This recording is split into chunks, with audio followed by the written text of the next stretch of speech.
Good evening and welcome. I'd like to call to order the regular meeting of the Lakewood City Council in Lakewood, Colorado on September 9th, 2019 at 7 p.m. in chambers. Will the clerk please call the roll? Paul. Here. Roybal. Here. Goodwine. Here. Skilling. Here. LeBure. Here. Abel. Here. Vincent. Here. Vita. Here. Johnson. Here. Franks. Here. Harrison. Here. You have a quorum. Right. I'd like to welcome you all to council chambers. We have a fun evening planned, and we have a really cool presentation that will start at the beginning with the Mayor's Inspiration Awards. We're also going to move one agenda item up, and we'll explain that in a minute. But I ask that if you do have a cell phone, please put that on silent. And if you'll please join me, stand and join me in the Pledge of Allegiance. We'll remain standing for a moment of silent prayer. Thank you. Pledge allegiance to the flag of the United States of America and to the republic for which it stands, one nation, under God, indivisible, with liberty and justice for all.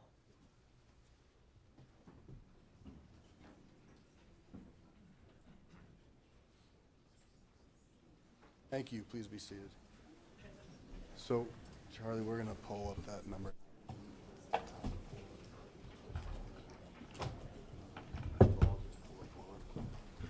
Okay, so we are going to move the agenda, and we're going to move item 19 up to right now. I'm going to ask the clerk to please read item 19 into the record. Item 19, Ordinance O-2019-34, amending the Lakewood zoning ordinance. Okay, thank you. So for some folks who might have come this evening to speak on this issue, which has to do with some changes to our rules that pertain to pigeons, we didn't want you to have to wait all night to have to testify. So Councilors Franks or Skilling are going to make a motion to postpone for reasons that I will let them explain, if they'd wish.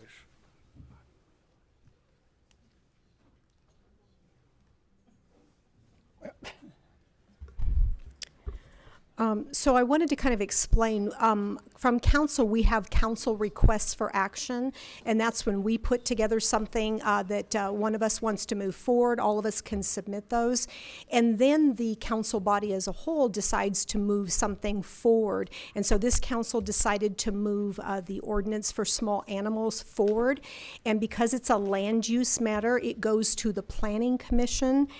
And basically, the ordinance that came out of that process, it was so substantially changed from the input that it just would not be productive to discuss tonight. So that's why we're making a motion to pull item 19, Ordinance O-2019-34, amending the Lakewood zoning ordinance, a change related to small animals and more specifically pigeons, put that on indefinite hold pending further review.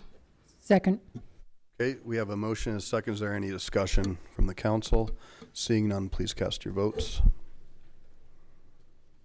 All right, and that passes 11 ayes, 0 nays, so we will postpone that and we will move forward with our agenda. Will the clerk please call item 4 into the record? Item 4, presentation, Mayor's Inspiration Award winners. Okay, so I'm going to come down here.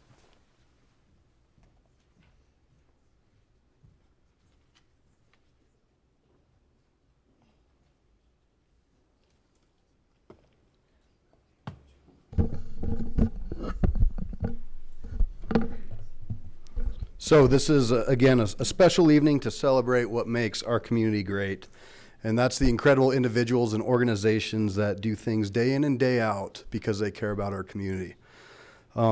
Most of these folks probably don't want to be recognized here tonight and might find it a little bit embarrassing, but we are glad to do that. And if you had the chance to participate in the reception, I want to thank our staff, Caitlin, Donna, Emily, Donna's daughters, for helping to put this all together. It was a lovely way to help celebrate this presentation. The Mayor's Inspiration Award is recognizing 9 remarkable people and organizations for their inspiring work and commitment to Lakewood community. The winners were chosen based on contributions in community engagement, collaboration, inclusiveness, diversity, innovation, and community impact. We're thrilled to have many of the winners with us tonight. The Mayor's Inspiration Award was created in 2017 after the Lakewood Advisory Commission recommended the creation of the award to acknowledge those having a significant impact in the community. At this time, I'm going to begin to invite winners down, and when I call you down, if you and your friends and family want to come and join as well, and if you'd like to take pictures, please feel free. So, first off, we have some very special young ladies here. Girl Scout Troop 60418, come on down.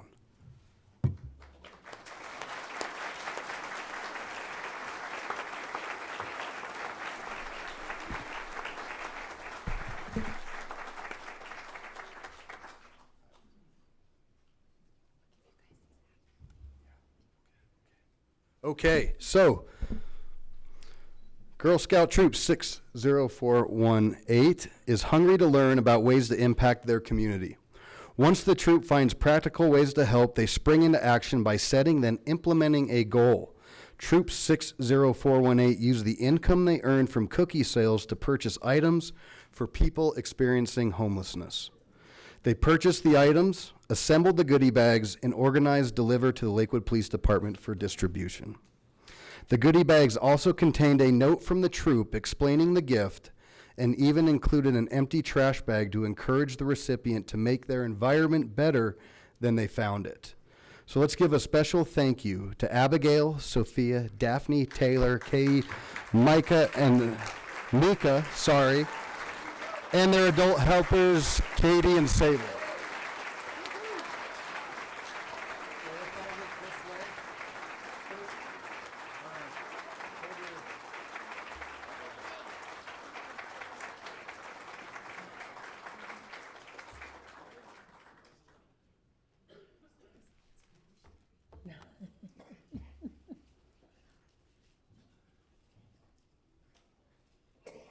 Next, we're going to award those in the organization category. Library to you volunteers if you want to come down.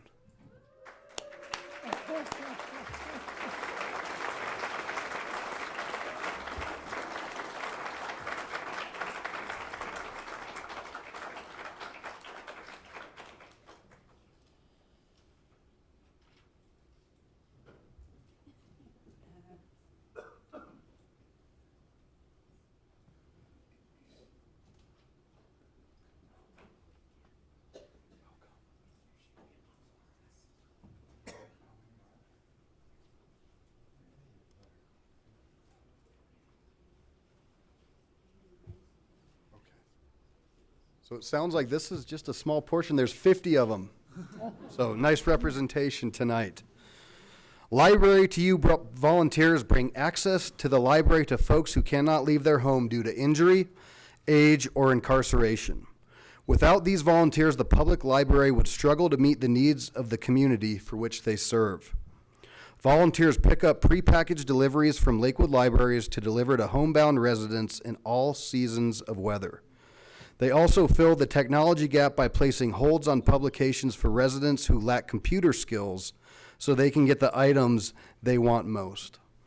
Volunteers are often the only personal contact in a resident's day, providing a valuable opportunity for interaction, connection, and in some cases, intervention. Library to you volunteers have strengthened the impact of the library and have helped enrich the lives of these residents. Thank you all.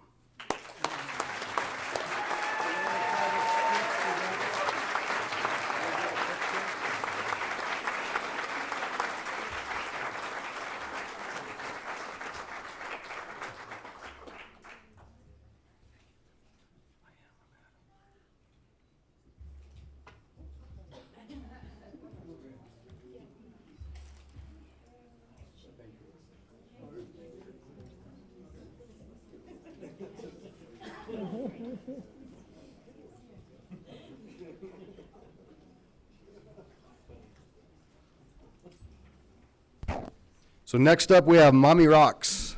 Come on down.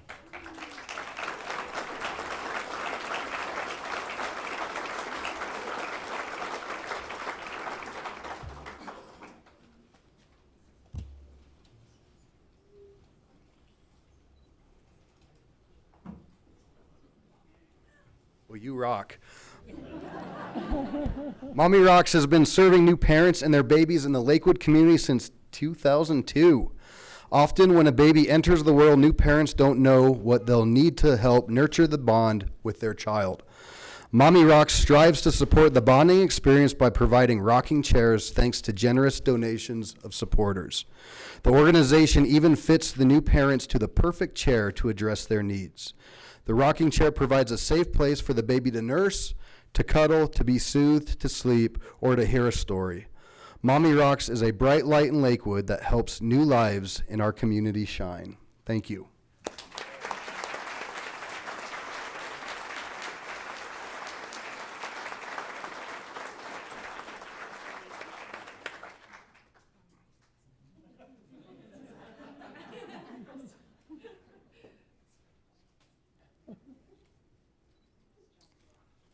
And so now we have a very special one, and I'm going to invite anybody who wants to come down, whether active or retired or with our scouts, to come down and honor Dave Adams.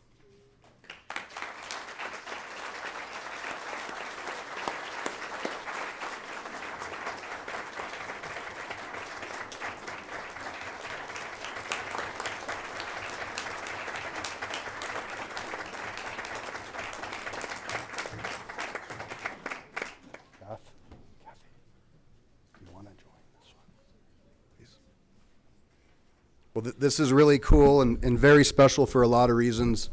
So, wow. Half the group, amazing.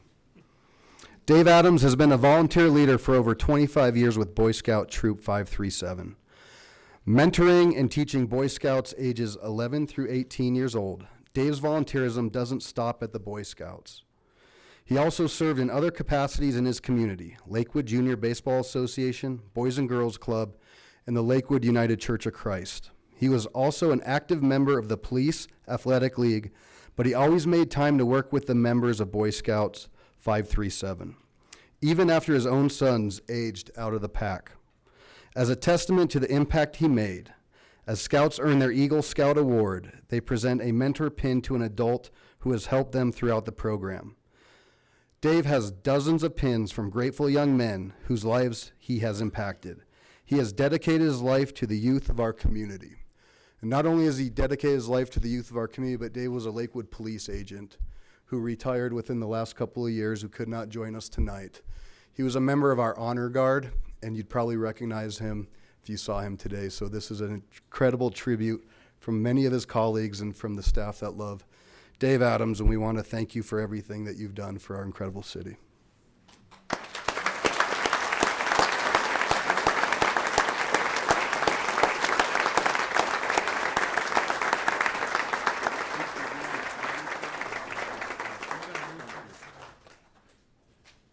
Yeah, thank you.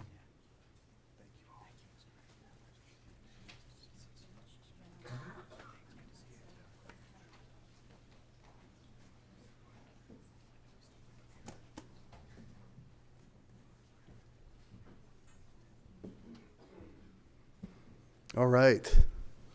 Next up, Sandy Austin. She made it. Come on down, Sandy. Saw you.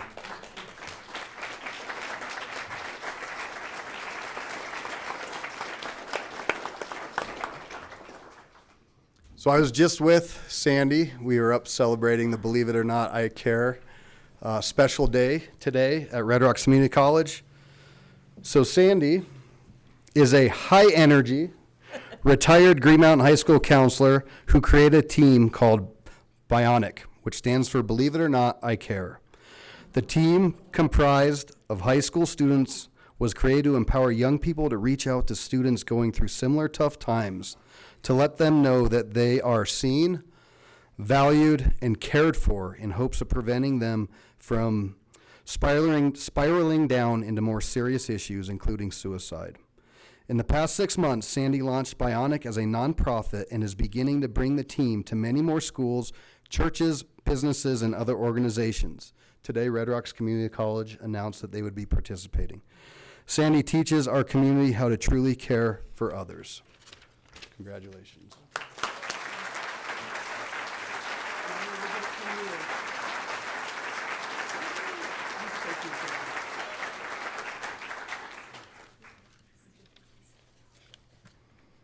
Mr. Costelloe, come on down. You got quite a crew here too, I think. Come on down.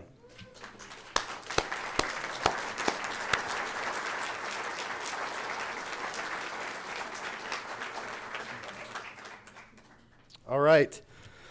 So Declan Costelloe is a voluntary program manager for Lakewood CERT, Community Emergency Response Team, which prepares communities for a day when first responders may not be able to help immediately when faced with a crisis. He is also the chair of the North Central Region Citizen Preparedness Committee, which covers 10 counties, including Jefferson County. CERT has trained over 200 people and will likely be 300 by the end of 2019. Thanks to Declan's tenacity to help people prepare for a crisis, the CERT team have volunteered thousands of hours collectively to improve awareness, with Declan leading the way. Declan passionately believes that everyone can help each other and do more in their community. Those who have learned from Declan call him an inspirational leader, passionate, encouraging, mentoring, and delighted by the success and development of his team. Congratulations.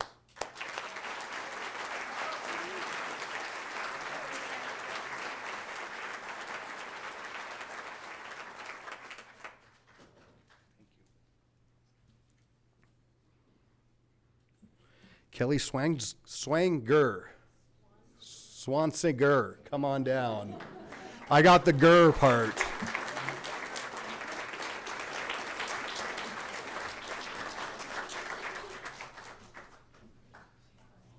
right, you got the crew. Nice. How you doing? Kelly is a Bear Creek High School teacher who collaborated with members of the Blue Spruce Lakewood chapter of the Daughters of the American Revolution. They came together to make sensory bottles for 25 local Jefferson County schools with autism center-based programs. Sensory bottles give people with autism something to focus on when their surroundings become overwhelming. Once assembled, Kelly spent hours delivering these bottles to schools all over the Jeffco area, including multiple schools in Lakewood. Kelly designed this as a service project for students to learn how to identify needs in the community and find creative, innovative ways to solve the problem. Education in Kelly's classroom is not just book learning. It is using what the students learn to improve the community. And she does an incredible job as a great history program as well. So thank you for all you do.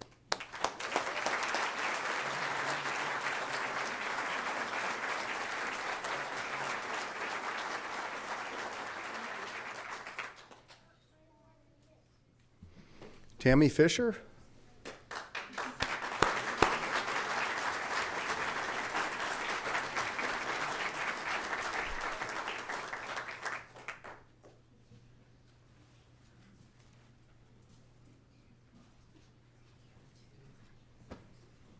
Come on down.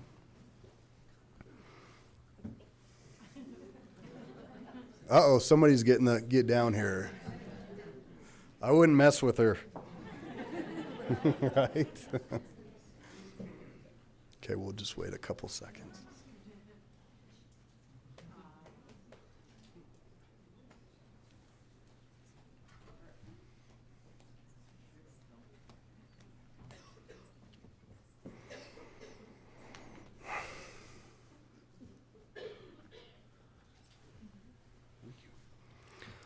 Tammy is a woman on a mission, indeed, to feed Lakewood families in need.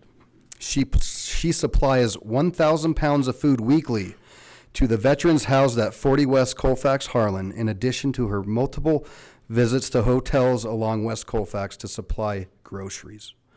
This is all funded only by a couple of donors and herself. Tammy does not receive a salary for the work she is doing. What makes her stand out, however, is her love for the children in the hotels along West Colfax. She gets personally involved in helping to make their lives better by remembering them at Christmas and Easter. She helps the children buy their mom a gift on Mother's Day and gives them new school clothes and supplies.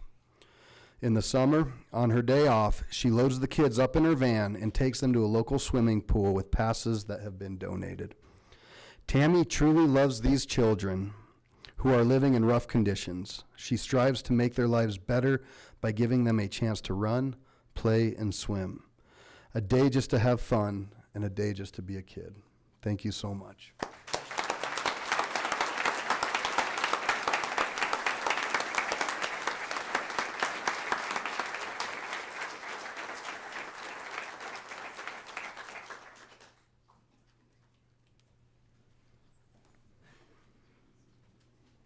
All right, James Fry, the last thing you wanted to do.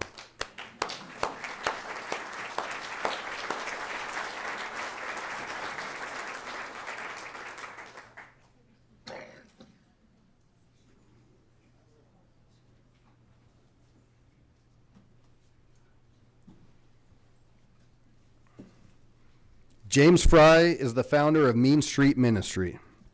James has a gift for relationships, so in order to help people who were hungry, he started buying day-old sandwiches from 7-Eleven stores to share with the people on Colfax. This small act of kindness helped build trust between James and the folks he was helping. Before long, others came to help. Soon, James was buying food and keeping it in his garage to deliver to the motels with his group of volunteers. However, as the needs in the community grew, he was unable to keep up with the demand financially, so he decided he had to stop. But on that very day, a man inspired James' mission, delivered an entire van full of food. James then knew that his calling was to continue the mission he started. After 6 years of visiting people in motels with food and other supplies, he officially started Mean Street Ministry. 18 years later, the ministry is completely donor-funded and has grown to include a food bank, a cafe, a family winter shelter, and many other amenities. James has created trusting relationships with many Lakewood's homeless, as well as service providers in the community. Thank you, James.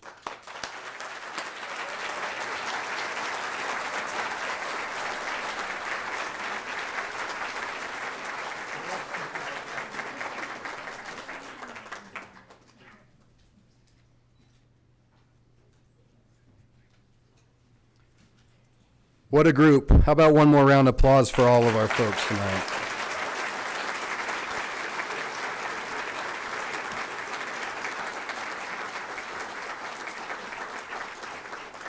I told you this would be cool, and I hope you enjoyed it. You're welcome to stay for the rest of the meeting if you'd like.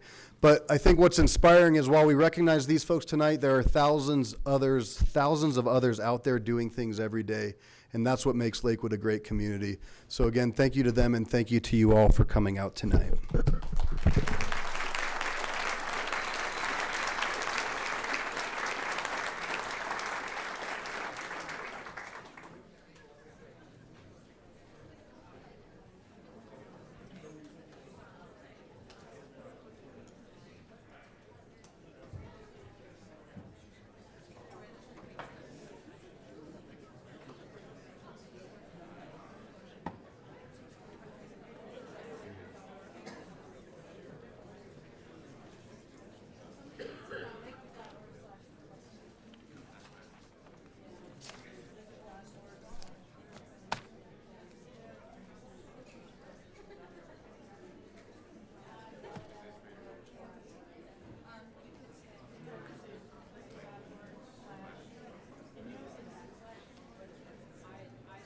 That was cool for Dave Adams. I guess he's on a ventilator. He's on a ventilator. So he said he tried to come tonight.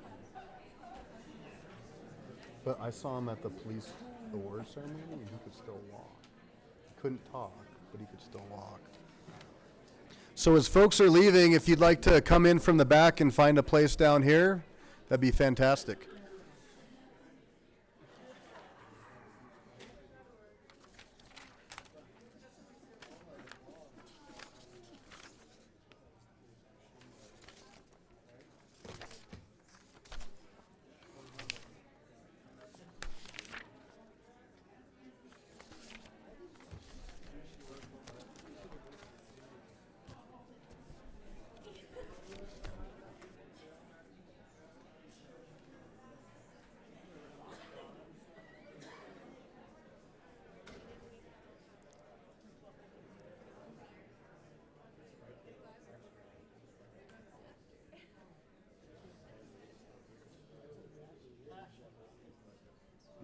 lost our TV person.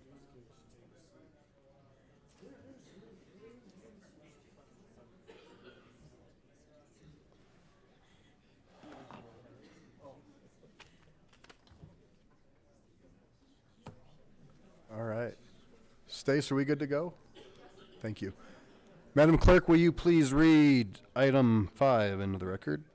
Item 5, Resolution 2019-30, approving the appointment of Scott West to serve on the Board of Directors of the Lakewood West Colfax Business Improvement District. All right, Mayor Pro Tem Abel. Mayor Paul, I move for the adoption of Resolution 2019-30. Second. All right, there's a motion and a second. Any discussion? Seeing none, please cast your votes.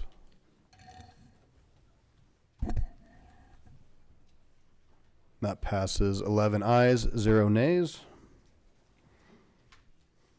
And looks like we are on to public comment. All right.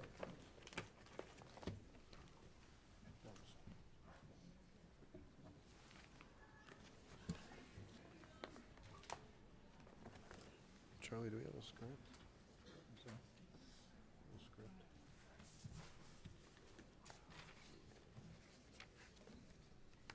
It's all right. All right, so this is the point of the meeting where the public is invited to address City Council on any non-agenda item.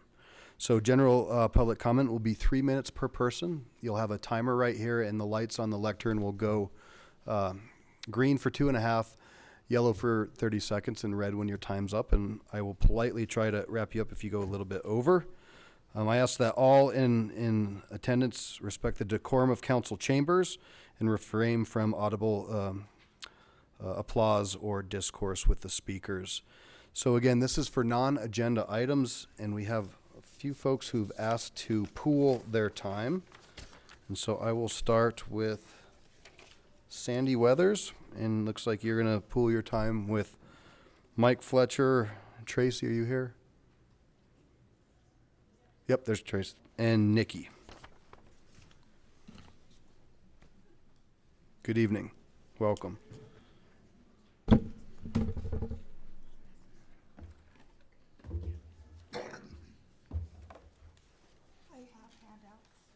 Okay, please.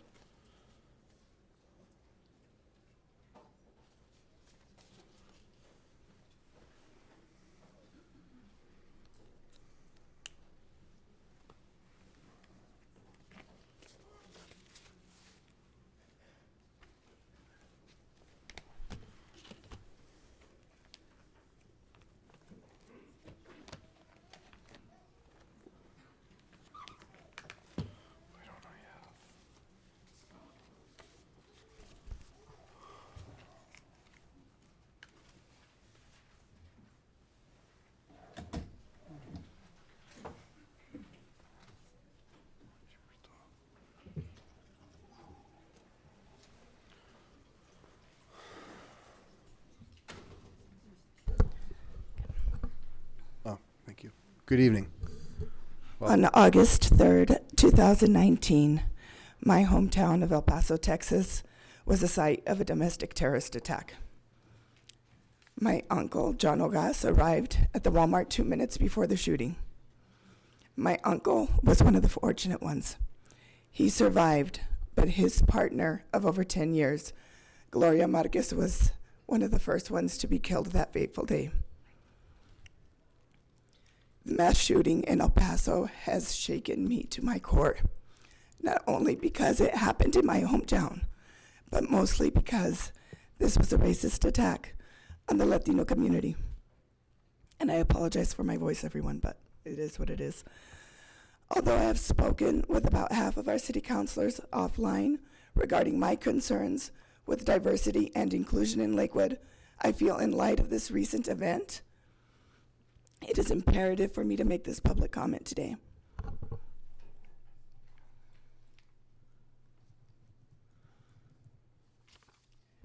I want to begin my testimony with the actions of our current president, Donald Trump, and how his rhetoric has infiltrated our city of Lakewood.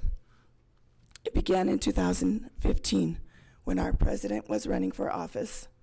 He stated, when Mexico sends its people, they are not sending their best. They're bringing drugs, they're bringing crime, they're rapists. So when this happened back in 2015, I want you all to know that that was very hard for me to hear because my mother is a Mexican immigrant. She came here when she was 6 years old. My mother is not a criminal, but because the president gave this speech, millions of Mexican immigrants have been labeled as such.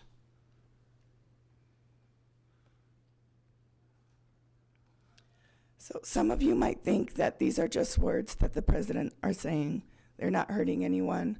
But I am here today to say that words have the power to provoke. These words and the series of racist tweets that the American people have been subjected to over the past 4 years have opened the floodgates of hatred toward the Latino community.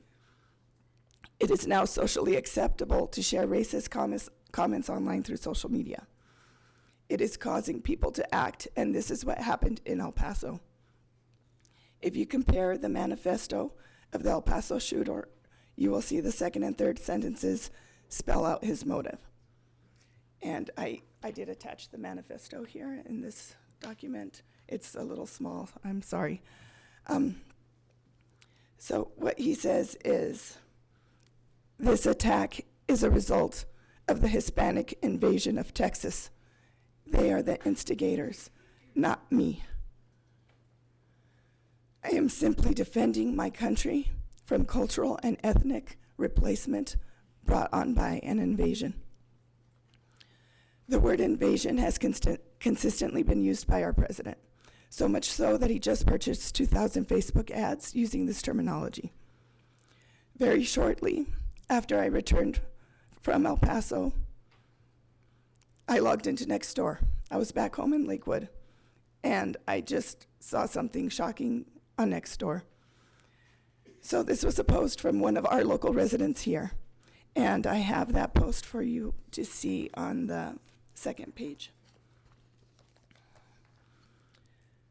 So in this post, he says, fact, there would not be any of these problems if these idiots and child abusers did not drag their children through the desert to these facilities in the first place and quit invading us. So there's that word again, invade.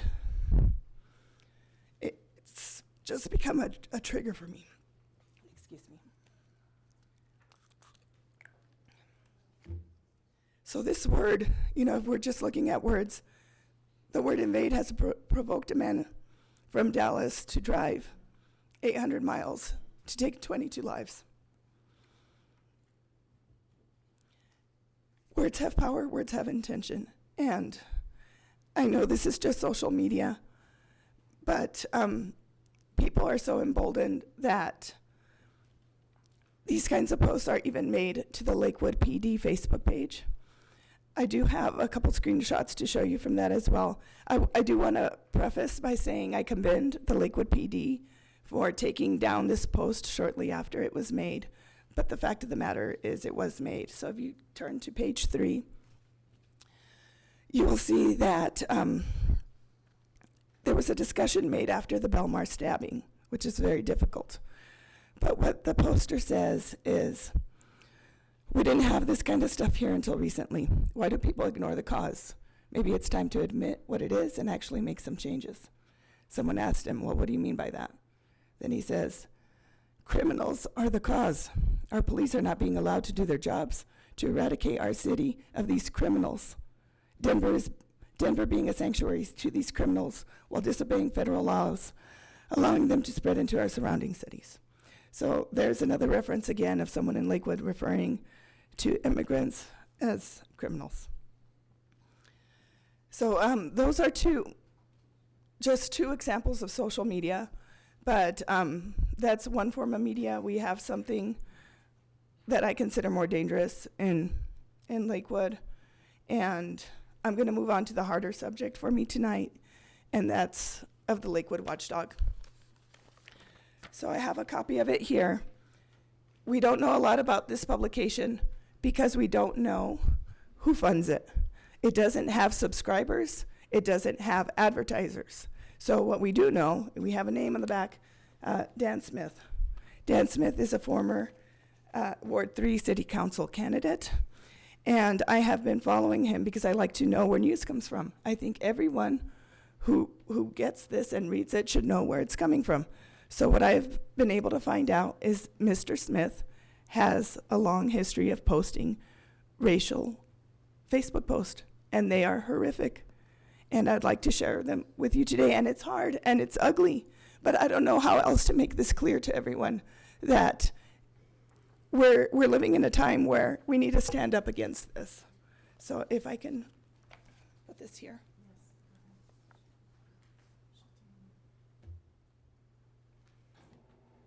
Thank you. Oh.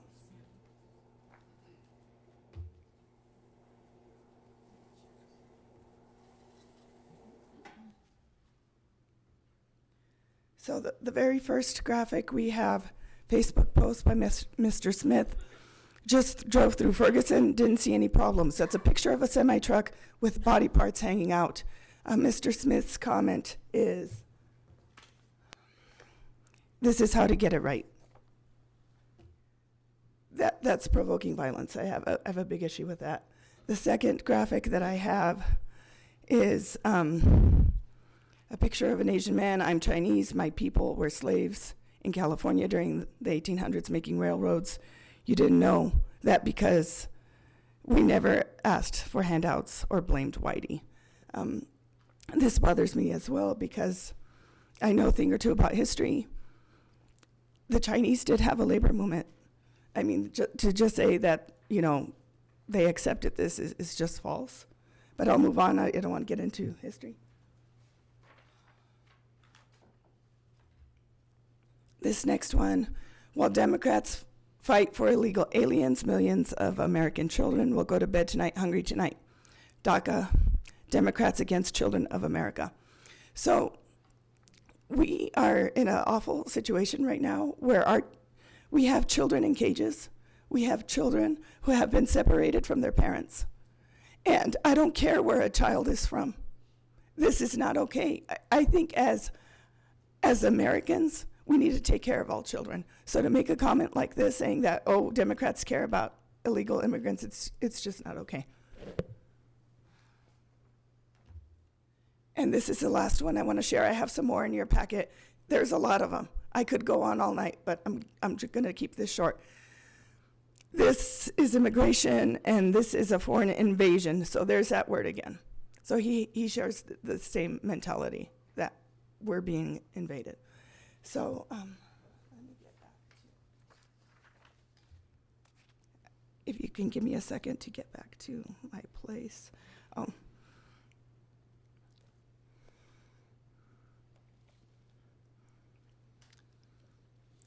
I know we have freedom of speech in this country, but when that speech is used to hurt people, it is not okay. These posts by Dan Smith are very hurtful to the community. We are no longer in a time where it is okay to simply be not racist. And for the record, I don't believe anyone in front of me here is, but that's not the point that I'm trying to make. The point that I'm trying to make is I want everyone to step up and demonstrate that you are anti-racist, because that's what we need right now. So some of you are running for re-election. I'm going to try to make my ask quick. Anyone who's running for office, please renounce any endorsement from the Lakewood Watchdog. Anyone who gives out the Lakewood Watchdog at their ward meetings, please discontinue that practice. And I will come back another day and finish. Time's up. Thank you. Right. So, thank you very much. We can clap like this, please. Be helpful. Thank you. Next up, I have Matt Boyles, and looks like you're speaking for Matt Morgan, Steve Clark, and Kenny Davis. Are you all here? 1, 2, 3. Okay, there we go. Thank you. Come on down. I think I have a PowerPoint. Okay.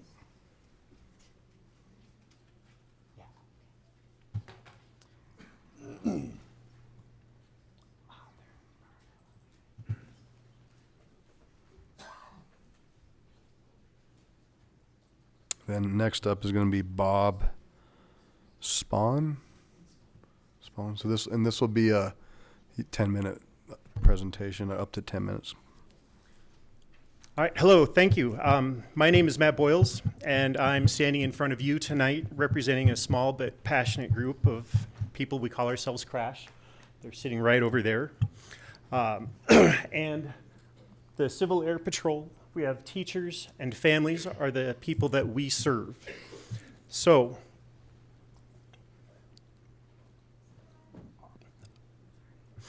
our group was founded 30 years ago. So for reference, the Berlin Wall came down 30 years ago. People still had answering machines. 30 years is a long time. 30 years is longer than the people that made this decision have had their job. It's longer than I've ever had a job. 30 years is a long time. Our organization's priorities are to create and encourage young minds to experiment and innovate. Many kids growing up don't have the kinds of resources our club provides them to support their curiosity. Libraries and schools build computer labs. Right now, Lakewood has an aerospace lab, and it is up to this council to make sure it keeps it.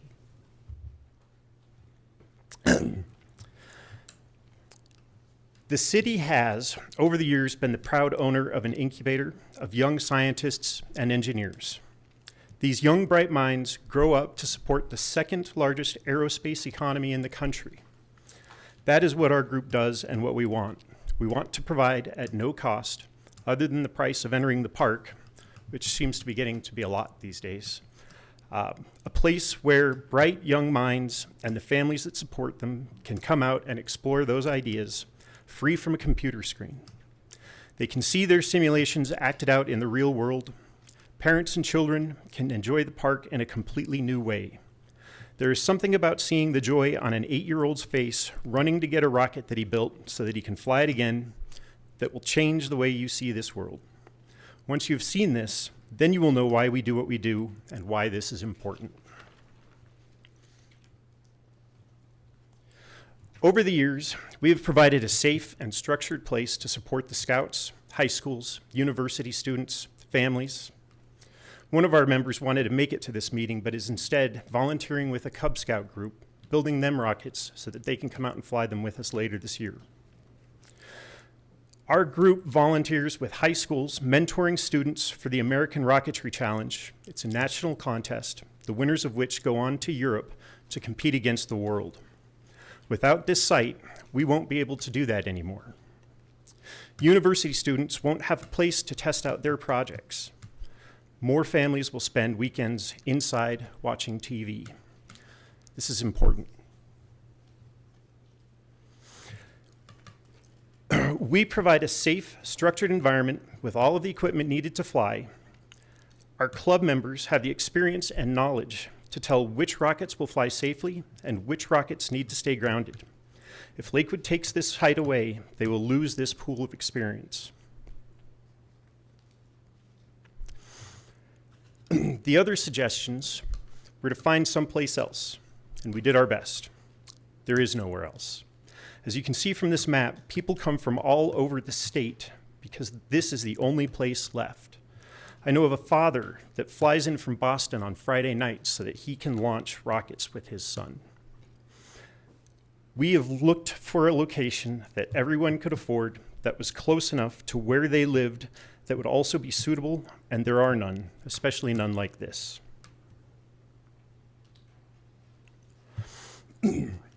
Bear Creek Lake Park is 2,624 acres, and we ask to use just 16 of that for 8 hours a month. Why we need to fight this hard so that we can support this cause is a mystery to me. As I mentioned earlier, Colorado is home to the second largest aerospace economy in the country. In some cases, the parents and families that come out to fly with us are literally rocket scientists. One of the concerns that the park provided us was that they were over capacity. As you can see from these two pictures taken on the same day, just a few minutes apart, the swim beach is at capacity.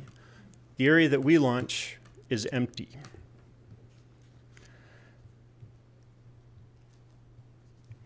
So as you can see over the years, the dangerous missiles ordinance, which we've been told we might follow under, has been modified many times, but never to explicitly call out model rockets.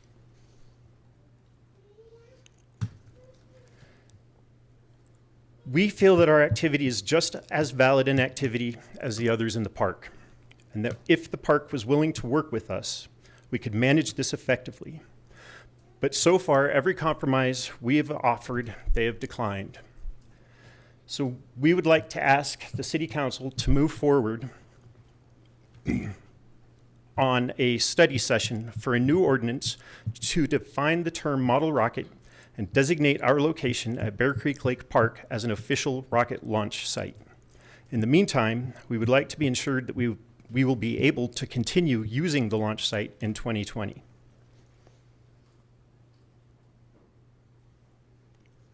And I got lost.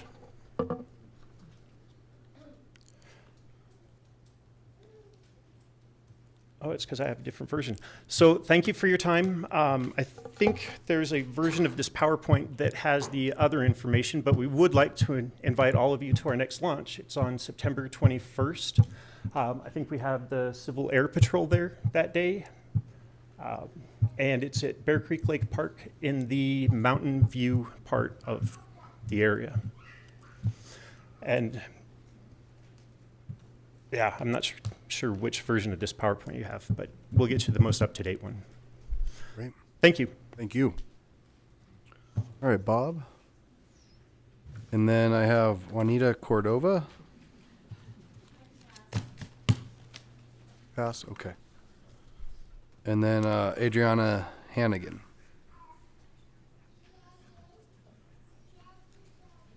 Hi, good evening.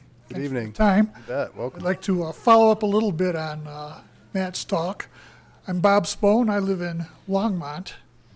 And I've got just some notes I'd like to present to you folks. City of Lakewood and Bear Creek Lake Park should take pride in the fact they have hosted such a high caliber rocketry association for 3 decades. Crash's dedication to safety and education and providing a warm, friendly, and welcoming organization for all Rocketeers, new and experienced, is an asset to the city and the surrounding area. Like I said, I'm from Longmont, and I know that I and others from outside the metro area make the effort to attend crash launches precisely because of the benefits provided by launching at this safe and accessible site with this club. This is the closest organized site for launching in the area, as Matt just pointed out. I have introduced numerous friends and family to the park via launches with Crash, and many do return to enjoy the park on its own merits.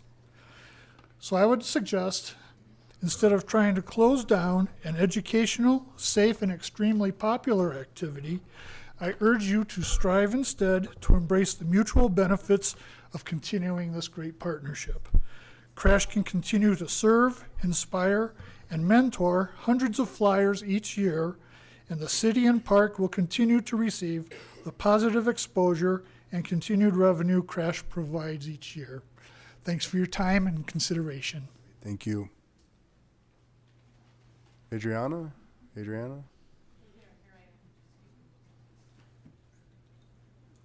And then Mr. Otten, looks like you have a pooling, so you'll be up next.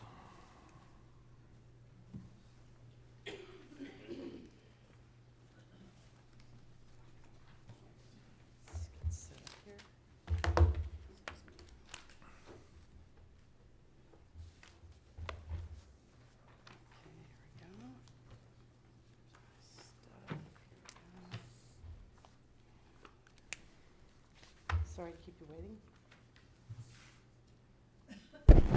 Hello, my name is Adrienne Hannigan, and I would like to talk about the Federal Center, particularly the 15 acres, if I might.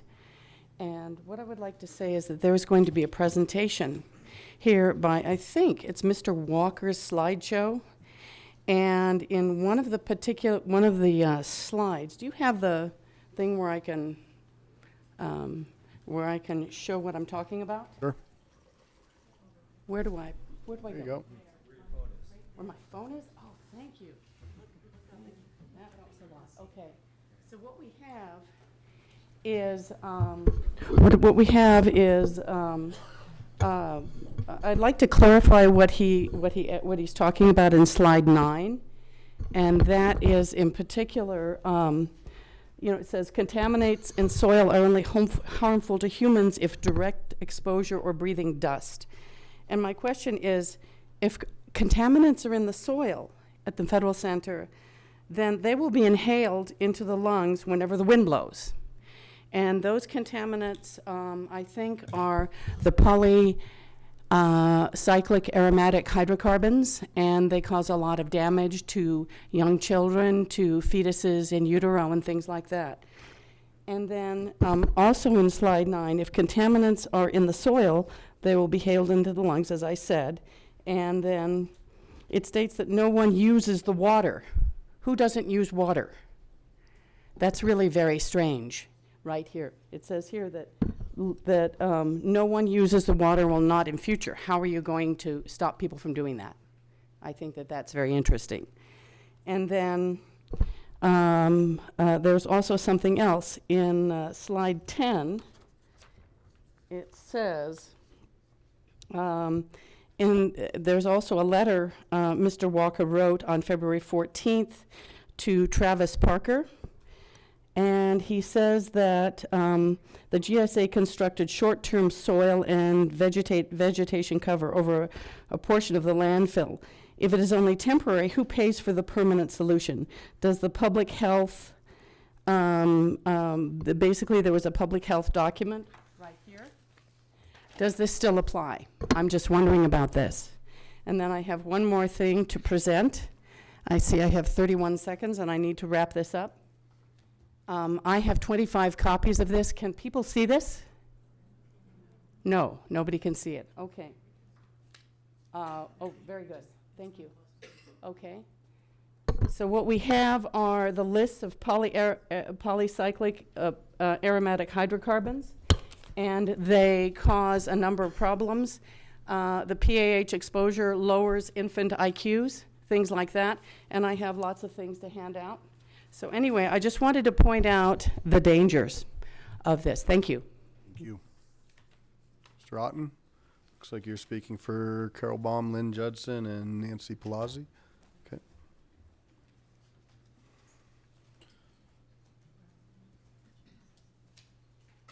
And then after that, I have Mr. Buckley, and looks like you're going to pool your time. Okay.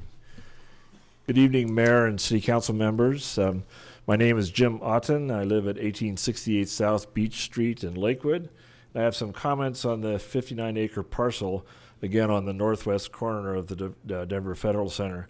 In these comments, I assume that the council members and much of the audience understand much of the background of the site.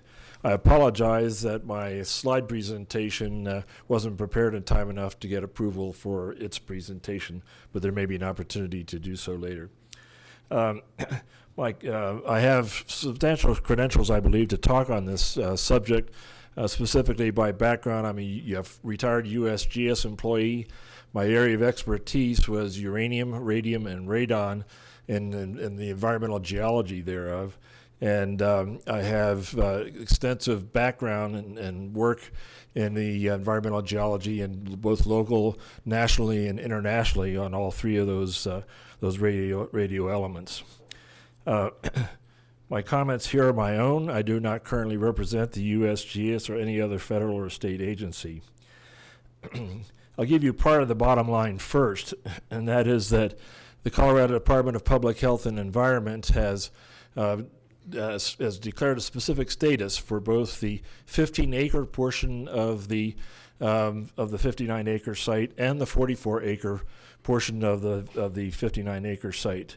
The 44-acre portion is set for basically unrestricted use with a few caveats that are related to the fact that no sampling can be complete, so there may be small pockets of contaminated soils and other things continuing on the site, and then some other minor caveats.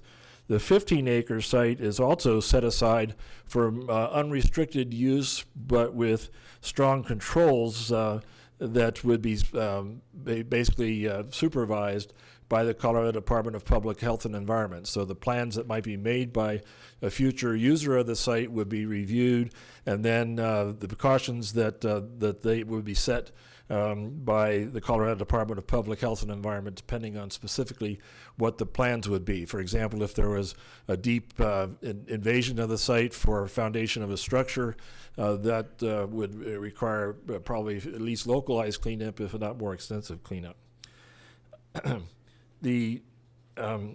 Why is this site of concern? This has been an industrial site for several decades, starting in 1941 with the construction of the Denver Ordnance Plant during World War II. After the war ended, the site was converted to other federal activities, and those federal activities on this 59-acre site were extensive, involving 17 to 20 different federal agencies and colleagues that they might have been working with, other groups that they might have been working with.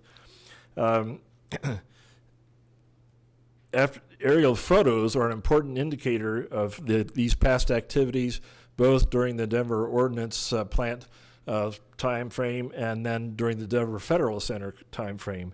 And these, if we had the projections, the presentation, you would see some of these aerial photos. But these aerial photos extend back to 1948. A 1963 image shows in the northwestern corner of the 59-acre site a series of very orderly placed piles of unidentified material. And in addition to that, it shows the trace of the railroad tracks that existed on the site as far back as the Denver Ordnance Plant time frame. And one of the terminals was a place that, one of those railroad tracks was a place where coal was dropped off we don't know whether that coal was for use in a power plant or for various investigations by the U.S. Bureau of Mines and other agencies. I would guess the latter. The 1973 version of the aerial photos shows that same peculiar area of orderly piles. You can still see the trace of them. These piles were expanded to the east, but there are something on the order of 70 or 80 piles, again, of unidentified material. The bunkers that were present in the 1963 image also show in the 68 and 73, they show in there, but about 3 or 4 of them have been removed. Then there's the areas of what appear to be waste disposal, which showed in the 1968 image, also continue in the later image. The bunkers during the Denver Ordnance Plant time were loaded with explosives of various types, and they are armored bunkers, basically, piles of material around them and so on. The federal government proposed development through GSA of the Denver Federal Site under a master plan, which included commercial and residential development. And identification of environmental problems and cleanup of the Denver Federal Site became necessary. Multiple environmental investigations and cleanup were based on those investigations has occurred, especially along the western strip of the Federal Center, which is the first area to be designated for commercial and development. And we now have installed several facilities related to St. Joseph Hospital, and we have the RTD Federal Station site. And the remaining parcel is this 59-acre parcel of which we've been talking about. And under federal law, that site was made available to various groups that could apply to occupy that site. And most of you are familiar with a party that attempted to claim the site, but after litigation and a great deal of discussion here, their effort was not successful. The site investigations that allowed clearance and planning for the removal of contaminated material included extensive soil sampling across the entire western site and then extending eastward into the Federal Center itself, basically on a 100-foot grid. In addition to that, there were monitoring wells that were established earlier that were sampled. And of course, these activities extended on to the 59-acre parcel. If you take a look at the data from the groundwater studies, I'll talk about that first. Uranium was a contaminant in addition to many other contaminants, including the PAHs that Adrian Hannigan referred to. There was extensive contaminant analysis for various trace metals of concern and other and various organic components and uranium. Among the uranium analyses, there were 8 samples eight wells that showed values in the range of 30 to 52 picocurie. Sorry, got to get back to radon. Micrograms per liter of uranium, and 30 is the drinking water limit. And so that's why those values above that value are of concern. 6 of those 8 values are on the existing 59-acre site. There's 2 on the eastern fringe of that site that really aren't of concern.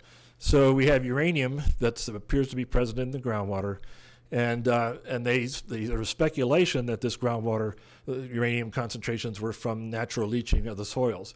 And I think that can be demonstrated if you take a look at data from other areas in the Denver metro area, because we have some of that data ourselves, and we're privy to some of the other data that we didn't generate ourselves.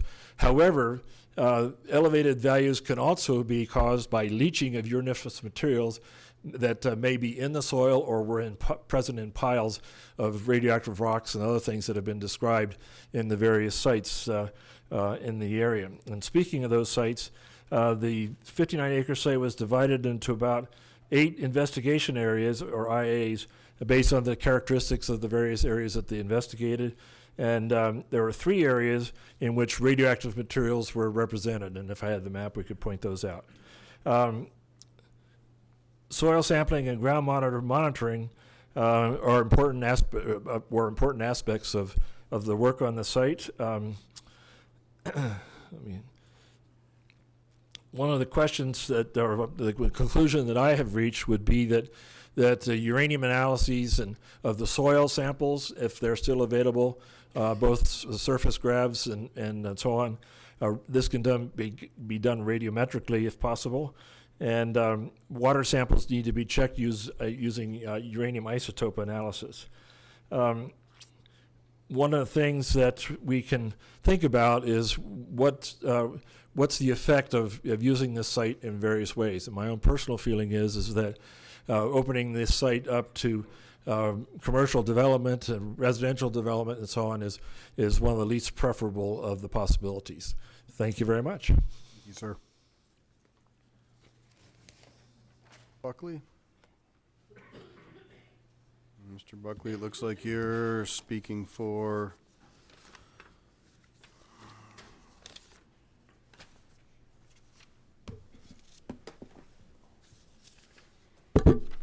Valerie, Eva, and Juliana. Everybody's here. There we go. Thank you.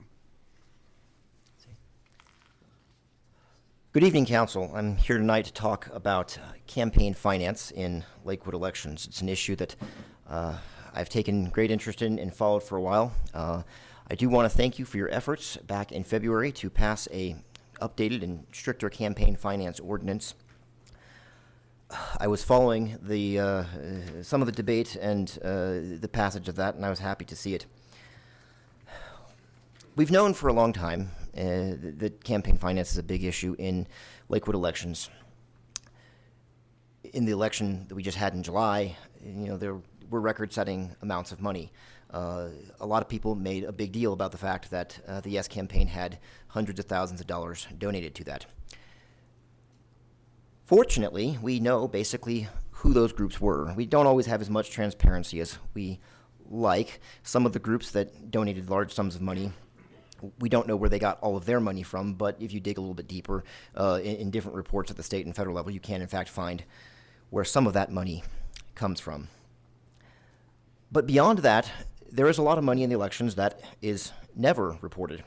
And interestingly, it seems to me that this money is not on the side that you would necessarily expected it to be from the rhetoric that we always hear in this town. Every time there's been a city election for the last 4 years, a mailer that looks just like this has arrived in my mailbox, full of lots of information. Some of it plays a little bit loose with the truth if you follow closely enough to know that the whole story is not in here in spite of its title on the front. But what always got me is how come they don't say anywhere on here who's funding this? They talk all about these campaign finance donations, usually from their political opponents of the people who publish this, whoever they are. We can't be exactly sure. But they don't disclose their own funding sources. All they disclose is a gentleman named Dan Smith, who is the president of it. They always say that on the last page. But who funds him? How much money are people donating? It's clearly a campaign advertising material. Every single article in this June issue was about the special election. They all had an editorial slant that was in favor of the ballot question that we voted on July 2nd. And this just got me wondering, well, what does our new ordinance say about campaign advertisements for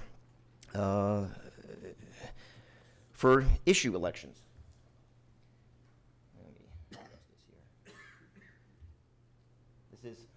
This is from the code. You can see that the code defines an issue committee as any person other than a natural person. The Lakewood Watchdog is a Colorado nonprofit corporation, so that covers them. That has a major purpose of supporting or opposing a ballot initiative, or, I highlighted or very clearly, that has accepted or made contributions or expenditures in excess of $200 to support or oppose any ballot issue or ballot question. No reasonable person can read this advertisement and not conclude that it is what it is. It is a campaign advertisement advocating for the ballot question that we voted on July 2nd. Based on the number of people who talk about this thing and the number of places you see it and the number of people whose houses I've wandered into, just friends, neighbors at election time, and seen this sitting, on their kitchen table or next to their mail, this is being sent out to thousands of homes. It's clearly in excess of $200 that is spent every time this gets sent out. I actually did some research before filing this complaint because I wondered, maybe it's cheaper to make one of these newspapers than I'm suspecting. Maybe it's not a big deal. Maybe it's not $200. I called up several publishers who make political campaign ads and got some quotes, and I had to make some assumptions about the number of mailings that are sent out. But I found that each copy of producing this and mailing it out to voters probably costs somewhere in the range of $4,000 to $14,000. That's a big range because I really am guessing at the number of copies sent out. Just taking the middle of the range, say $9,000 per copy. This is sent out every time there's an election in the past 5 years. Someone has put down $45,000 on local elections to put their point of view out there, and we don't know who they are. That's a lot of money. It's not always as much money as they will say in this newspaper itself. Hey, look, the realtors gave so-and-so so much money. That's not the point. The point is we don't know. The point is that laws should apply to everyone. And I think, well, clearly reading this is a group that has accepted or made contributions well in excess of $200, even at the minimum range of my estimate, and they're clearly advocating for the issue.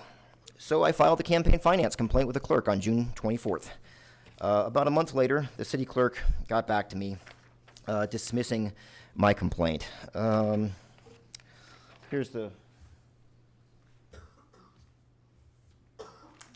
letter dismissing the substance of my complaint. There we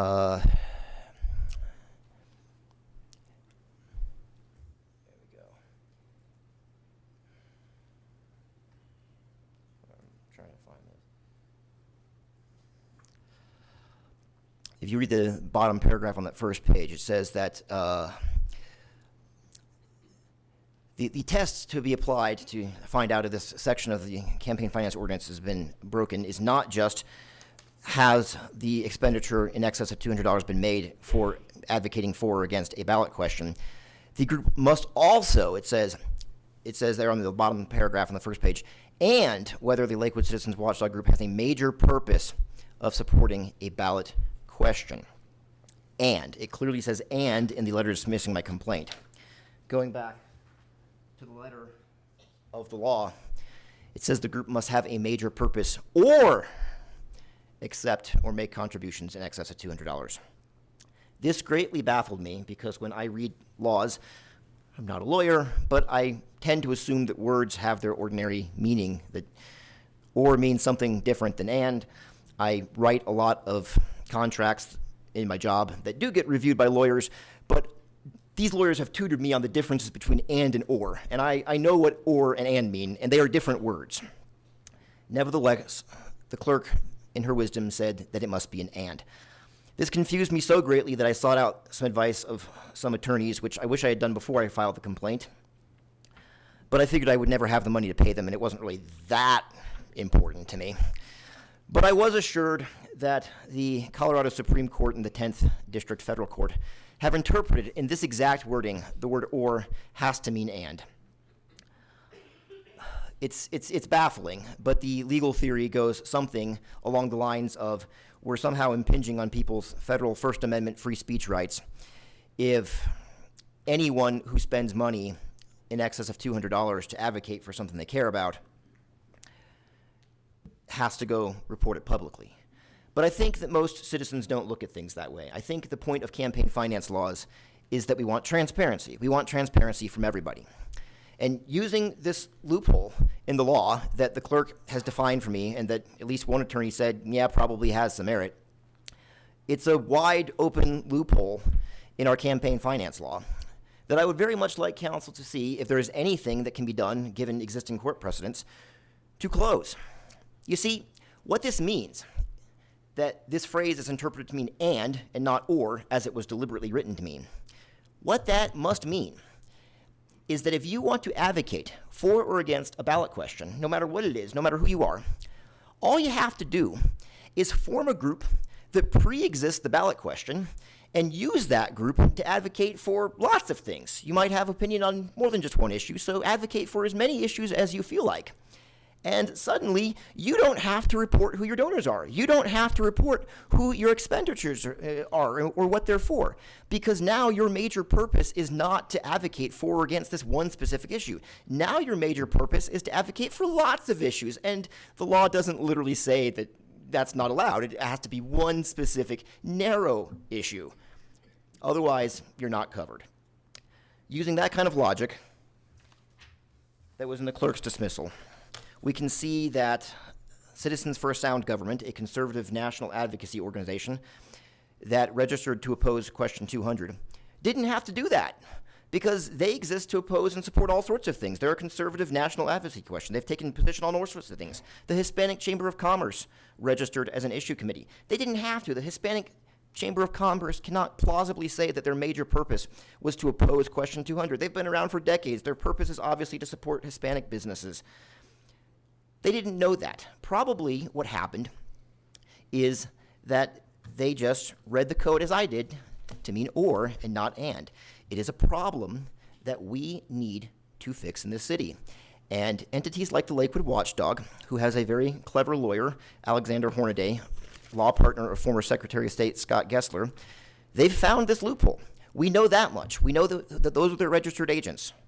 And they've found that loophole. What other groups are going to take advantage of the same loophole in the future? And we will never even know about their expenditures. Thank you. Joan Poston.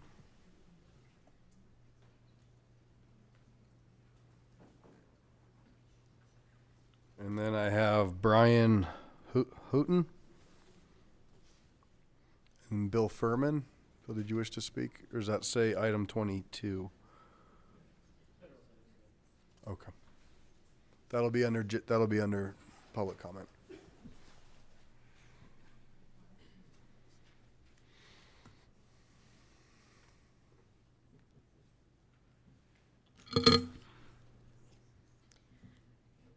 Hello, my name is Joan Poston, and I'm a medical technologist and microbiologist with a minor in chemistry.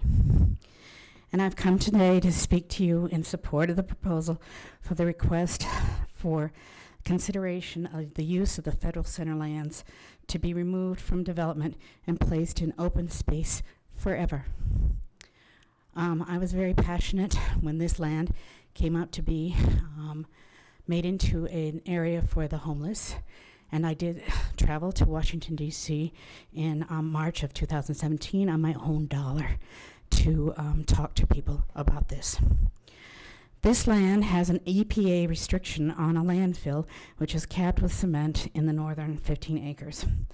This land is set to be auctioned, and I would like to bring to the council's attention the huge problem of the Hunter Point Bayview class action suit in San Francisco over the redevelopment of the Navy San Francisco shipyards. The reason this is pertinent to you is because it sets a precedence. These shipyards were sold to developers. The developers said they'd clean it up. They didn't clean it up. And now San Francisco, in the middle of a lawsuit and it's a class action lawsuit, from many residents who bought these condominiums and such on this contaminated land. The city has been named in these lawsuits, and there is also a potential for health lawsuits as well. This land has been contaminated with several contaminants that are very similar to some of the ones that have been identified in this 57 acres in here in the Federal Center. We need to heed the lessons of the Hunter Point Bayview development and make sure that this toxic and contaminated land is removed from the public access. I was involved with testing of children in the Globeville area in the 1980s because this land that had been industrialized had lead levels in it. I did many blood draws on small children to detect lead levels. We know this land does have lead levels, and we do know what lead can do to small children. I would strongly suggest that you consider asking this land to be put away and never, never developed. Thank you very much. You, Brian? And I have Roland, or I'm sorry, Bill, and then Roland.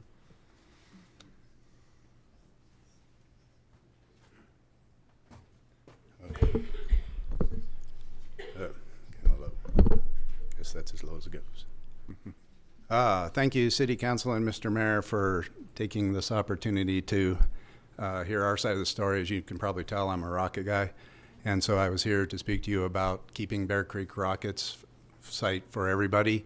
And it appears you have a lot of hard problems to deal with, from racism to land pollution to everything else, and this seems really simple to us.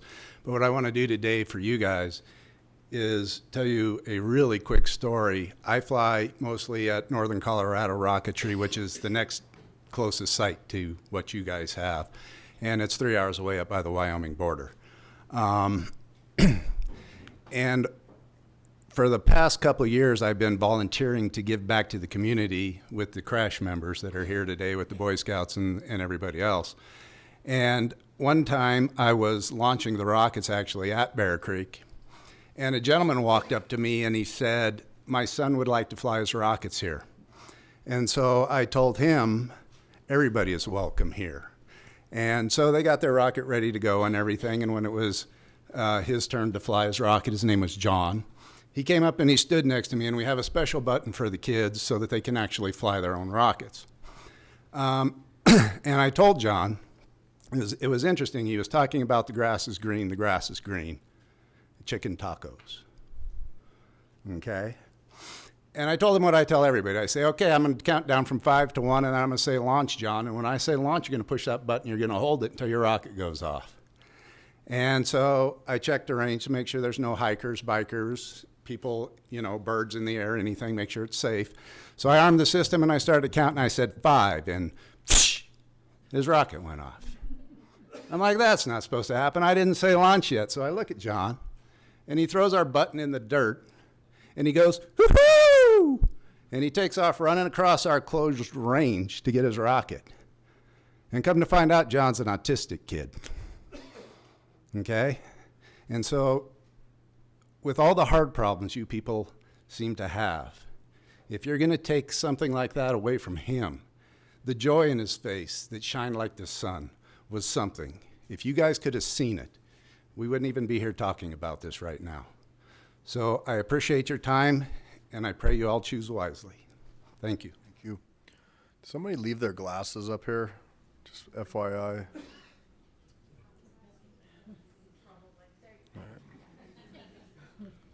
Bill?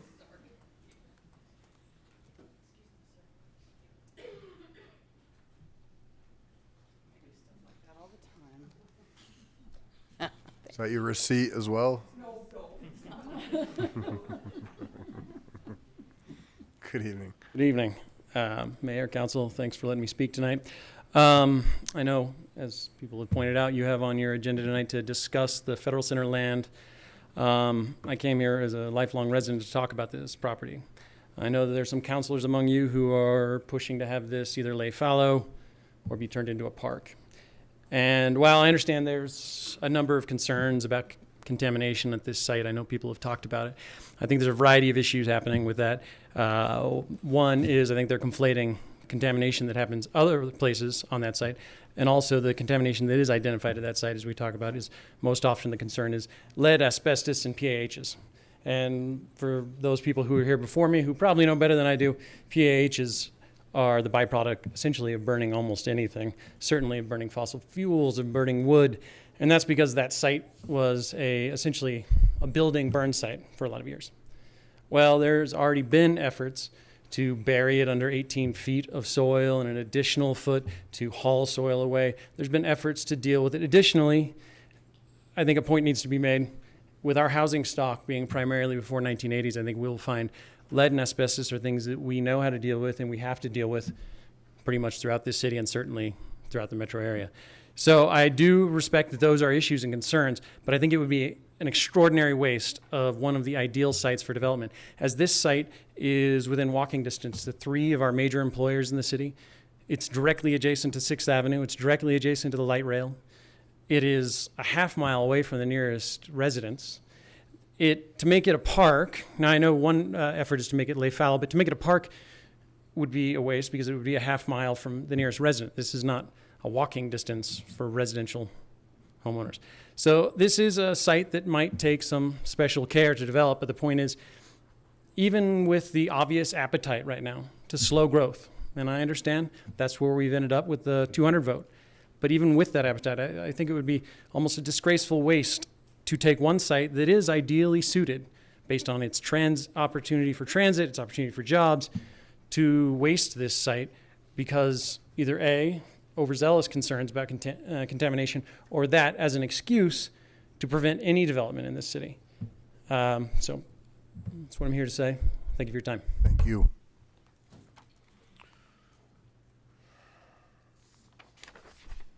Roland? Good evening. And then John Jameson, and then Virginia Wilkins. Mayor Paul and distinguished council members, my name's Roland Halpern. I'm a resident of Denver, but I probably spend about 6 days each month in visiting Lakewood. When my son was 8 years old, his interest turned from dinosaurs to rockets. And we started out like most parents do, vinegar and baking soda, Mentos, water rockets, but that didn't really satisfy his needs. So we bought our first rocket kit from Hobby Lobby, but we found we couldn't launch it any place because there was no place to launch it. So we did what most of the parents I talked to did. We would wait until the sun was just coming up. We would go to the local park. We would fire off that rocket. We would retrieve it as quickly as we could, get back in the car and drive away before anybody would discover us. And then we found out about Crash. And Crash was a place where we could go and he could launch 5 or 6 or 7 rockets in the course of 2 hours, and we didn't have to worry about scrambling out of there. And he was under the supervision of people that knew what they were doing. And while I was helping little kids make sure they had enough fire retardant recovery wadding in their rockets and that the motors were in there tight, he was talking to these Crash members about hypergolic fluids and hydrazine and centers of pressure and centers of gravity. And that experience that he learned got him involved in a program called Inspire with NASA that only accepted 300 children from the entire country. Unfortunately, that program lost its funding, but it was because of that experience that he had. Now, my son's gone off to college. He's been gone for about 3 years, but I go out to the crash site every time they're out there, and I help the little kids. And it's been pointed out earlier, just to see the joy on their faces, to hear the awes, the awesomes, all the excitement that goes on. And more importantly, it gets them away from the computers and the computer games, and they get real life experience. They get to actually build a rocket, they get to bring it out, and they get to fly it. And I hope that that tradition is going to continue. Thank you. Thank you. Jameson? And then Virginia, Dakota, Charles, and Frederick. Thank you for having us here today. I'm here in support of the rocketry also. I work with several students, mostly University of Colorado, Denver, and they don't have any place to fly.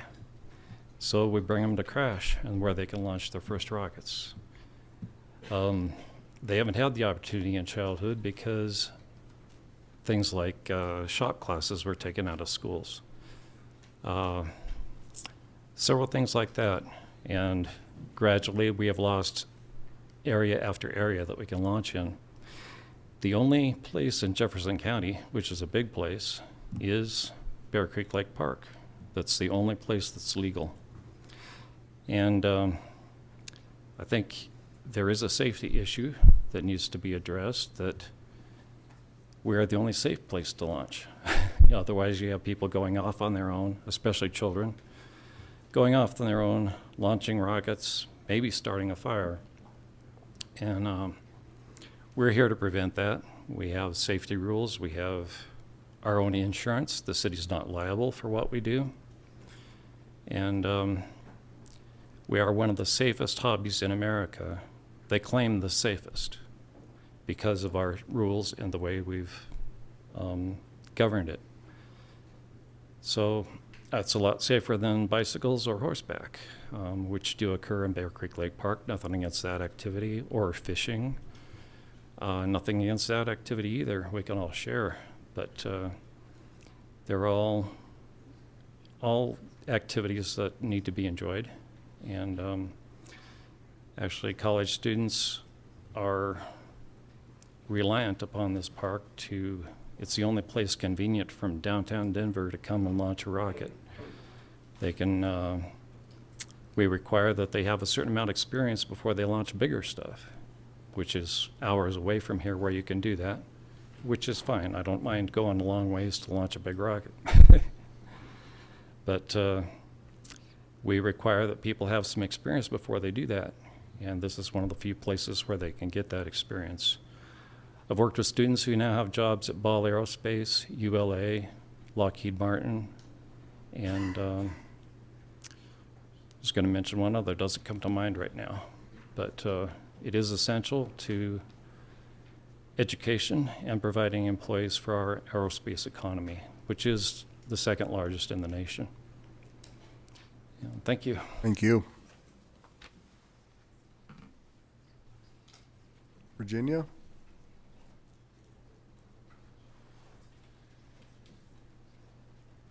Virginia, are you here?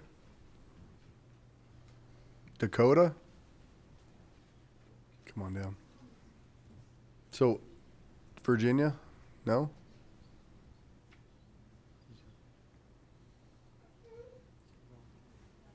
Okay. All right, come on down. I'll take her off the list. Virginia Wilkins, sorry about that. You're off the list. Dakota? All right. Good evening, ladies and gentlemen. So, I'm the Aerospace Education Officer for the Parker Cadet Squadron in the Civil Air Patrol. So we drive out to Bear Creek Lake to do any of our rocket launches because, as everyone says, it's the nearest one.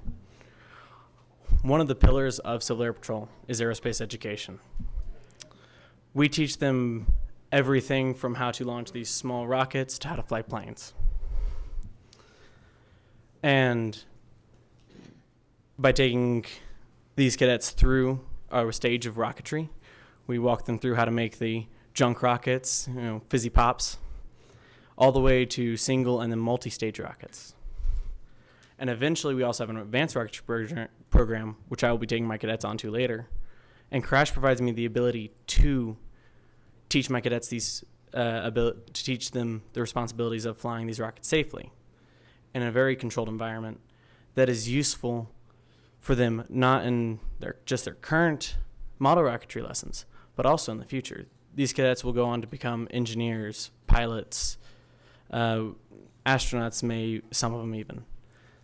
There are so many different fields and varieties of which Civil Air Patrol cadets go into that they help out every industry. I myself was a Civil Air Patrol cadet, learned through the rocketry program, inspired me to become an aerospace engineer. Moved out here for the second largest aerospace industry in the U.S. and then wanted to pass on that knowledge.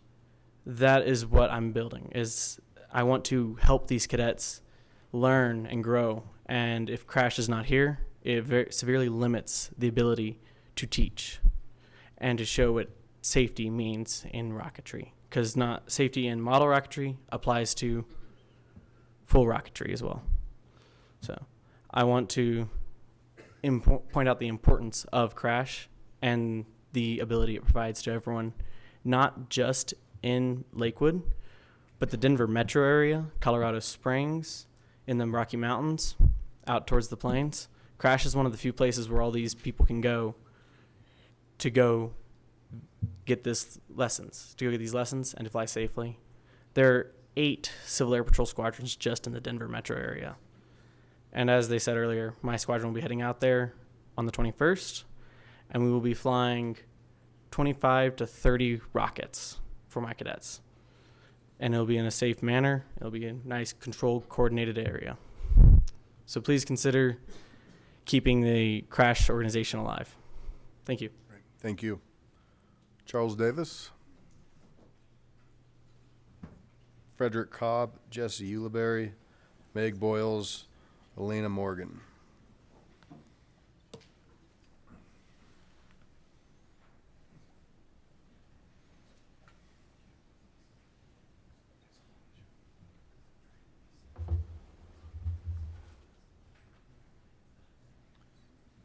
All right.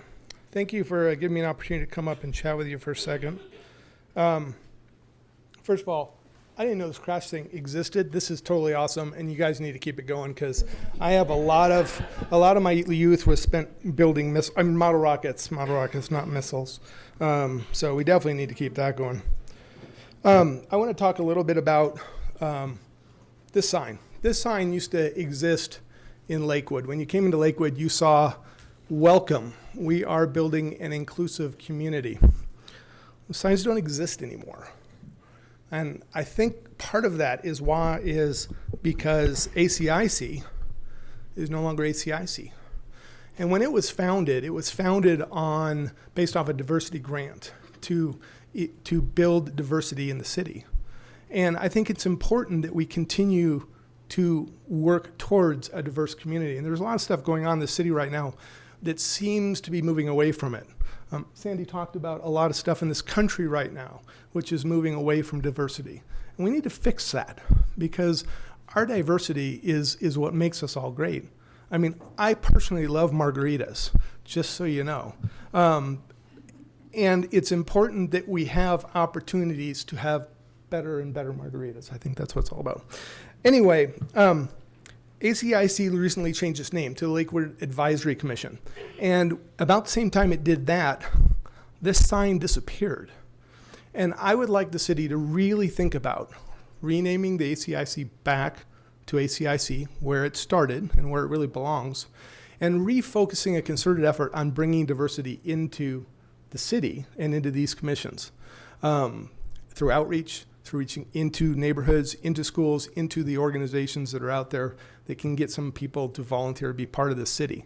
Because if you look around at people up there and in the audience, there's not a lot of diversity. And we need to embrace the fact that Lakewood has a huge amount of diversity in it, and ACIC should be the core of that. And the renaming of the commission and rechanging these signs, I think, is a detriment to our community. So I'd like you to relook at putting the name back to where it started, and please bring back these great signs. Thank you. Frederick Cobb. And then Jesse, Meg, Alana, if you haven't had a chance to speak, please come down and see the clerk, get your name signed up, and we'll take your public comment. Good evening. Mayor. Good evening, City Council. I just want to bring 2 points to you regarding our challenge that we're facing with crash at the Bear Lake State Park. Currently, crash does carry a sanctioning from the National Association of Rocketry. With that sanctioning, we are required to carry insurance. All the members of Crash carry our own individual insurance through membership, through NARM, or NAR I should say, and also additionally to that, through the sanctioning process, we are also required to carry insurance. So in case anything went sideways, which we hopefully don't happen, we have enough to cover everything that goes on. If the City Council does choose to want to look at that as part of the process in their study group later on, we will be able to dig up those documents and share that with the City Council. Furthermore, just from a point of reference as well, Rooney Ranch is on the south side of Green Mountain Reservoir, or at least it used to be. That area now is covered with homes. There's an elementary school in the place named after Rooney Ranch. Rooney Ranch is the area where Vern Estes and his associates, who began this model hobby, rocketry, back in the early or late 50s and early 60s, started the whole thing back then. Our site is in view of that area. So as a point of reference for history, we like to point out that fact that we're the closest to the origin of where this whole hobby started. That's all I have to say. Thank you. Thank you. Jesse?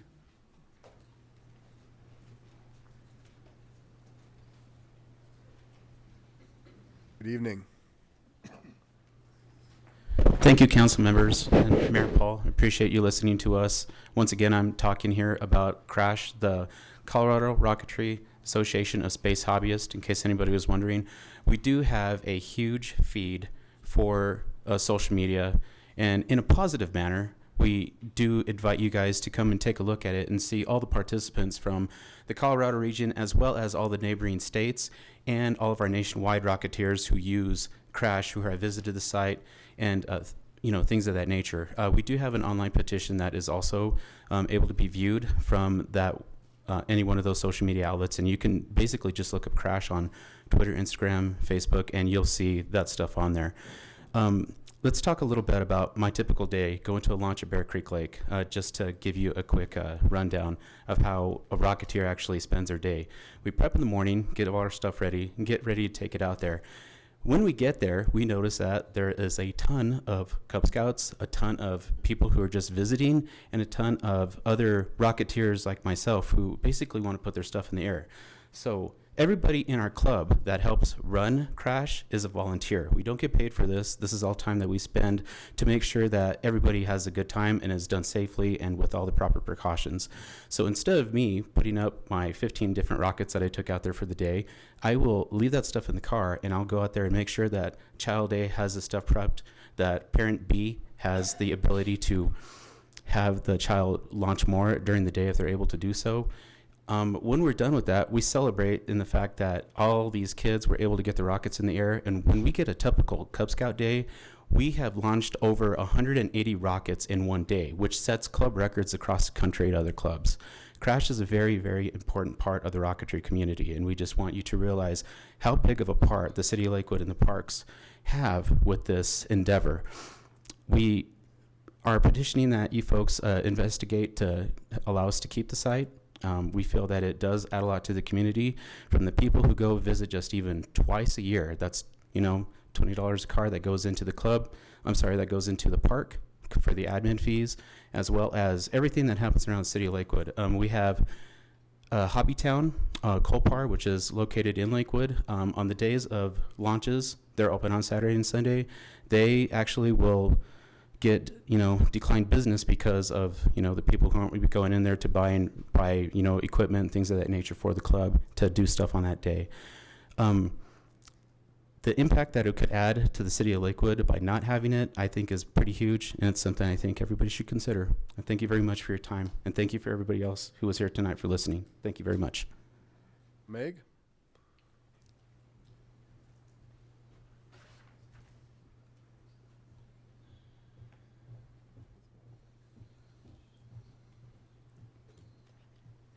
Hi, my name is Meg Boyles, and I am a local teacher. I've also been a member of Crash for a really long time. I really would encourage any of you to come down and see Crash on the 21st. As one of the few adult females who comes, I wanted to make sure that I represented. Also, as a teacher, it's something that I take very strongly that we're safe. So weeks that I am there, everybody gets a really nice reminder of the rules. First rule of rocketry: do not chase your rocket. Do not try to catch a rocket. Wait for it to land, then go approach. If you break any of those rules, people can get hurt, but we have a great safety record. Another thing that I really encourage you to do is notice how people are paying attention when you're there. There are people there who are not only there for them. Very frequently, my husband, not the very tall man, his brother, who he will not bring his rockets in order to help others, also makes a really, really strong point in encouraging students. That's where my background is. But children to understand why things are happening. Answering these questions and encouraging them to ask their own is something that Crash really, really advocates. You've heard, this is the nicest you will ever see many of these men dress. So I'd just like to mention that. I did not recognize half of them. So if you come, just know that. But it is something that really is vital. If we're thinking, I was here when your meeting started, and I saw a lot of the awards you were giving for people who were encouraging equity, encouraging inclusiveness, encouraging your town to be as best as it can. And if this opportunity is removed, you are removing a chance for the metro area. These are urban children from having an opportunity to launch rockets, to do this thing that could be only afforded to children in more suburban areas or even the country. So this is something that is really important and makes Lakewood stand out. So thank you. And thank you everyone for listening. Thank you. Elena Morgan? I got you, Jacob. There's only like one more. I'm with you. Now I see it. Well, I didn't have my script, or else I would have said it. Good evening. Welcome. I also have some handouts. Okay.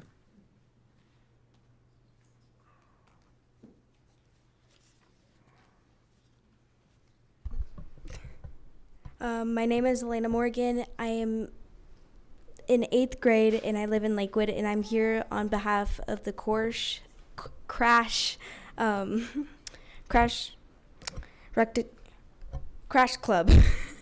We got you. You're good. Take your time.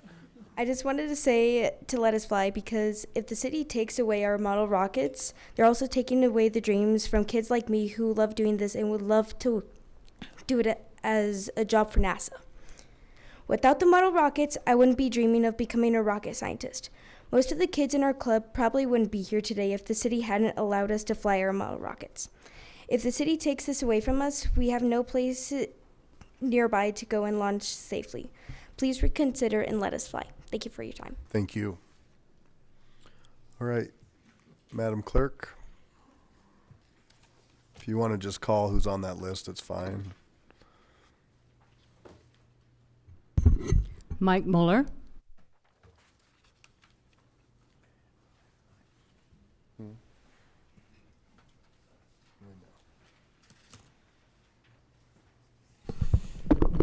Mike Miller, Ward 4. I sure am glad to see the 3-minute limit tonight has gone right out the window. That gives me a little bit more time. Tonight I was kind of upset, and this is just a short little bit, but the First Amendment took a beating tonight. And I'm telling you, free speech, freedom of the press, that was our First Amendment because it's the most important one. There's blogs for your First Amendment.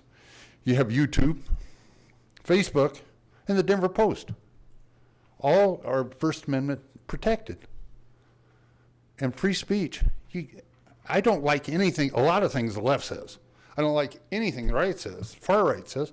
I barely like anything the mayor says, but I'll protect it to the very end.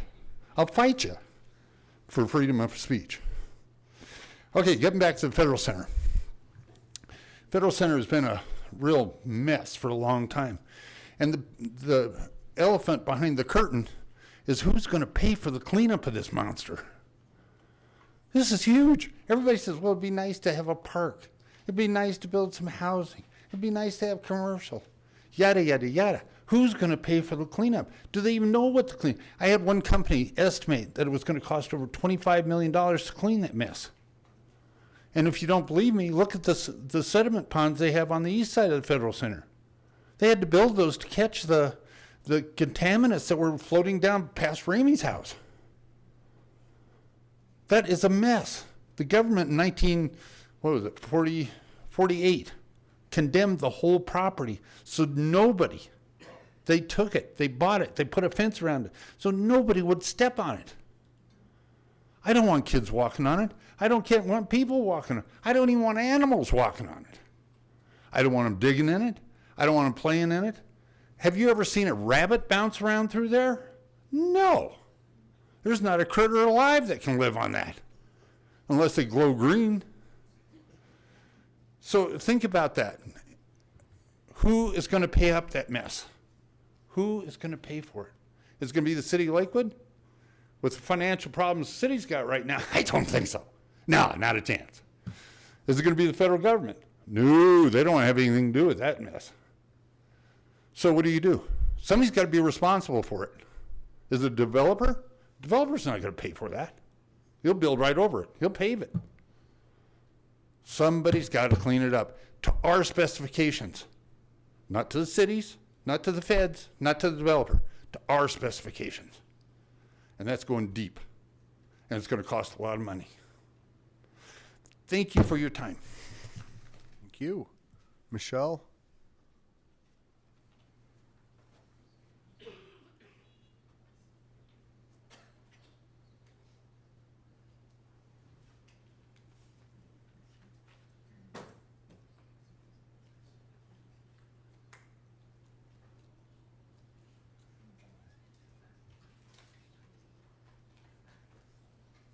Then anybody else, if you have not signed up and wish to speak, please come see the clerk.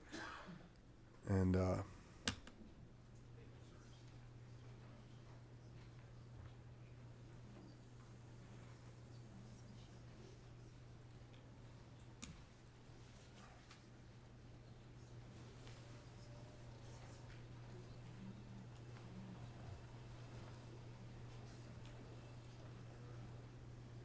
Good evening.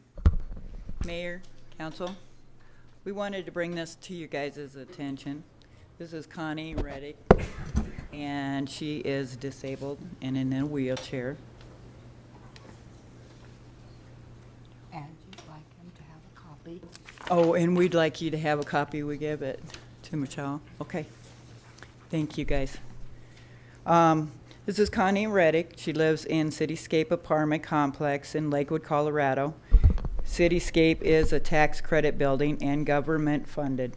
Cityscape is not complying with the apartment lease and is not applying with ADA or federal government or city inhabitability law. She has lived there in that apartment complex for a year, and she's in a wheelchair and is disabled and is on oxygen. She has gone to the managers at she has gone to the managers at Metro West and spoke to the director about needing reasonable accommodations because she needs to be in a disability apartment. She's in a standard apartment right now, and being in a standard apartment is way different for her. Okay. The concerns and issues that need to be addressed. Like I said, she's living in a regular apartment, living quarters, and it makes it difficult for her to get around and work with things. Just like on our people that walk, we can do a lot of things. We it's a disadvantage for her. So,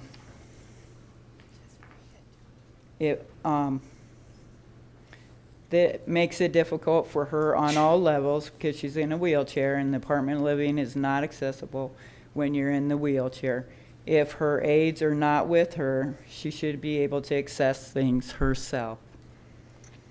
She needs a disability apartment with the apartment complex managers and Metro West Housing Authority. She is getting nowhere with them. They're not complying to the warranty ability law and the AD laws and leasing contract. In her apartment, she does have 2 bedrooms in this apartment, and everything that she owns is in storage right now. She's unable to move into either of the bedrooms in her apartment. The prior resident that was in the apartment before her was an elderly lady that had a dog and was blind, and it urinated and defecated in the bedrooms. When she moved into the apartment, she can smell this and urine and feces in here, and it's in the air, and it's affecting her breathing and her health.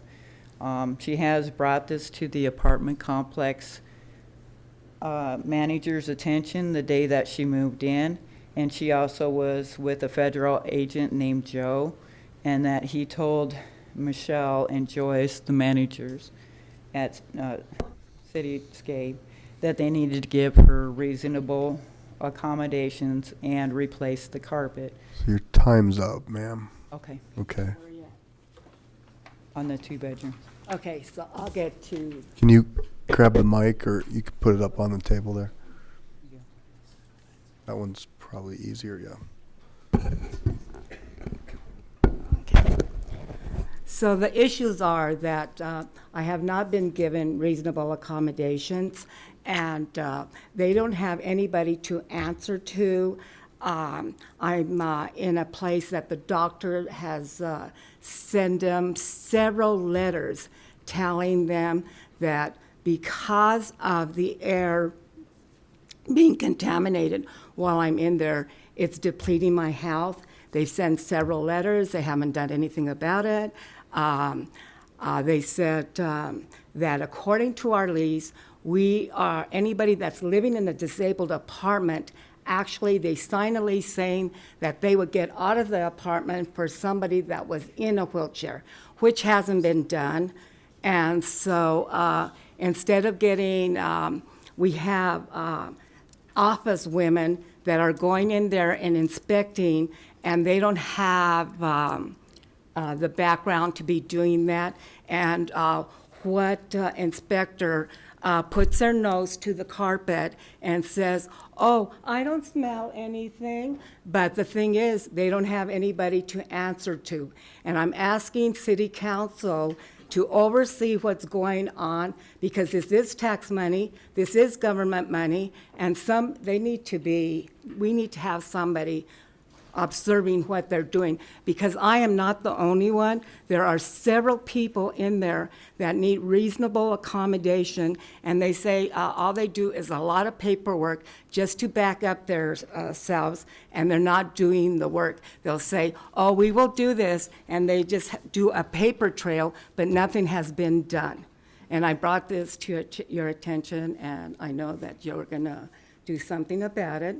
But I will continue bringing it up because it's very important, because I want to be able to live my life just like every single one of you, that I can only go into the bathroom forward. I can't turn around. It's about as big as this area, and I continue, but it's not only the problem of not having accessibility. I don't have machines, the washing machines, nothing is accessible.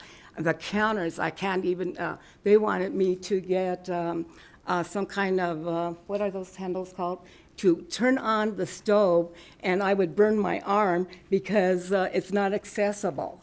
And since we have the ADA laws and the warranty and habitability laws that just passed now in August, they need to abide by the laws, and they're not abiding by the laws. So it's very important that we get somebody to oversee, because what are they going to do? Slap their own self on the hand and say, oh, I haven't did this work, because they have nobody to answer to.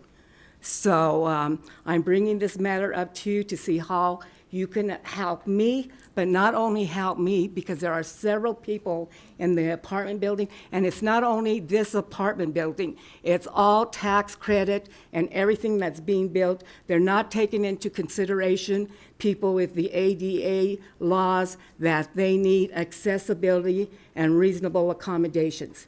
There shouldn't be a whole year I'm paying storage because I can't even Time's up, ma'am. I can't even bring my stuff into the apartment building because it'll be contaminated with the air, and it is causing me to die faster than I should because of the contaminations. Thank you. Mm-hmm. Thank you guys for your time. Thank you so much. Mr. Clapp? Is that Clapp?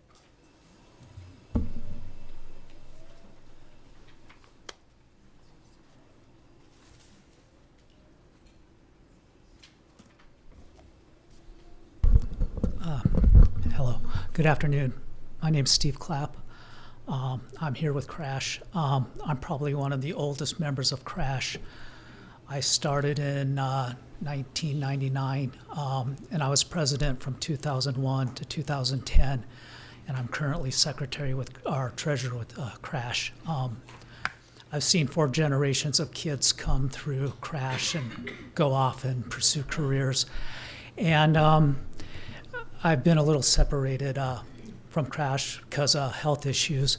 But when I was involved, I thought we had a really strong connection with the park, and apparently that doesn't seem to be the case. And when they said they were asking us to leave, that we could have the opportunity to discuss with them staying there, and we were addressed with an abrupt no. And I guess we're here to request to be reviewed to see if we can stay at Bear Creek Park. You know, we can address all of Bear Creek's issues, and I think we just want the opportunity to be heard. We would hate to see Lakewood lose something that is potentially an asset when they're understanding that they're looking at as a liability. And I think that's all I have. Thank you. Thank you. All right, that exhausts our public comment roster. Anybody else wish to speak? Okay, seeing none, I'll close public comment and want to thank everybody for taking the time. A lot of powerful and passionate public comment on a lot of different ends. And as you can see, nothing is really that easy when you're trying to be part of a city. And there's a lot of different needs and wants and desires and balances and everything in between. So it's always good to hear from the community. We certainly want to be a welcoming community, and I know that we strive in many different ways, and there was some other passionate testimony about different things related to race and people feeling in different ways. And so this is a great forum for anybody to come and have that opportunity. I will say, as far as rockets go, I think everybody, including our city staff, likes rockets and appreciates STEM and everything that goes along with it. So it's certainly not something that is being punitive. It's, again, a management issue. And with that said, you know, staff is going to continue to work on this, continue to work with you. I know that they take this seriously. I personally reached out to some folks at Lockheed today. I think there is a lot of opportunity. I do appreciate that staff did bring this to your attention last year, right? So I'm glad that we're having this conversation, but they will continue down that path, and so I urge you to continue to work with our staff. The lady just left. I think that Metro West is aware, and our folks will continue to make sure that Metro West Housing is aware in that fashion as we go forward. So I appreciate everybody this evening, and we will have a further discussion later on the Federal Center, and we can address those sorts of issues later. So with that, next up is the city manager's report. Thank you. Just a few things for this evening. Last Thursday, we had our council candidate meeting, and we had 11 people who are running for office here at the City of Lakewood, and we're very grateful for the commitment to this community. At that time, the city clerk, Michelle Millard, helped us to determine what the order will be on the ballot. So that was the main reason for that meeting. The ballot was actually certified on Friday, the 6th at 3 p.m. I just want to remind all council and mayor candidates that when you get questions or concerns from citizens, please make sure those go to direct response at lakewood.org. And the famous Caitlin Galt will dispatch that information to the appropriate staff, and then the responses to those questions and concerns will be distributed to everyone, both sitting council members as well as candidates. On another note, here's some great news. Our regional homeless navigation team were asked to apply for a grant. They were invited to apply for a grant. And the invitation came from Lutheran Medical Center, and our team was awarded $20,000 already. So this is our own Amy Dieknicker and Sergeant John Alish, both who you know very well, both very passionate about the homeless population in our community, and they were awarded $20,000 from Lutheran Medical Center, which will help with the navigation program, providing a space for all of the navigators throughout the county to be together and to collaborate together. So that's great news, and congratulations to Amy and John. Great work. Finally, next week is our first meeting about our budget. And that's the budget study session. It's on the 16th. All of you have received the budget in hard copy, and it's easy reading, so really enjoy that. It's also available online, so please become familiar with that. Enjoy the pictures. I know the finance department led by Larry Dorr, Larry Dorr, as well as the whole budget team throughout the city have worked together really hard on this particular product. So I look forward to hearing that you've read all bazillion pages of it.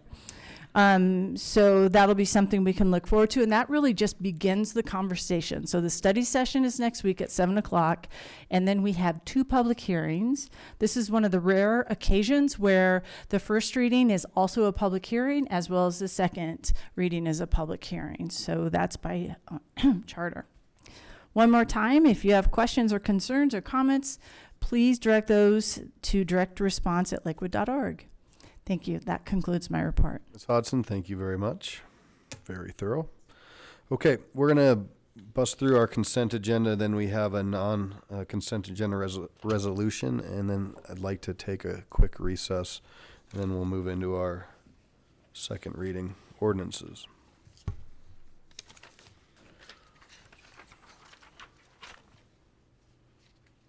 So the use of the consent agenda has been made to expedite council action. It contains both resolutions and first reading ordinances. Resolutions are of routine nature. Members of the public will have an opportunity in a moment to comment on any of those proposed resolutions.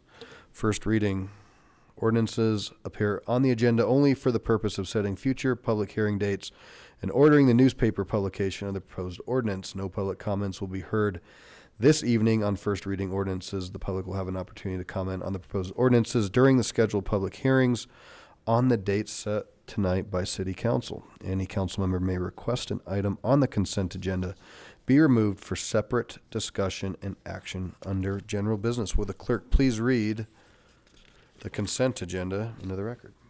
The consent agenda consists of items 8 through 15. Item 8, Resolution 2019-31, authorizing the adoption of the Second Amendment to the City of Lakewood Deferred Compensation Plan and Trust Agreement. Item 9, Resolution 2019-32, authorizing the restatement of the City of Lakewood Police Money Purchase Pension Plan and Trust Agreement. Item 10, Resolution 2019-33, authorizing the restatement of the City of Lakewood Employees Money Purchase Pension Plan and Trust Agreement. Item 11, Resolution 2019-34, authorizing the amendment of the City of Lakewood Police Duty, Death, and Disability Plan and Trust Agreement. Item 12, Resolution 2019-35, authorizing a revocable license agreement between the City of Lakewood and Michael Walks and Marcy Cloak along the west side of South Artibus Place to allow placement and maintenance of retaining wall and related appurtenances. Item 13, Resolution 2019-36, supporting grant application to Colorado Department of Local Affairs for the 2020 Census Outreach Grant to assist City of Lakewood in partnership with Jefferson County Complete Count Committee and other subcommittee organizations to work collectively on outreach to hard-to-count populations of Lakewood and Jefferson County to encourage their participation in 2020 census.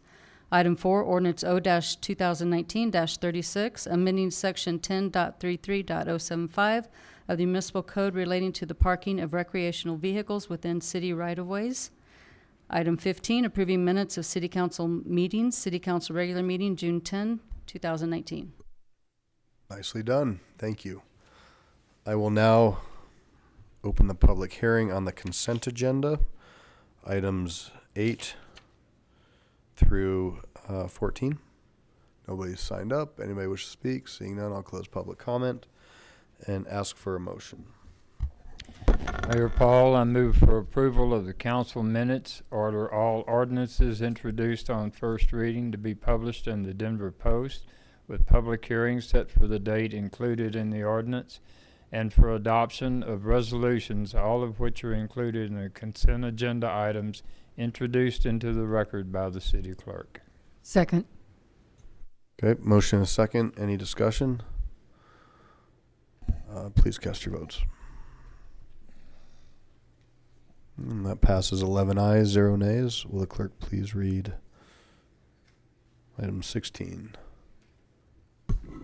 Item 16, Resolution 2019-37, approving economic development incentive agreement with WDG Bayard LLC.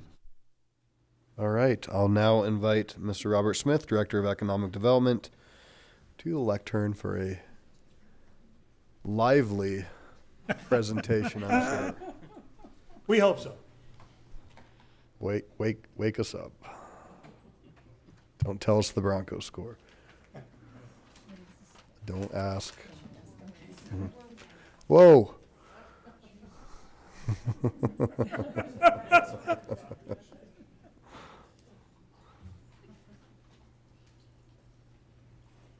Thank you, Karen. Oh, she made it up. All right. Sir, good evening. Good evening, Mayor and members of City Council. So happy to be with you here this evening. Thank you for giving us some time on your agenda to contemplate this particular issue. Before you have two items. One is an agreement with the Bayard folks, WDG Bayard LLC, and the city, and you also have a resolution. If you were to approve the resolution, that would authorize the city to enter into that agreement, and it would also authorize and direct the city manager to sign on behalf of the city to enter into that agreement. I'll take a few minutes here just to run you through what's in the agreement. Whoops. I'll move back and forth. This is involving an address 100 South Wadsworth. You can see an aerial map of the city out in front of you. In the middle of it, you'll notice a relatively large undeveloped property. Let me put some labels on here to make it a little easier to read this map. Obviously, Wadsworth moving north to south through the middle of the map. First Avenue is running east to west along the top, and Alameda is running east to west along the bottom. Some well-known landmarks there: O'Kane Park, Fairfield Commons. That's the shopping center that has the Sprouts location in it. Off of Wadsworth, Home Depot, Belmar, of course, and then the city center where we're located right now. The parcel that we're talking about is right here in the middle there. It's an undeveloped parcel, largely undeveloped for many, many years along the way. And you might ask yourself, well, why would that be? Why would, in one of the hopping areas of town, why would that be undeveloped? Well, it helps if I turn the map just a little bit to the oblique so that you can see some of the topography on here. We have an atypical situation here where the storm drainage for this site is at its capacity already. So to develop this site requires a redevelopment of about 1,900 linear linear feet of storm drainage to make this happen, because it's got to go all the way up into First Avenue. Now, in order to do that, that's an expense of several $100,000, and all the other development opportunities that we've entertained over the last couple of years have not been able to make that pencil out with the developments that they would like to have happen on there. So the opportunity tonight is to do essentially a reimbursement agreement. It's an incentive, so city dollars will go into that project, so if you so choose. And I want to go through all of the deal points on there. You have the agreement before you. It's about 10 pages. All of the details are spelled out in that agreement, but I'll hit the highlights in terms of what it does. The first one is that anytime the city invests funds into a business incentive agreement, there has to be clear public benefit. In this particular case, there are two major public benefits. The first one is the development of a key commercial parcel that has been vacant for quite some time, and so this will allow for this development to move forward. The second one is to attract sales tax generating businesses. Specific to this agreement, those businesses have to attract sales taxes and bring those to the city. It will generate jobs as well. And the site is being designed so it will cohesively use the uses that are on there. There is room on this site for about 4 different developments, what we often refer to as pads, and I'll outline that in just a moment on here. 4 different developments that will be in it. This is a performance-based incentive, and most frequently the city of Lakewood insists on a performance-based agreement, and the reason for that is that the project has to perform first before we put any dollars into it. That mitigates the risk to the city in terms of the financial investment. If the project, for whatever reason, doesn't produce, doesn't perform, our incentive is off the table. So it has to perform first before we put dollars into it. So the 2 things that the developer will do for this project to start off with is they will finance and install 1,900 approximately feet of public storm water improvements, and they will attract, construct, and open sales tax generating businesses. Those are the 2 performance measures. If this incentive agreement were to be approved, it would be funded out of the Economic Development Fund. It's important to note this because the Economic Development Fund is different than the general fund. Sales taxes generally go into the general fund for use in financing and paying for police and roads and all of the things that the citizens want us to deliver in the city. The Economic Development Fund is a tax on lodgers that come into the city and stay into our hotels, and it's specifically designed to help in situations like this where economic development can be furthered by using those funds for that purpose. So all of the sales tax that get generated with this particular project will go into the general fund, will be available for all of the general fund expenses that we have and that we'll be talking about over the next few weeks with the budget. So the deal structure is, once again, the developer builds the stormwater public facilities. They attract, construct, and open sales tax generating businesses. The time frame is 4 years to earn the financial incentive. The maximum amount to be paid out would not exceed $400,000. So that's the cap. That's the maximum amount the city would put into this project, which is about the cost of the storm sewer that I talked about at the beginning. And the city will realize new sales tax revenues before contributing anything financially. The 4-year time frame will start from the first day of the second month following the second building CO on the site. Now, the reason I bring that up is it's very important because the 4-year time clock starts when essentially half the project is built. 2 of the developments are in there. So from that moment forward, the clock is ticking. We want them to be successful and we want them to go quickly, but we don't want them to do is build one thing and then wait and wait and wait and wait and wait. The city will have to gain at least $2 million in gross new sales revenue from the retail pads constructed on the site. So in other words, if it doesn't generate at least $2 million in new sales, the incentive goes off the table. We believe that this particular project will generate 3 or 4 times that amount.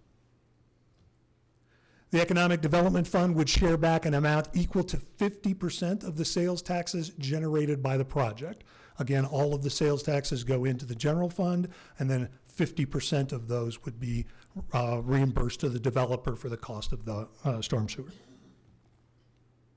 So I brought this up because there is a table inside the contract, and I wanted to take a few moments to go through the math on here, and I wanted to simplify it real quickly so that you could see how we build this up. We've got 4 years to do it. $400,000 is the cap. So quick math tells you that you want to do about $100,000 a year. How many new sales do you have to generate in order to generate that kind of dollars? You see right there on the third column from the right, total sales, $6.7 million is what these 4 pads have to generate in aggregate in order to get to that cap or that $400,000. The total sales tax on those in year one, all the years are the same. But year one, sales tax is about $201,000. The share back is about $100,500. So as you go through the 4 years, you can see that the total is $402,000. Again, the cap is $400,000. So when they get to the $400,000, the incentive stops. So in this particular scenario, they'd hit it in about 3 years and 10 months, something like that. This is the numbers that the developer is proposing it will be as part of the project. Again, we put 3 pads on there. There's room for 4 pads. We took one of those pads out because it might likely be something that really doesn't generate a lot of sales tax, like a bank, for example. A bank is a nice service retail operation, but it doesn't generate sales tax. So between those 3 pads along the way there, their suggestion is that they'll be doing a little bit in excess of $7 million. Those pads will continue to develop more sales tax along the way. And that their total after 4 years is that $448,108. Again, it stops at $400,000. So in this particular scenario, they would be done with the incentive year 3 and 6 months, roughly. And with that, I'll open it up to any kind of questions that you might have this evening. I will point out that some representatives of Developer Wall Development are here with us this evening to watch the proceedings and to see how it goes. But I'm happy to answer and entertain any questions you might have. Great. Mr. Smith, you want to just grab a quick seat and I'll open the public hearing? Will do. We'll go from there. Thank you, sir.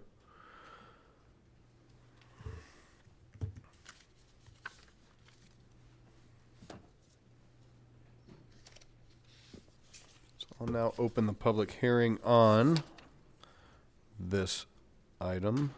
Nobody's signed up. Anybody wish to speak? Mr. Muller, come on down.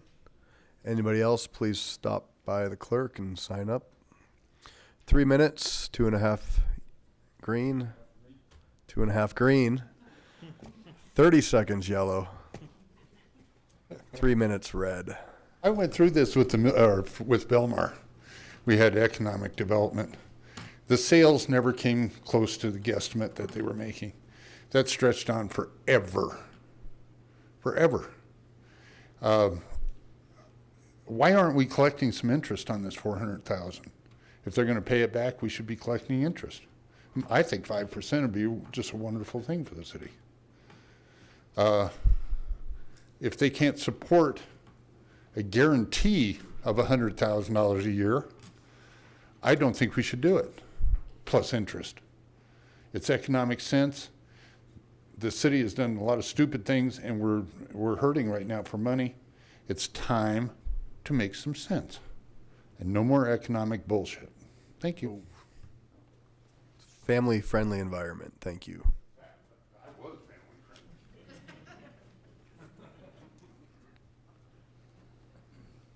All right. Anybody else wish to speak? Okay. Seeing none, I'll close public comment. And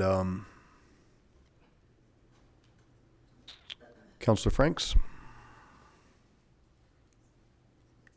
Thanks, Mayor Paul. I just wanted to make sure that the public knew that we've had a really intense deep dive on this. So it may just be, looking at us sitting here.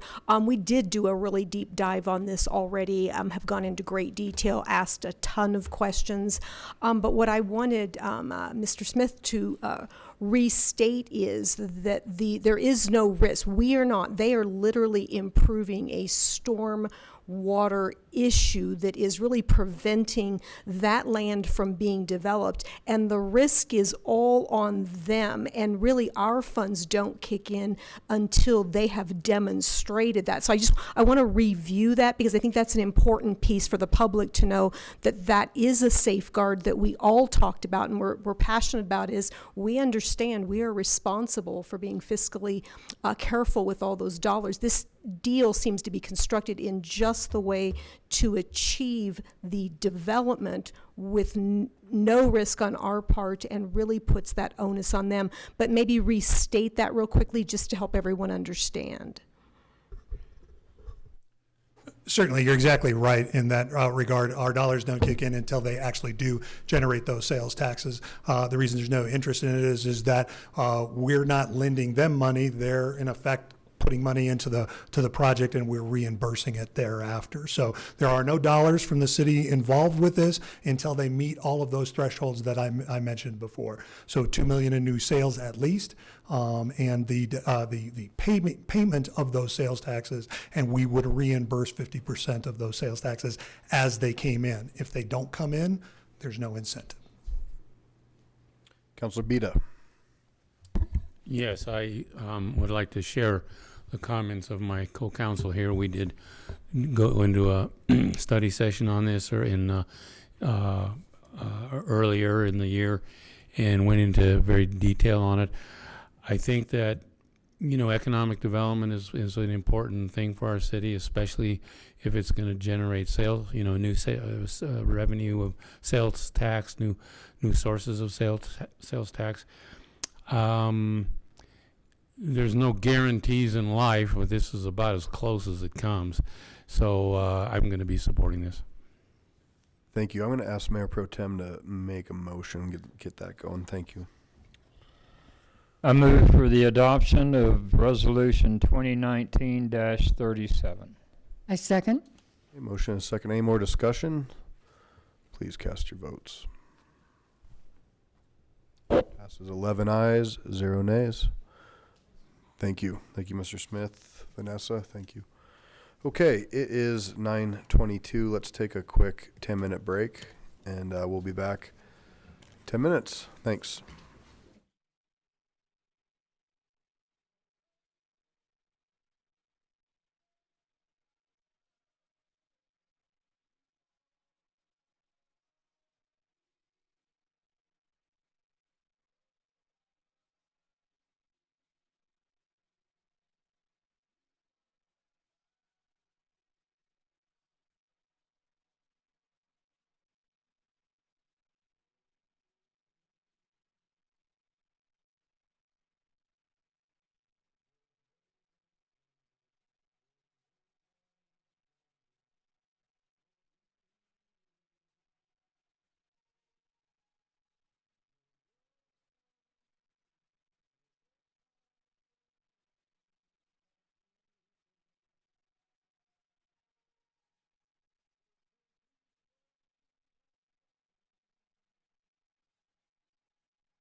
I'd like to reconvene the Lakewood City Council meeting, September 9th, 2019, council chambers at 9:34 p.m.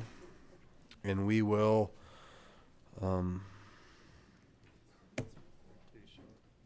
everybody here? We'll wait a couple seconds.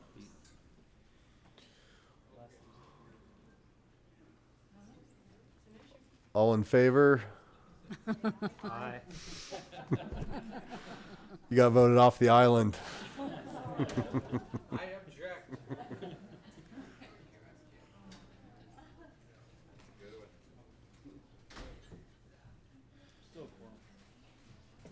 We can move on. Okay. Clerk, please read item 17. Item 17, ordinance O-2019-32, repealing and replacing portions of Chapter 14.25 of the Lakewood Municipal Code concerning floodplain management. All right. So I will now turn it over to Mr. Jay Hutchison, our Director of Public Works, and he has with him tonight our City Engineer, Ann Hine. Just a couple of quick introductory comments, and then Ann will make a brief presentation on this topic. There are actually three components to this revision to the floodplain management ordinance. One of them is very routine, and that's an adoption of some updates to the floodplain mapping that's necessary to enforce the ordinance.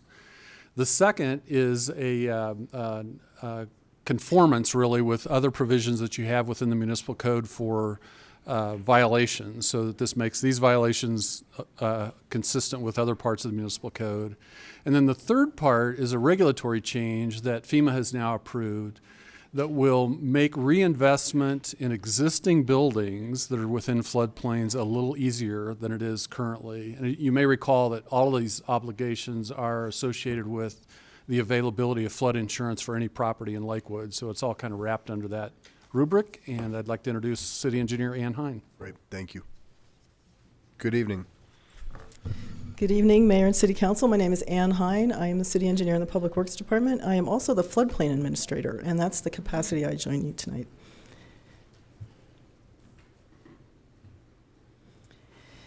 As you know, the City of Lakewood participates in the National Flood Insurance Program. This means that property owners in flood-prone areas in Lakewood can purchase flood insurance policies. Part of the participation requirement from FEMA is that we have a floodplain management ordinance, and we keep that updated. We do have 3 changes to the floodplain ordinance tonight. FEMA has reviewed and approved these changes. And these changes are not mandated by FEMA. They are local changes that we requested to keep the ordinance specific to Lakewood.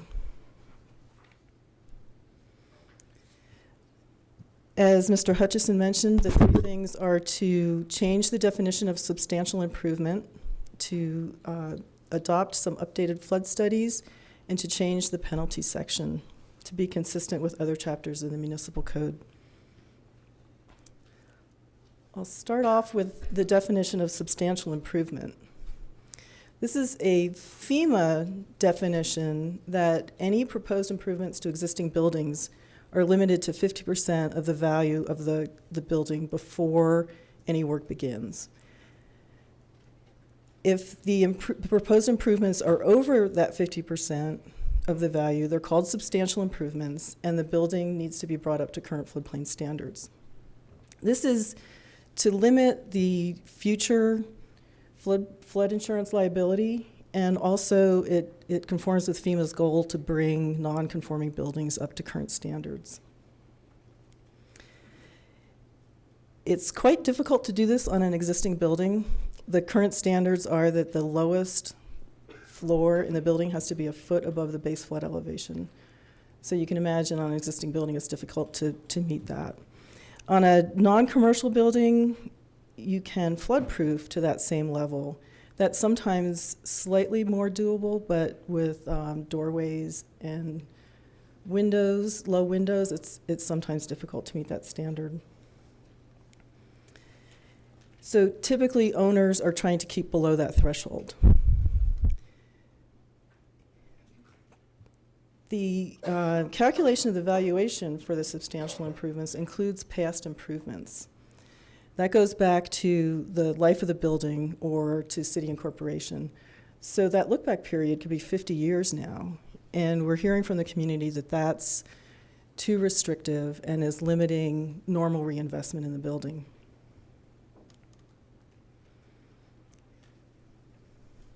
We are proposing to update the definition to include a 5-year look-back period. So any improvements in the preceding 5 years would factor into the substantial improvement valuation, but improvements prior to that would not factor into the valuation. And a further clarification in the definition is that we are only looking at improvements that required permits for which we have records in our system. So things that are cosmetic in nature that don't require permits would not be included in the valuation. That could be carpeting, paint, some fixtures, some appliances, and other building elements that owners change over time that don't require permits. And FEMA has approved that change to the definition. The second change is to adopt some updated flood studies. These are local studies that are completed by the Urban Drainage and Flood Control District, which is now the Mile High Flood District. And they complete them in coordination with the local communities.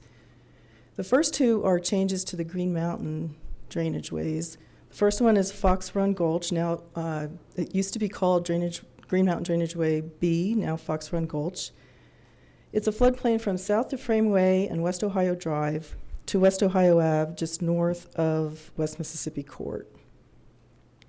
The floodplain in this area is narrowed and confined to the street system due to upstream detention and a storm sewer system that was constructed.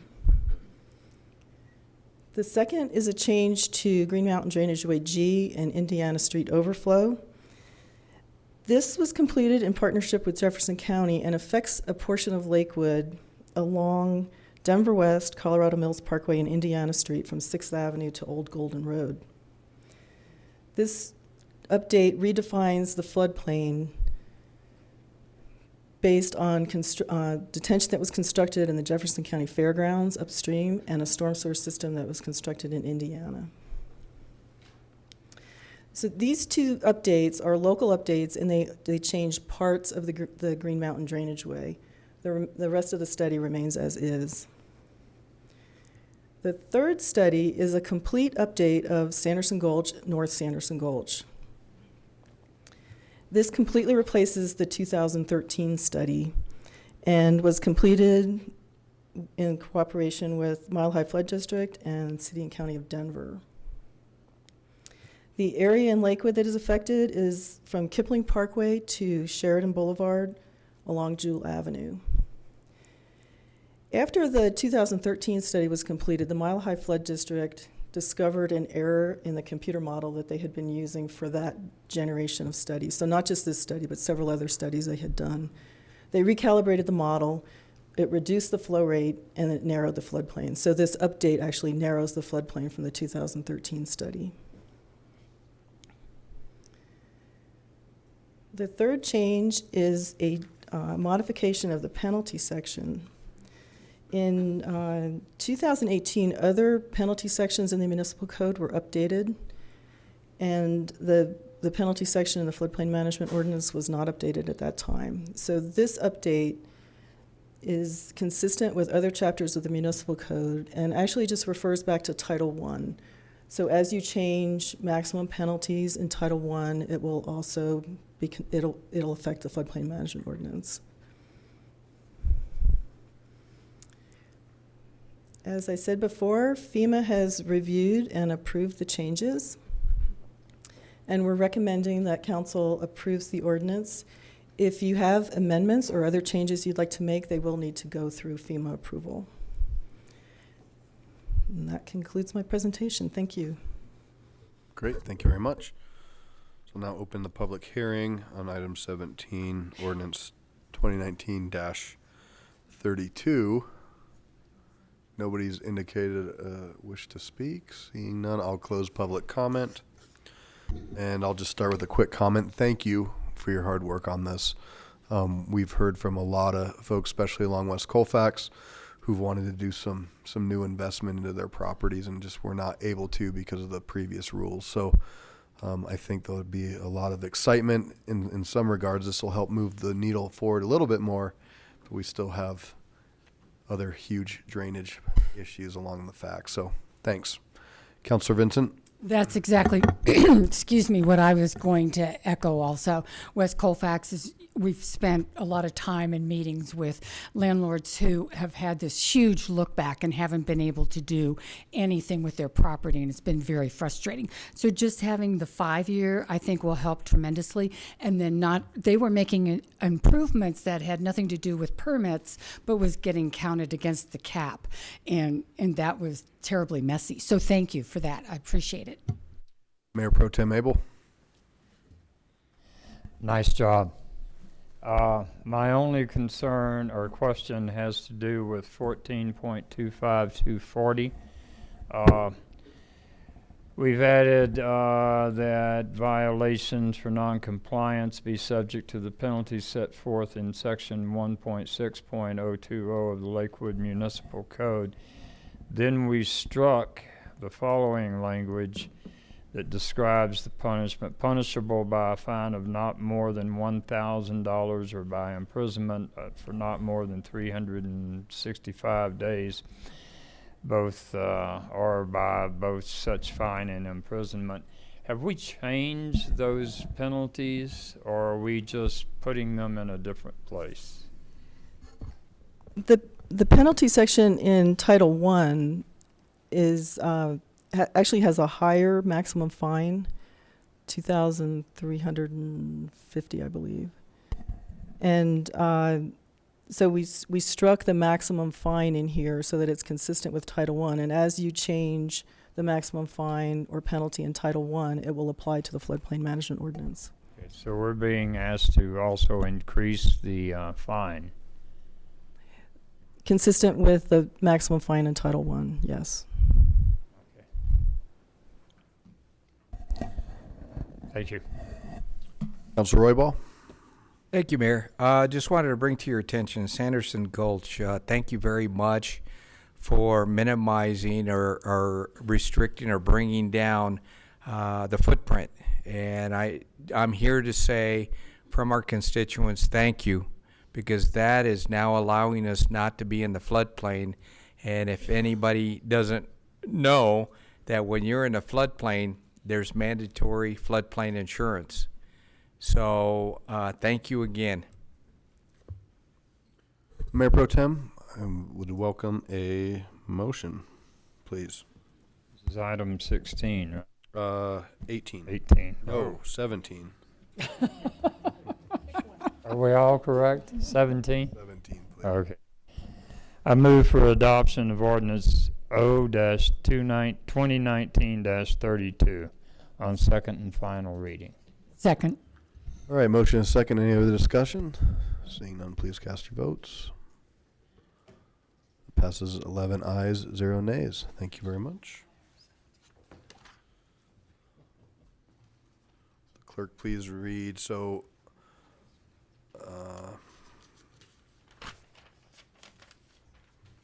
item 18.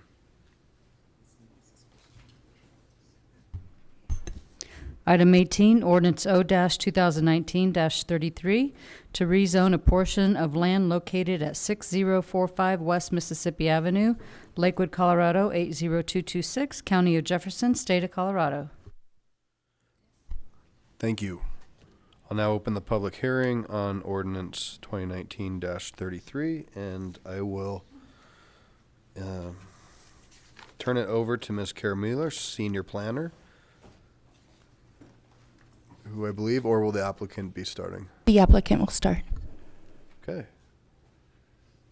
Good evening. If you want to introduce yourself, that'd be great.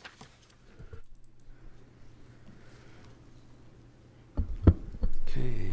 Do I need to press anything else? No. Or should I do the start, right? Yes. There is that. You'd think I know how to run these things by now. Oh, yeah, okay. There you go. Thank you. You're welcome. Okay. Hello, my name is Jim Allen. I appreciate your time, Council and Mr. Mayor. I'm with TJC. We are a civil engineering firm adjacent Wheat Ridge, City of Wheat Ridge. And so today we are to talk about 6045 West Mississippi Avenue. We've named it Ambassador Place, and this is for a rezoning. So this is an aerial view. North is up. You have Sheridan is the main road kind of on the right side of the screen. Mississippi, our property is the red oval. We have the blue shading is currently zoned M&S along Mississippi, and that northern green portion is the current zoning of R143. It's vacant ground, about 7.4 acres. It's been that way for a long time. And the point of this picture is just kind of give you a feel for the residential nature of the surrounding area. There's some multifamily over to the east, and to the west, but it's mostly single family, small lot, medium-sized lot. And this is an existing zoning map. The oval, again, is our property. That kind of orange with the black outline is the actual portion we're talking about for the rezone, if you guys can see that. It's kind of this here. This is the rezoning area. This is the front portion that's currently zoned the M&S that we're not talking about today. A lot of this is single-family residential to the south. A lot of orange up here is the R2. The upper left, we're getting into Belmar, and more multifamily mixed-use, high density in the purple. And the brown is also a lot of high-density mixed-use or high-density residential. And then I'm going to zoom in a little bit with some actual coding. So here's some more of the zoning in the area, if you can read that.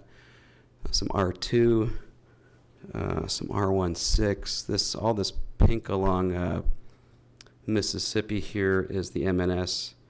This is multifamily, some more high density. Another high density up here. But again, we're here, Sheridan property, city boundary line of Sheridan's right over here. Again, this is to kind of give you a feel for the area. Let's see. And then I'm going to come into the property. So these are the two lots. Again, I talked about.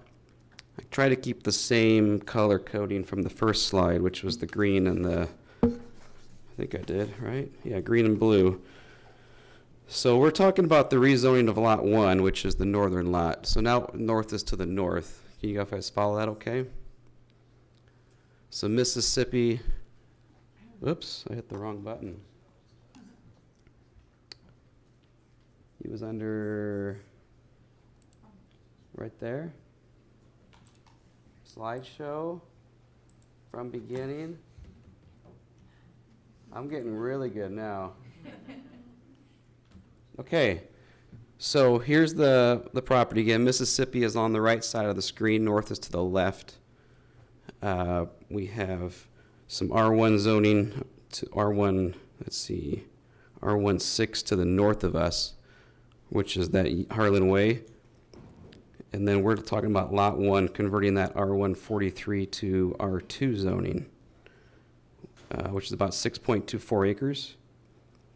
The difference between the R2 zoning for us and the R16 to the north is pretty much lot width.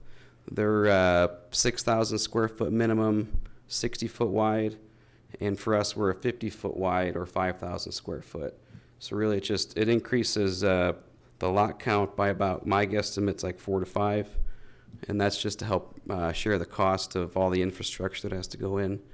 We're going to have to extend Tennessee Avenue as well as the right-of-way for Kentucky Avenue, storm sewer and detention on site. In order to get water and sanitary to the site, we're going to have to come in through the Kentucky Avenue right-of-way, which should be fairly expensive. And then just to I'll call it on the left side of the screen, That's all R2 zoning as well existing right now. It's all vacant, but someday that'll most likely turn into some single-family homes as well. It's platted right away over there, but again, it's not developed yet.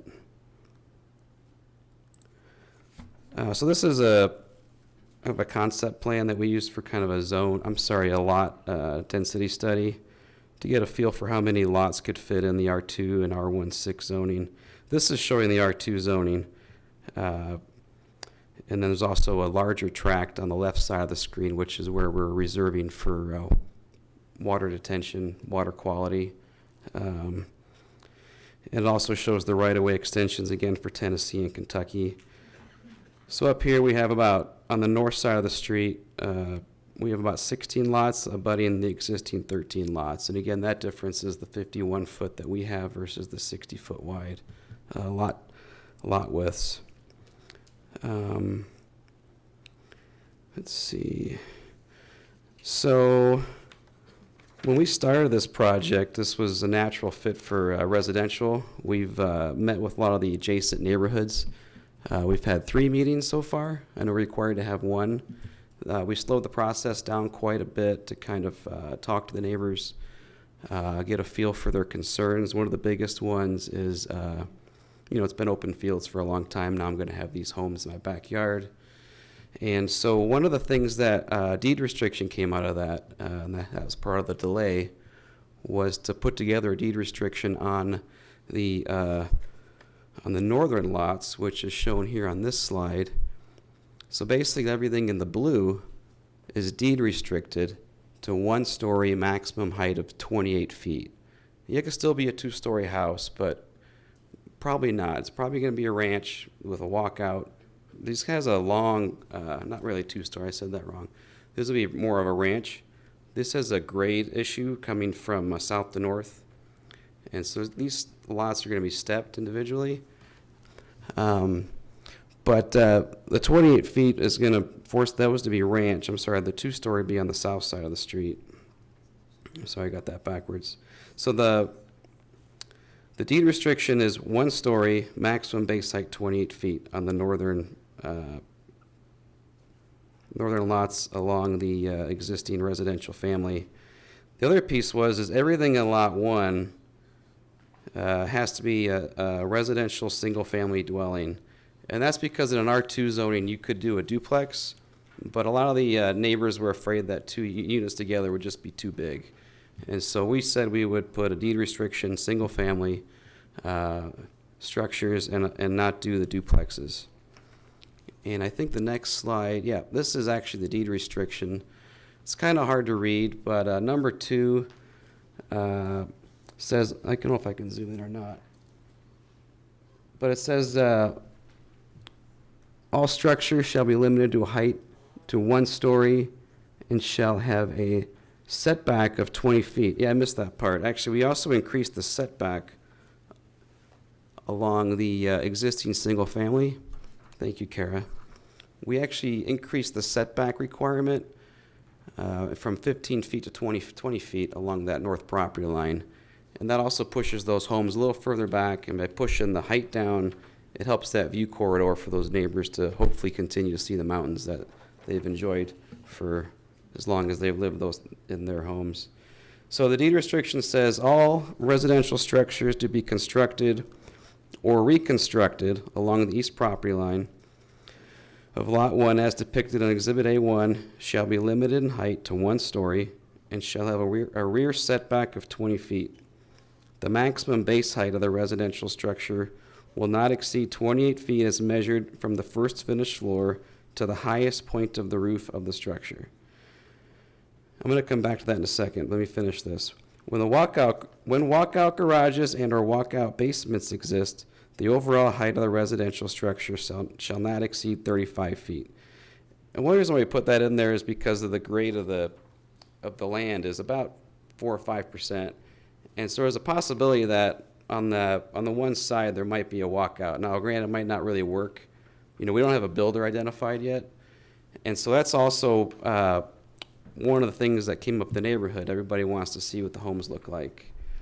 And unfortunately, we're just developers, right? We We find the ground, we zone it, we build the roads, build the infrastructure, and then a home builder comes in behind and they put in the homes. But when we talk about the 28 feet to the highest point of the roof, we talk about that because these homes are going to be not going to be modern boxes. These are going to fit the neighborhood. They're going to have to be something that's very contemporary and match the existing architecture in the area. But back to the declaration, number 3 says, all residential structures to be constructed on Lot 1 shall consist of one detached single-family residential dwelling unit per platted lot. Duplex and accessory dwelling units, or ADUs, will not be allowed. I think that's the end of my presentation. So thank you. All right, thank you.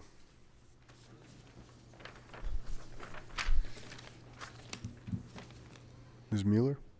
Okay.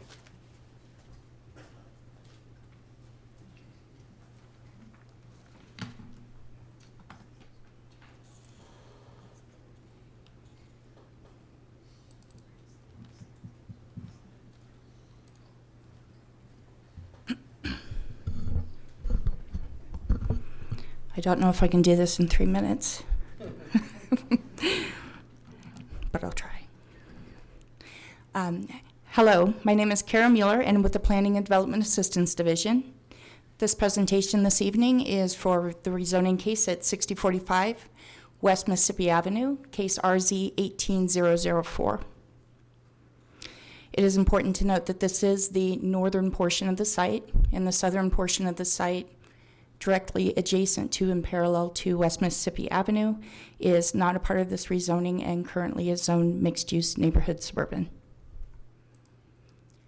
The request this evening is to rezone the property from 1 acre residential, or R-1-43, to 2 family and small lot residential, R2. This property is approximately 6.2 acres in size. The rezoning process is our most public process here at the City of Lakewood. It always begins with a pre-planning application to where the applicant can do a request as to what they would like to do with the property. There is a required formal neighborhood meeting prior to being able to make any formal application on a rezoning. And then there are 2 public hearings, one before Planning Commission, which is the fact and finding body. Staff makes a recommendation to Planning Commission based on the comprehensive plan and zoning. And then Planning Commission at a public hearing makes a recommendation to City Council, which is this group this evening, on all rezoning requests. It's important to note that if the rezoning is approved, there will be a further need for a major subdivision and site plan, as well as any kind of building permits to develop the site into individual residential lots. This aerial picture indicated in yellow, that is the northern portion of the property. North is up on this picture. West Kentucky Avenue actually runs along the northern portion of the property. There is some right-of-way that is already dedicated there. If this moves forward, they'd have to dedicate the southern half of the street, but the northern half is already dedicated right-of-way. Directly to the east is the Harlan Way subdivision, single-family residential. And directly to the west is an R143 sliver, which is connected to a landscape business that has been around for quite some time. And then the properties to the north are vacant, as well as the property directly adjacent to West Mississippi. This is the zoning of the property. Again, the current zoning is R143. Directly to the east in the Harlan Way neighborhood, we have R16, which is small lot residential. Directly to the south along West Mississippi Avenue, approximately 205 to 210 feet, depending on the property, the zoning is mixed-use neighborhood suburban, of which it is 205 feet deep along this property. Again, directly to the west, that is the landscape business, which is a combination of the mixed-use neighborhood suburban and R143. And directly to the north, you can see the swath of 2 family and small lot residential R2. The intent of the R2 zone district is to provide for small lot, single family and duplex residential development. This is a use comparison chart. We like to do these just to kind of show and highlight the different uses. As you can see in a 1 acre site, you can have animal care, cemetery, plant and nursery. And if you take a look at the 2 family and small lot duplexes on there, once again, there is a proposal of a deed restriction by the applicant, only to do single family. You can do religious institutions as well as any kind of public transportation facility. These are the dimensional standards. I think it's important to point out, obviously, 1 acre is 1 acre. When you do a single family in an R2 zone district, the minimum lot size is 5,000. Once again, the deed restriction would eliminate the duplex factor. The minimum lot width is 140 feet in the 1 acre, and I do want to put the correct lot width out there for R2. It's not 50 feet, it's 45 feet. The heights are pretty much the same, and so are the setbacks in this area, except for the side setback. So a conceptual land use plan is the document that we prepare in order to provide enough information to determine land uses. So indicated here, you can see the street names: West Kentucky Avenue to the north.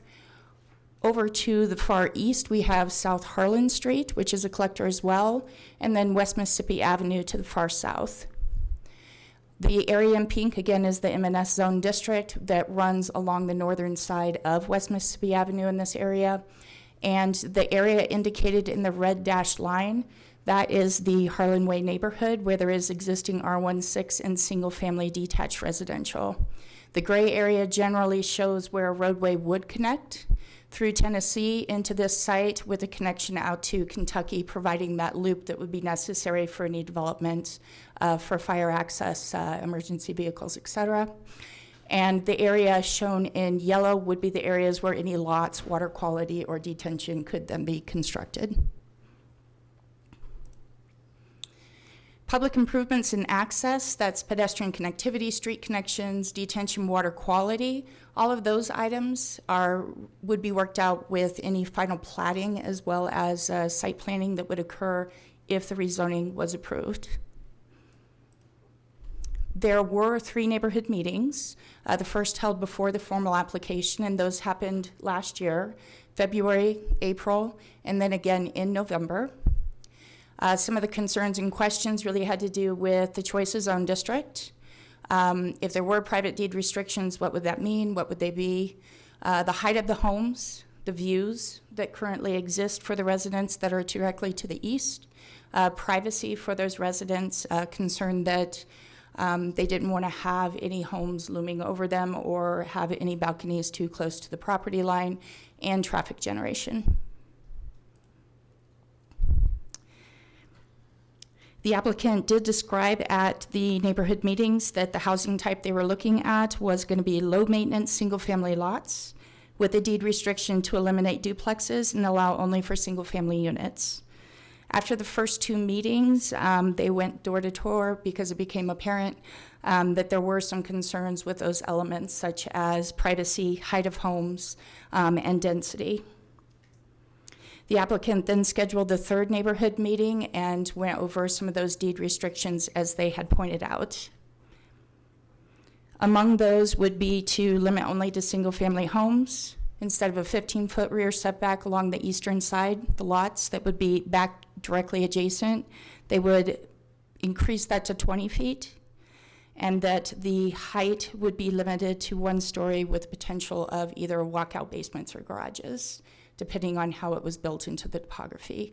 That maximum height, again, as stated by the applicant in that deed restriction, would be from the grade to the very highest point, not a midpoint of a gable, but the highest point of 28 feet. The increase in traffic generation to South Harlan Street via either Kentucky or Tennessee was a concern given with a lot of the development up to the north, the Red Rocks Church, as well as the Metro West housing that's happening at Alabina and Harlan.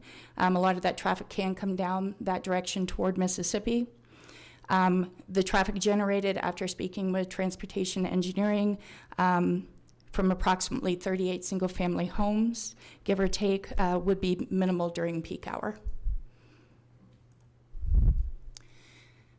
There were several outside referral agencies who would refer the rezoning case, and we received no objections on those. That includes Bancroft Clover, West Metro Fire, Excel Energy. There are 3 rezoning review criteria in order to review a rezoning case. The first is conformance with the intent of the zoning ordinance, compatibility with surrounding land uses and those envisioned within that comprehensive plan, and consistency with the comprehensive plan. The intent of the zoning ordinance is related to promote health, safety, and welfare for the citizens. This rezoning can do so through an orderly development or process, through the public process. The rezoning process is intentionally longer so that we can get citizen input and have public hearings before appointed and elected officials. It also provides an opportunity for a range of housing types to meet the current and future needs. Compatibility with the R2. The R2 zone district is compatible with surrounding lower density, single family detached residential use. It can also provide, with that little bit smaller lot, a transition from the east to the west. That's important to point out because although this is not within a growth area, it is adjacent to 2 neighborhood activity areas directly to the west and then to the south along the north side of West Mississippi Avenue. The Lakewood 2025 Moving Forward Together Comprehensive Plan. This is our primary document for guiding land use decisions. There's visions, guiding principles, goals, and action steps, and several of those are listed for the residential component within the staff report. The demographics of Lakewood, we've said this over and over again. They do illustrate a growing population here and in the Metro Denver area. That's evidenced in the comprehensive plan. And there is a need for additional housing, not just of lower density, but also all the ranges, if appropriate, within the context. Is the zoning consistent with the comprehensive plan? The proposed zoning is consistent with the central neighborhood, Lakewood neighborhood, which this is within. It's truly the South Alameda neighborhood, in character with the surrounding residential land uses. The proposal is single family, adjacent to single family lower density, and the slight change in lot width or size can provide some transition, but it isn't a drastic change necessarily with the row adjacent to South Harlan Street. The rezoning will allow for that mix of housing types. Those are lower in maintenance and can fit a range of housing need. This property is adjacent to 2 neighborhood activity areas, as previously pointed out, and it can also provide, if these develop in the future, we'll see some redevelopment. They're vacant right now in a lot of cases. The activity area to the west is actually an underground storage facility. If you've never driven out there, I recommend driving down the lane because it's quite interesting. But they've recently done some improvements, but these are areas that are called out for that mixed use area, and these can redevelop in the future. Staff does find from the findings and fact in order in the staff report and the presentation that the proposed rezoning from R143 to R2 is in conformance with the intent of the zoning ordinance, compatible with surrounding land uses and those envisioned in the comprehensive plan, and consistent with the comprehensive plan. Therefore, Planning Commission recommends that the City Council approve rezoning case RZ 18004. That concludes staff presentation, and various staff members are available if you have any questions. Great, thank you very much. Thank you. So I will now open public comment, and we have somebody who's indicated a wish for pooling time. 2 quick things. So 3 minutes, 2.5 green, 30 seconds yellow, and your time will be up. Other than the 10-minute, looks like there is everybody who's signed up does not favor the question. So if you would like to just agree with somebody who spoke before you, that'd be awesome. If you have something new to add or a different take, we would welcome that. But in light of the fact it's 10:15. If you'd oblige, that'd be fantastic. So first up, Carl Mount, you're going to speak for Marty. Where's Marty? Chris and Lisa. Marty, Chris, Lisa, everybody here? Wave here. All right, thank you very much. Good late evening. Good evening. Council members and Mayor Paul, thank you for allowing me Grab the mic. to speak Thank you. in opposition to approval of this zoning application. My name is Carl Mount. I live at 6175 West Ohio Avenue in the Jefferson Gardens neighborhood, which, as far as I know, still exists. Our neighborhood association still exists. Supposedly, I've been told, well, let me try to stick to my script here, unlike some other people in our governments. I've been a resident of the Jefferson Gardens area for more than 34 years and was directly involved in the writing of the neighborhood plan with the city of Lakewood in 1995. In this plan, the neighborhood association agreed that any new development should, quote, look like it belongs in the country rather than bringing the city to our doorstep, end quote. Now, over 20 years after adoption of the plan, this neighborhood has an even more rural feel to it. Now, horse riders pass in front of my house on a daily basis, and I hear donkeys, chickens, peacocks each morning, thanks to my wonderful neighbors. The donkeys are marvelous. There's a large horse arena in use on West Ohio Avenue. This is the type of neighborhood that Lakewood was initially founded on and remains a treasured area in our city. Our neighborhood plan, which was supposed to be incorporated into the comprehensive plan, apparently has not been heeded or reviewed. A simple reading of the original plan brings up several differences between the plan and this zoning proposal. I apologize for coming in so late in this process, although I was recognized in a letter from the city of Lakewood dated February 27, 1996, a copy of which I'd like to enter into evidence here.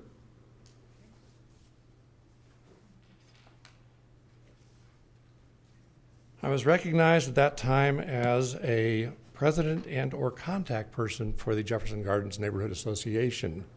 In spite of this, I have received no notification from the city of Lakewood throughout this entire process. None. I was informed of this action by one of my neighbors only 5 days ago, which is why I'm here. I live at the same address, and I still have the same telephone numbers back in 1995. Lakewood certainly should have been able to get a hold of me. I do not understand why the city did not notify me about this rezoning question early in the process. I've reviewed the file for this application and believe that the City Council has not received a clear picture of our neighborhood and the wishes of most of Jefferson Gardens residents. It's also clear from Mr. Allen's presentation that he has not looked at our neighborhood. Council members, if you will now refer to the select pages of the 1995 Jefferson Gardens Neighborhood Plan that I've provided in your packets, I'm going to try to cover a lot of ground really quickly, so stick with me if you can. I'd like to make that picture clear of what our neighborhood is like with this. In the more than 1 year process that resulted in the 1995 neighborhood plan, 7 major issues were identified as follows. 1 was development design, 2, land use zoning and future development, 3, Weir Gulch, 4, parks, trails, and open space, 5, traffic and street system, street improvements, 6, neighborhood safety, security, and appearance, 7, neighborhood identity and organization. You will be happy to know, and probably relieved, that I will not cover all of these issues in detail. I will limit myself to only parts of this 1995 plan that paint a clear picture of our neighborhood and how this zoning application does not meet the wishes of the surrounding neighbors for maintaining a rural neighborhood. That the surrounding landowners for this proposed rezoning have signed a petition in opposition to this zoning change is clear evidence of the neighborhood's continued support for the 1995 plan. Development design on page 5 of your packet, you'll notice the page numbers in the lower right corner.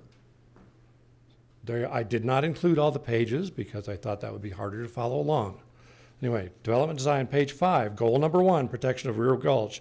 1.1, conceptual zoning application plan that is proposed does not keep Weir Gulch in its natural state. Proposed houses are closer than 50 feet from Weir Gulch. and may be located in the 100-year floodplain. It's impossible to tell because they didn't provide any maps that indicated where the 100-year floodplain of Weir Gulch was. Goal number 2, transitions between new and existing development, protection of views. The proposed development is not integrated into the existing fabric of the neighborhood, nor does it blend in any way with the rural character. In fact, the proposal places an unacceptably dense housing cluster right in the middle of far less dense developments. Only 22% of the perimeter of the property is zoned either MNS, mixed use, appropriate for a property bordering on Mississippi Avenue and owned by the same person that has this application before you. I agree, that's a fine zoning. And 2R to the north, which has not been developed for more than 35 years, was zoned 2R when I moved in. All properties to the east and west are already zoned 1R, and all properties surrounding the parcel are now used for very low density purposes. If you'll turn now to page 6 of the 1995 plan, goal number 3, design criteria for single-family residential developments. Conceptual plan and answers to citizens' concerns indicate that there will be no room to create new stands of trees, and the developer would not commit, no matter what he told you in his presentation tonight, he would not commit in the written record to single-story ranch-style designs. Did not commit to it. Specifically did not. Page 7, you'll be relieved to note, does not apply. You can ignore it. I'm sorry for including this portion in the packet. I was in a hurry. You'll notice maps, page 9 and page 13 in your packets. Existing land use map, map 3, page 9, existing land use map. Hasn't changed much, although the zoning designations themselves have changed a bit. Page map number 5, page 13 is future development lot sizes. I noticed that once our plan went away with the 2015 zoning changes, that this proposal came back up again because, gee, now you don't have that information on what the neighborhood spent more than a year and a half figuring out as to what the future zoning should be on those black parcels of land that you see on that map, of which this parcel is part of. So you go to number 2, land use zoning and future development on pages 10 and 11, sandwiched in between the maps. I'm sorry, it's the way the neighborhood plan was put together. Goal number 6, consistency between existing zoning and land use and desired rural character. The proposal is obviously not consistent with surrounding zoning and actual land use, no matter what your staff is telling you, and no matter what the developer is telling you. Please refer to the aerial photo map that's also in your packet, this one here. You can see for yourself that has the property kind of in the lower right center, the property in question. You'll notice that this still map, 25 years later, the existing actual land uses on that site match the 1995 plan that we put together. So goal number 6, consistency between existing zoning and land use and desired rural character. The proposal is not consistent with surrounding zoning and actual land use. And you can use the aerial photo and also the maps that I've supplied you with to demonstrate that. Goal 7 was future rezonings and land uses. I already went over this. Objective 7.2, you can see, I have to look at it myself, excuse me, you can't memorize it all.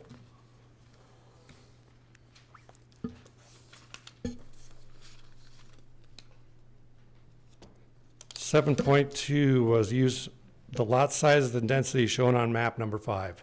That was in our plan. Probably somewhere between what is already zoned right now and what exists directly to the east of it. 7.3 was in considering zoning requests, strive to keep the amount of acreage in zoning categories which allow for the keeping of livestock at approximately the same proportion to overall acreage in the neighborhood as was in 1995. R2 zoning does not allow livestock. Not appropriate for this land.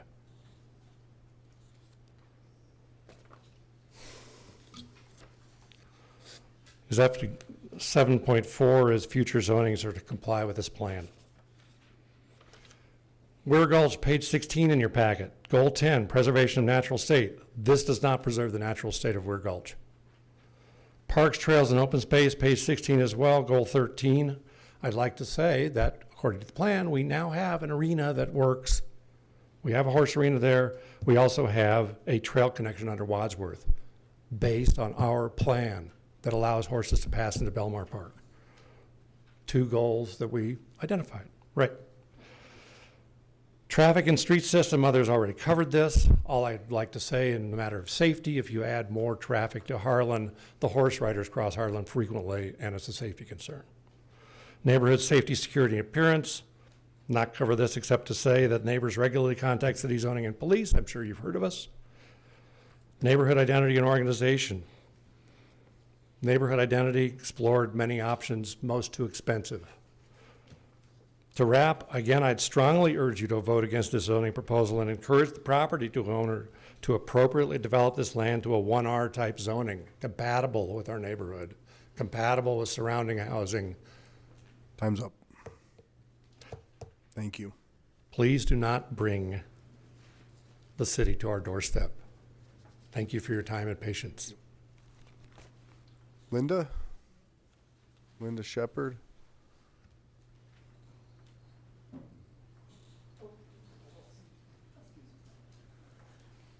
Good evening. Linda Shepherd, 6394 West Ohio Avenue. City Council, Mayor. Probably Carl said it all, but anyway, first I am giving you and the audience a little history of this area so you know what the neighbors want and do not want for the Jefferson Gardens Association area. Starting in 1993, the neighbors and I fought a large rezoning and development that was proposed on West Ohio Avenue between Pierce and Harlan. The developer and the owner also wanted high-density zoning and wanted to put houses on 5,000 square feet lots. After obtaining many signatures against this proposal and going to many meetings, the neighbors and I went on to win against the proposed rezoning. On this land now sits stables, barns, and an arena. This fits with the rural character of the neighborhood. In the middle of fighting this proposed development, rezoning, the neighbors and I formed a neighborhood association called Jefferson Gardens, a neighborhood plan, and formed a new zoning for this area called RR, which, by the way, no longer exists. We developed all this to keep high density out of our area and to inform the developers what we wanted for this area. We wanted to keep the rural character of this neighborhood and still do. This is a very old rural neighborhood with houses built 1948 and lower with land. Needless to say, the high-density rezoning and proposed developments, that is to allow 39 houses on 5,000 square foot lots, does not fit the character of the neighborhood. And here is some of the high-density zoning development concerns. Of course, the traffic woes on Harlan Street, which is already congested. The rezoning can also allow for duplexes. Development which is going to be, I understand, 2-story on the west side that will block views to the west. Brings drainage concerns when houses are built. Land is very steep, more houses, more flood concerns. Concerns about the agricultural ditches that run along the north end of the property. Concerns about the second enter and exit road on the end of the said property. There is agricultural ditches, Excel power lines, and poles. Also a house where the undeveloped street is going to go.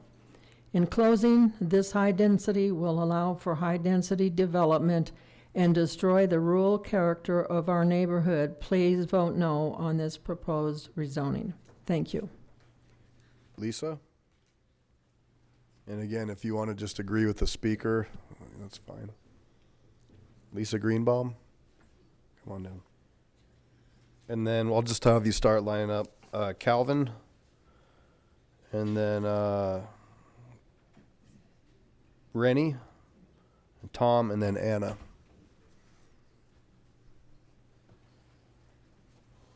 Good evening. My name is Lisa Greenbaum. I've lived on West Ohio for the better part of 30-some years. I was a part of the initial restructuring or organization of the neighborhood that had to come together to fight a high-density development in that parcel that Carl was referring to. The reason I moved into my property was because I own horses. It was a lifelong dream, as it is for many ladies and some gentlemen. And when we had the initial meetings and petitions to fight that, and after we won that proposal, we did spend a lot of time and effort and a lot of thought in how can we retain this unique feel of rural Lakewood that's disappearing at a pace that truly, it saddens me deeply. The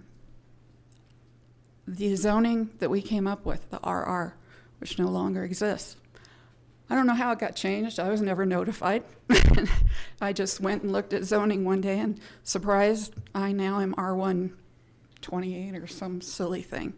I specifically took my property, which is 2 lots of R1 back in the old days. When I found out more than 1 house per lot was what I thought could be built. When I found out, no, you can take a cookie cutter of the minimum lot size of R1 and stamp out as many houses and just apply for permits to build. No rezoning needed. That scared me. I thought, nobody's going to be able to have a horse on my property anymore. So I went ahead and we developed the RR zoning. I downzoned my property. I took what I normally knew would be a financial hit.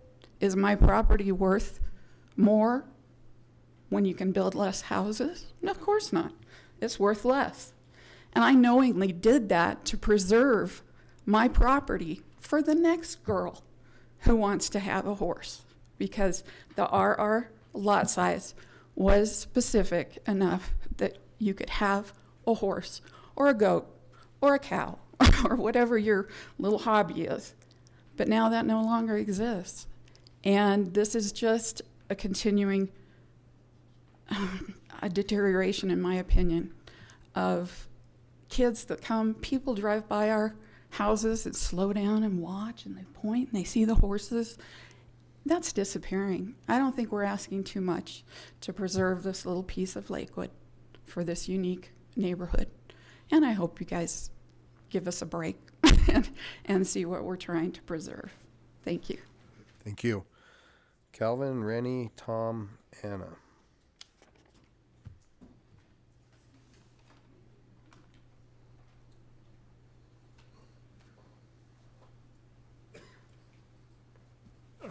My name is Calvin Lambert. I live at 951 South Harlan Way.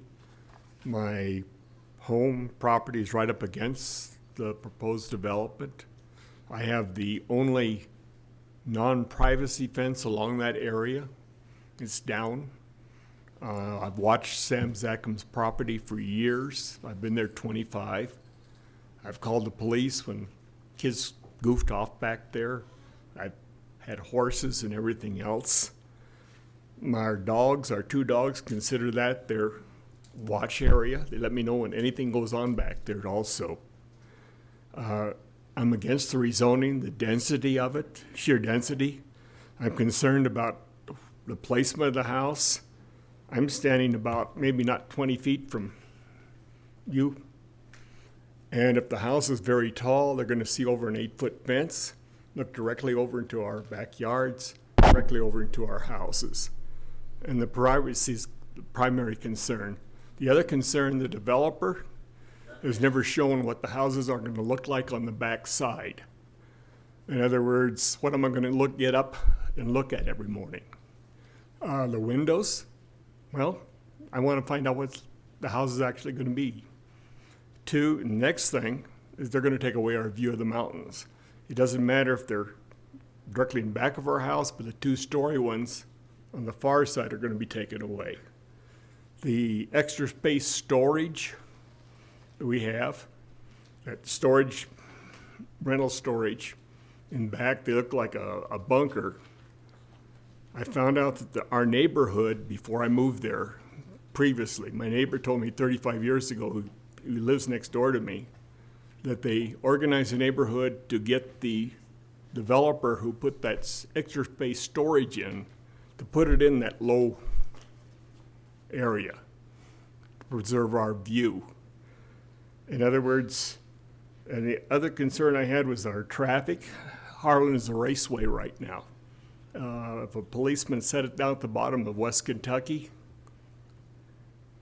he could have his allotment of tickets. I know they don't have them, but he could pick up speeders left and right, at night and day. And if they increase the houses in back of us, the traffic is going to increase. The other thing that was brought up by a neighbor and I, this is about it. The proposed seem to increase our property tax values. Many of us are retired, and it's going to be more difficult to pay our taxes. But the primary concern is just the sheer density of it and how it's going to change the rural, urban nature of our area. It seems like it's going to just take it away from us, that number of houses that are going to be placed in there. Thank you. Thank you, sir. Rennie, Tom, Anna, Russell, Randy, Barbara, Luis, Nathaniel, Teresa, Susan, Sonny, and then Chad.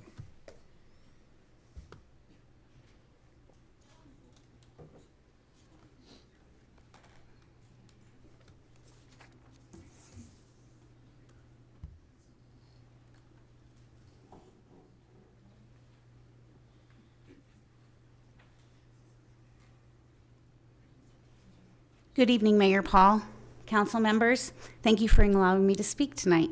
My name is Rainey Barthel, a Lakewood native, and I live at 1011 South Harlan Way. I'm here to ask you to vote no on the rezoning of 6045 West Mississippi. I have taken photographs of the area of the street the developers plan to build, because there's no street there, to show you what a dangerous area this is. There's no sidewalks till you get to Ray Ross on this part of Harlan Street.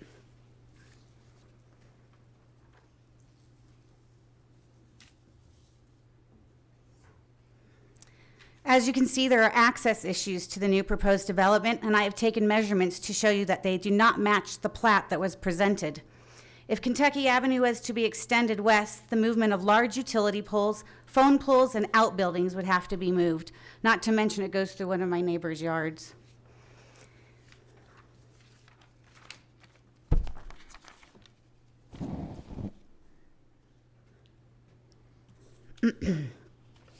Even at Tennessee, the plat shows 50 feet, but it's at most 34 feet. The proposed zoning is not compatible with the character of the existing surrounding homes or the neighborhoods. Therefore, it would not fit in with the comprehensive plan. It's not part of an activity area or a growth area, and according to the plan, and it's not even in the purple. The staff report says they believe this rezoning fits the comprehensive plan because it's their job to assist the developers. It is up to you, the members of the council, to look at all sides of this proposal and make a more objective opinion. The zoning ordinance stated in section 17.1-2 takes the safety, public health, and welfare of the citizens of Lakewood. But as I mentioned, Kentucky Avenue would make Harlan Street even more dangerous. It states that it's compatible with the surrounding residential uses, yet there is nothing surrounding this area that is this high dense. It also states it provides lower density residential units, yet R2 is the highest density zoning we have for single family residents. It says it respects the character of the adjacent neighborhood, yet it doesn't do this either, with small lots and it's virtually no yards. To fit into the character of the neighborhood, it should be low density single family. The R143 zoning is already in place for this. I realize this would cut into profit margins, but I believe that people are more important than money. Even if you believe one of these criteria, you should vote no on this rezoning.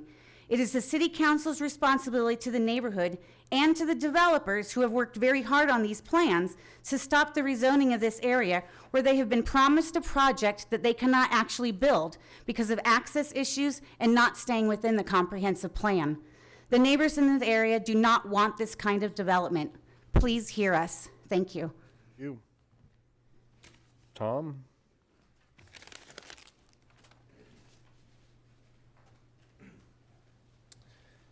Good evening, Mayor Paul and City Council members. I appreciate the opportunity to be heard regarding the rezoning of 6045 West Mississippi. It was mentioned at the initial public meeting February of last year, developers wish to provide affordable housing at $500,000. I have reached out to many of my colleagues and neighbors and see if they share the same opinion as the developers. I was unable to receive anyone who had agreed with that being affordable. I proceeded to dig into numbers that would support this. In my research, I found that the median income of Lakewood residents was $61,000. In order to have a house at that proposed number, an individual would have to eclipse $90,000 a year. I also have objections to the fit of these homes with the surrounding character of the neighborhood. None of the existing properties are 10 feet apart, nor do any of the homes have a height of 28 to 35 feet. In reading over Lakewood's comprehensive plan, I discovered LN2A stating, only support the rezoning of single-family properties in stable neighborhoods when the rezoning request is consistent with the existing surrounding land uses and the character of the neighborhood. LN2B states, preserve the existing zoning that allows for the keeping of horses in current locations, of which we currently have neighbors with horses back there.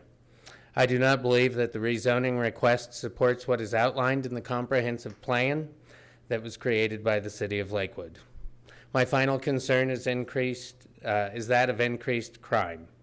We have seen over the last few years of growth in the city has increased the amount of theft, traffic accidents, and most recently a fatality on Harlan Street near Kentucky with a motorcycle. In closing, I encourage all of you to genuinely consider if this is truly a good fit for this area, and does it truly support the comprehensive plan. Growth is inevitable. It is how we temper our decisions and how it is managed, so we aren't looking back and saying, shoot, we didn't think this would be the outcome. Again, thank you for your time this evening. Remember, community revolves around people's emotional climate, not money. Thank you. Thank you. Anna? And then Russell, then Randy, and then Barbara. Good evening. Good evening.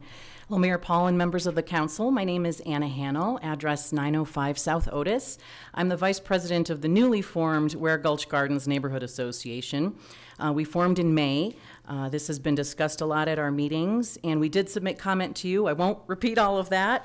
It did show that when our members were polled about this, the majority said they would be against this rezoning.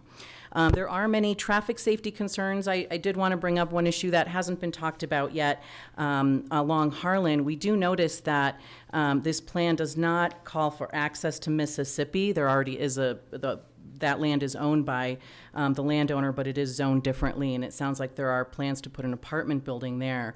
I live in a very similar neighborhood directly to the west, very similar configuration. We do have a lot of traffic safety issues at the bottom of Kentucky by Pierce. I'm a little worried that there will be more issues like that in this neighborhood at Kentucky and Harlan. My neighborhood does have access out on Mississippi, which really helps during high traffic times, rush hour. We can get out that way if we can't get out at the bottom of the hill by Ware Gulch. This plan doesn't call for that for this new neighborhood because of that area that is zoned MNS and would remain vacant. There wouldn't be a street out on Mississippi. So I worry that those folks will be boxed in and they might see some of the traffic issues that we have in our neighborhood that aren't as bad because we do have access to Mississippi. But I do see crashes quite a bit. One thing I wanted to mention also, as I've heard this before at other meetings, there really is a market for large lots. I've heard someone say, I think it was at the meeting a couple of weeks ago, if I wanted to buy an acre, I wouldn't buy it in Lakewood. I'd go to Winter Park. And actually, we bought a half acre, specifically because it was in Lakewood, specifically because it was in this neighborhood. I've got 2 kids, we have 9 chickens, 2 goats now, and it's a dream come true. And we specifically moved to this area because we're allowed to have that. The zoning allows for that. The neighbors are used to that. It's an area where we knew we could have this. We wouldn't, people wouldn't be complaining about my loud goats. One of them is loud. But she is allowed in this neighborhood, and it's really an asset. And so I would just, when people say, who wants to buy a large lot? Who really wants to live in a neighborhood like this? there really are a lot of us, and I think it's sort of a hidden gem in Lakewood, and I think we could do a lot to showcase it. And having this rural country in a city feel is a reason a lot of us live here for a long time and have moved here in the last 5 years. Thank you. Thank you. Russell?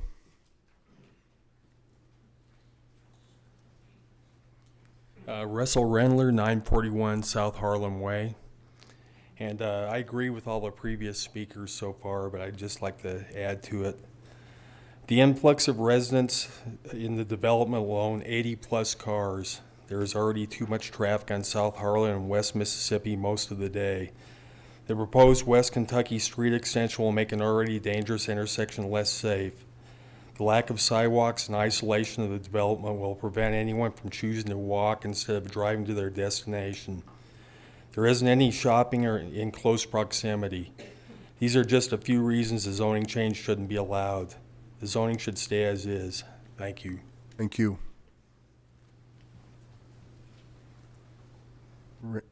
Randy? There, Randy, okay. And then just real quick, Barbara, did you wish to speak? You didn't put yes or no. No, okay. No, you're up. I'm sorry. I was just... My name's Randy Gray. I live at 895 South Harlan. In the photographs that you've seen that Rainey had, that's where I live. And if that road comes in, it's going to be right beside my living room window. And these power poles are all there. And I asked the last meeting, what are you going to do with them? Where are they going to go? And they don't, I haven't found out that or exactly where that road's going to come through. And then behind that's the water canal. And I talked to the Denver water people back there working on it, and I said, can this be moved or changed? They told me it can't be altered, so I don't know. And also, on my property line, the corner stake is right in the middle of this road. So I did ask, like, since I've been paying taxes and that on this property, do myself or my neighbors get compensated for this? Apparently we don't. The other thing is the traffic, like all the other previous people were telling you. That guy that got killed in a motorcycle was right in front of my street. And I don't know who Lakewood got for the traffic study, but that traffic's terrible. It's almost nonstop now, and I've been there for about 18 years, and it's really bad. And there are people come through there with horses all the time, and kids on bicycles, and there's no sidewalks, and there's a grade school right up the street, elementary's right up the street. And you know, I like seeing all those horses and stuff and seeing people having that room. And the other thing is the water, when they built this goes in, all that water's coming down towards where I'm at. And I have a water well, and I don't know if that will affect it or if they put in the waste lines, if they dig down, if that's going to affect it. And what else did I have here? I did ask about, can't that road go the other direction towards Pierce? Because it's all open. Out past where the landscape guy is and those where the rental storage is, that's all open and there's no power poles or nothing there to move. You know, I thought City Lakewood, remember the mayor was saying it's supposed to be a 1% growth. I don't see it. I mean, I see houses going in everywhere. They can possibly put them in, as many as they possibly put in. But I'm for sure, like my neighbors, against seeing this go in. Thank you. Thank you. Luis? Okay, thank you. Nathaniel? Cool, thank you. And just know that these are no's. They're all no's. Teresa? Rindler? Okay. Susan Webb? No. Yes, ma'am. So it'll be part of the record. Yes, ma'am. Thank you. Sunny and Chad. Okay. And Jason.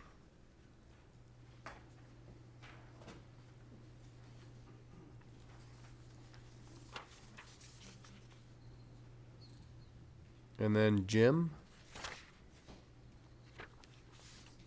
Good evening. Good evening.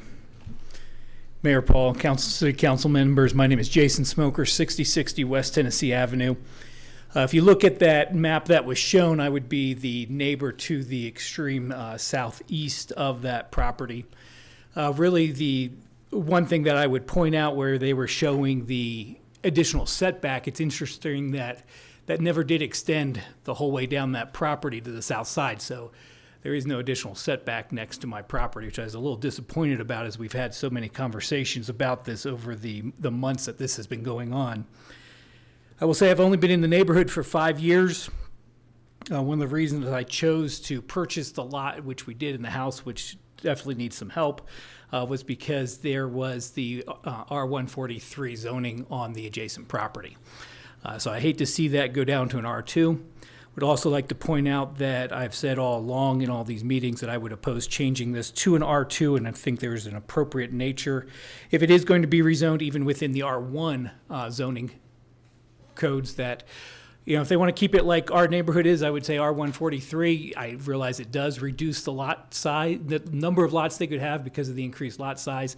I do think that maybe the city council needs to work with trying to figure out some way that, you know, that frontal section could be a little bit different between the R2 and the R143, because that really does seem to be the sticking point on this, the distance between that 45 feet and that 60 feet. As being that difference. I do appreciate that they did show here this evening for the first time a deed restriction. I do regret that we have not had opportunity to review that. It has come up in several of the meetings that we would like to see that. I was unable to see from what we saw here this evening whether that is something that's still proposed or whether that is something that has actually been filed. So it'd be interesting to get an indication on that. I do want to point out, as many have said, that the traffic there, and I know there was a recent traffic study, I don't know if those results are available or not yet. But for the council, if that has been made available, I would like to point out to you that during that time there was significant construction activity at the intersection of Alameda and Harlan. And during the week of that traffic study, most of that week, we could not exit from Harlan onto Alameda, which caused most of us to reroute our normal traffic patterns during the week that they were doing that traffic study. So I would say that, you know, I'm going to be consistent with what I have said from the very beginning on this. I am opposed to the R2 because it would allow for that multiple family. Both R2 and R143 are both titled in your summary sheets with the zoning as being small lot. I would probably not object near as hard if it was R143 that was being proposed, but that is not what is being proposed. It is rather the R2. Thank you very much for your time. Thank you. Sir? Jim?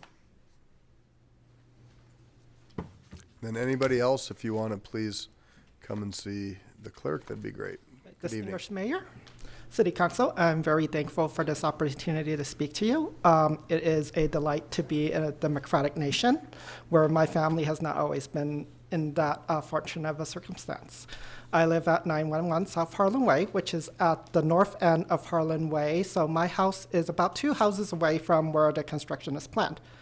And there's a large circle in front of my house where every day multiple cars come in, get lost, turn around, and go back out onto Harlan Street. And cars race up and down Harlan Street at a high rate of speed, you know, quite contrary to the traffic speed limit, but doesn't seem like there's often very much done. I think some of our neighbors have also mentioned that as well. But my main concern is if the extension to Kentucky is made, my house would be literally sandwiched between Harlan Way and the extension to Kentucky. And those 2 streets would have about 120 maybe feet between the 2 intersections. There's already quite a lot of traffic there, and people get routinely confused. They'll drive into the right-of-way right now that's currently unpaved, have to back their way out, or they'll drive onto Harlan Way and turn around in the circle. I see it every day. I have security cameras. It's almost like a joke because I'll get notifications on my phone every time someone does a donut there to get back out because they thought they were going to go west and they couldn't. So my main concern right now is really about just the traffic that will be now both right in front of my front yard and will be right behind my backyard. I don't understand why, you know, we couldn't have an entrance from Mississippi. I know that is owned by the same owner. You know, they can clearly put a street there as well for traffic. So that's my principal concern there. I would not have issue if it was zoned more appropriately, but the density does not match Harlan Way or any of the neighboring properties, so I don't think it's appropriate. So I thank you for your time. I urge you to vote no on this issue. Thank you very much. We have one more. John Reeves.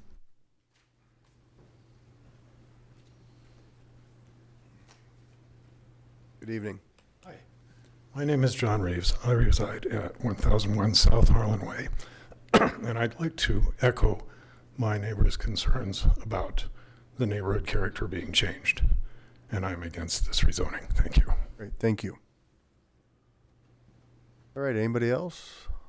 Okay, so that exhausts the list. I'll close public comment. Mr. Cox, I'm going to ask you to give us a quick refresher on rezones as well as legal protest, and then I'm going to take a recess. Thank you, Mr. Mayor.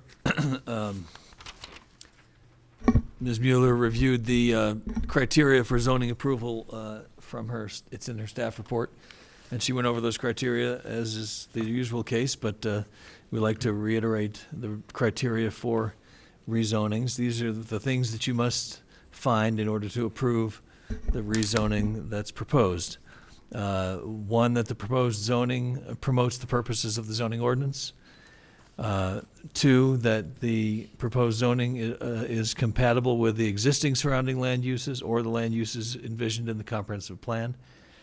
And three, the proposed zoning meets at least one of the following additional criteria: that the proposed zoning promotes implementation of the comprehensive plan, there's been a material change in the character of the neighborhood, or the property proposed was previously zoned in error.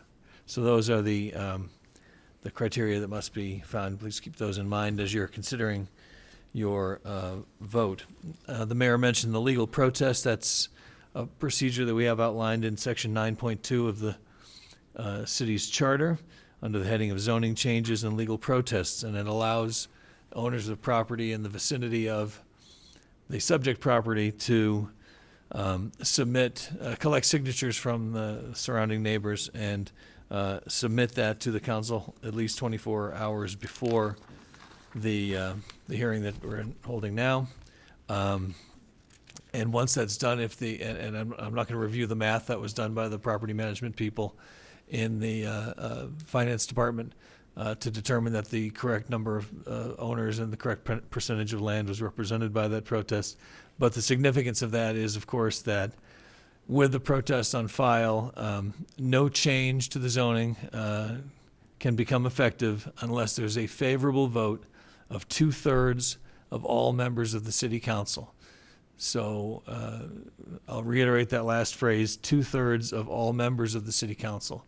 You're all here. It's so we can do the math easily enough, but it's important to remember for future purposes that it is not based on the number of council members in attendance, but the total number has to be at least 8 votes to represent 2/3 and get the zoning passed on that basis. Are there any questions about that? No, sir. So just real quick for clarification too, Mr. Mont, you had mentioned that you were the registered on our city website, Jefferson Gardens Association. Miss Linda Shepard's the registered agent, so that's where that information would have gone. All right, so it's 10:57. We'll just do 5 minutes. We'll be back here at 11:03. Thanks.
Back. We'll reconvene the Lakewood City Council meeting September 9th at 11:10 p.m. And we have had our public comment and presentations. I'll now turn it over to our council members from Ward 3 if they want to start the questioning or comments. And if not, that's fine too. Thank you, Mayor. I will take you up on that. Let me just say that, first of all, I grew up just 2 or 3 short blocks from this property. I'm very familiar with it. I was over on Pierce Street for many, many years. Used to walk by it all the time. Ward 3 is probably one of, if not the most diverse ward in the city of Lakewood. We have everything from multi-million-dollar homes to these rural homes that are basically small farms, ranches, to high density, to everything in between. So, and somebody was talking about diversity earlier about Lakewood, and I have to say that our ward truly does represent that diversity and has for a long time. But I see this as really the heart and soul of Lakewood, and I cannot support a drastic change like is being proposed here. So I'll say I'm going to have to vote no on this. Thank you, sir. Councilor Roybal, you want to weigh in, please? Yes, please. Thank you, Bear. I haven't been here as long as Councilor Beta, but I think I've been here almost 27, 28 years. So, I've been around. I understand the flavor of our community. We're so diverse in this community. We have so many things we can give. And when you bought your property into that community, you bought the flavor of the community. That's what you wanted. You wanted farming, you wanted ranching. If you wanted high density, you would move around Belmar. If you wanted low density, you would move in our area. If you wanted Thraymore, which was up and coming, a very rich neighborhood, we also have that. And we also have something that's really unique, is we have a lot of businesses along Sheridan, Mississippi, Pierce, that are very unique to our community, and we have our own flavor. And Councilor Beta brought this up before. We have some unique businesses that have been here since the 1900s.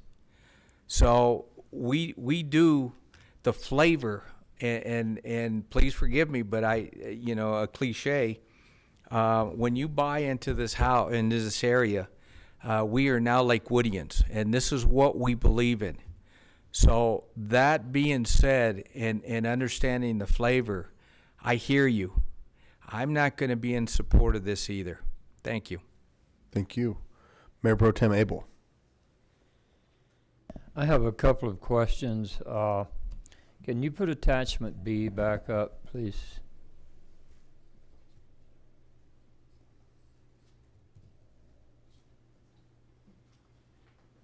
The adjacent zoning.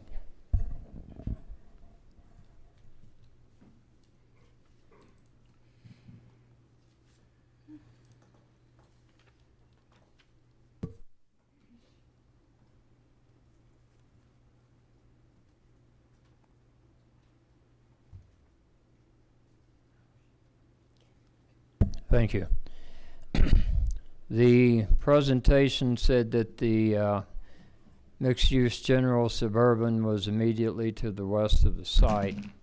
There is a sliver of a parcel there, not actually a sliver in real life, it's wider than it looks.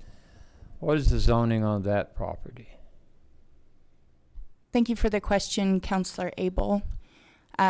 In the presentation, that is the property that is the dual-zoned landscape business. So the M&S is in the front, and then that's R143 for the back portion. Okay.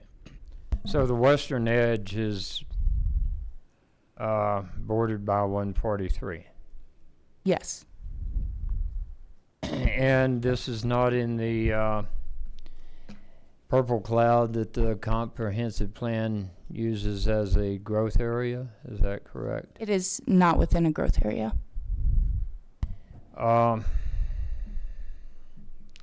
And well, I'll let that one go. The neighborhood plan urged rural character, and when it got gobbled up in the new zoning, we thought they were being added to the comprehensive plan almost in total, and I don't think this was carried over quite that way. And folks who move in around these things, they look to see if they do their diligence, they look to see what's next door, what's behind them, what's in front of them, and I don't think anyone who lives in this area realized that this could become a duplex zoned lot. I understand that you can put R1 in R2 zoning, but it's basically for duplexes, much smaller lots. I don't think that's compatible with what the neighbors moved into the area for. I'm concerned about the street cuts and the additional traffic. I don't think I can support this either. Thank you. Councilor Skilling and Councilor Harrison. I just had a question on the and Mr. Abel just mentioned it, the neighborhood plan. I'm making an assumption that this is superseded or otherwise mooted by the 2013 zoning ordinance. Is that accurate? Thank you for the question, Councilor Skilling. The neighborhood plan, along with several other neighborhood and corridor plans and area plans, actually became part of the 2015 comprehensive plan, so the Lakewood 2025 moving forward. So it's a historic plan. So for the benefit of folks watching and obviously the folks that are here today, this plan that was raised doesn't have any binding or legal effect at this point in time, correct? Yes. Thank you. Councilor Harrison, and I'm going to ask Mayor Pro Tem for a motion. A couple of questions. Thank you for the presentation.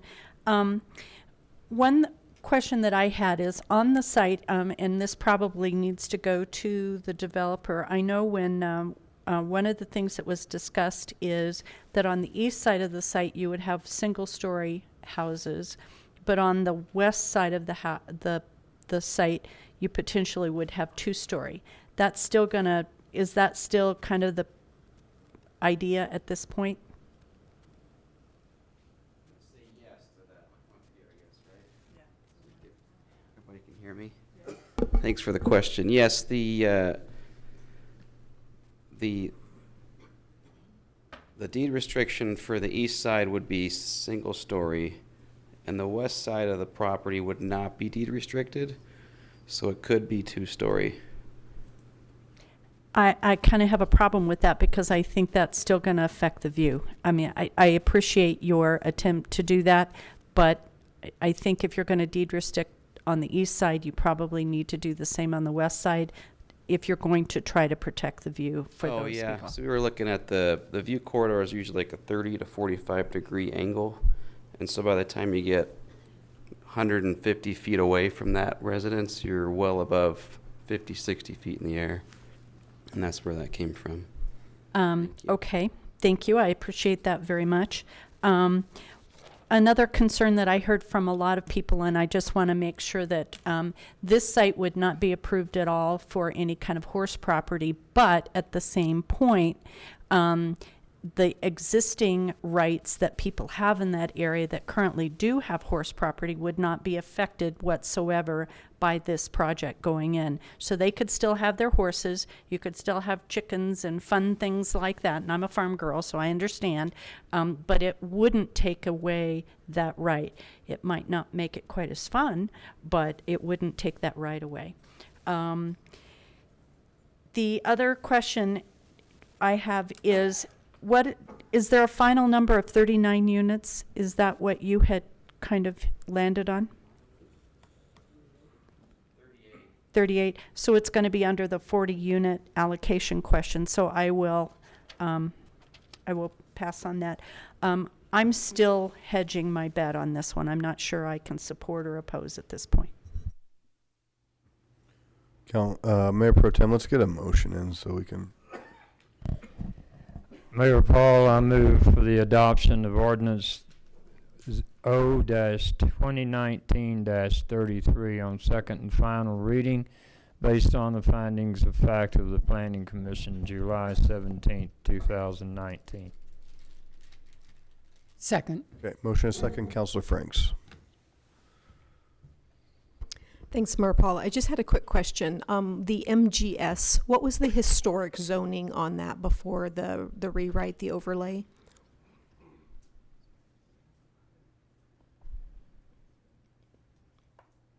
On the MGS portion? Yep.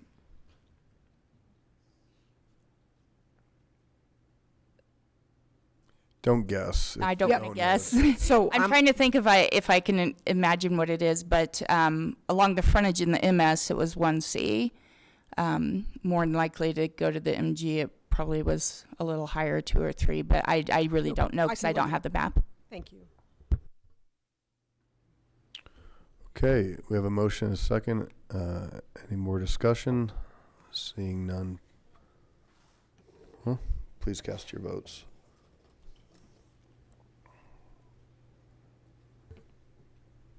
Councilor Harrison. Okay, and that fails 10 noes, 1 aye. The noes being Paul, Roybal, Gutwein, Skilling, LeBear, Abel, Vincent, Beta, Johnson, Franks.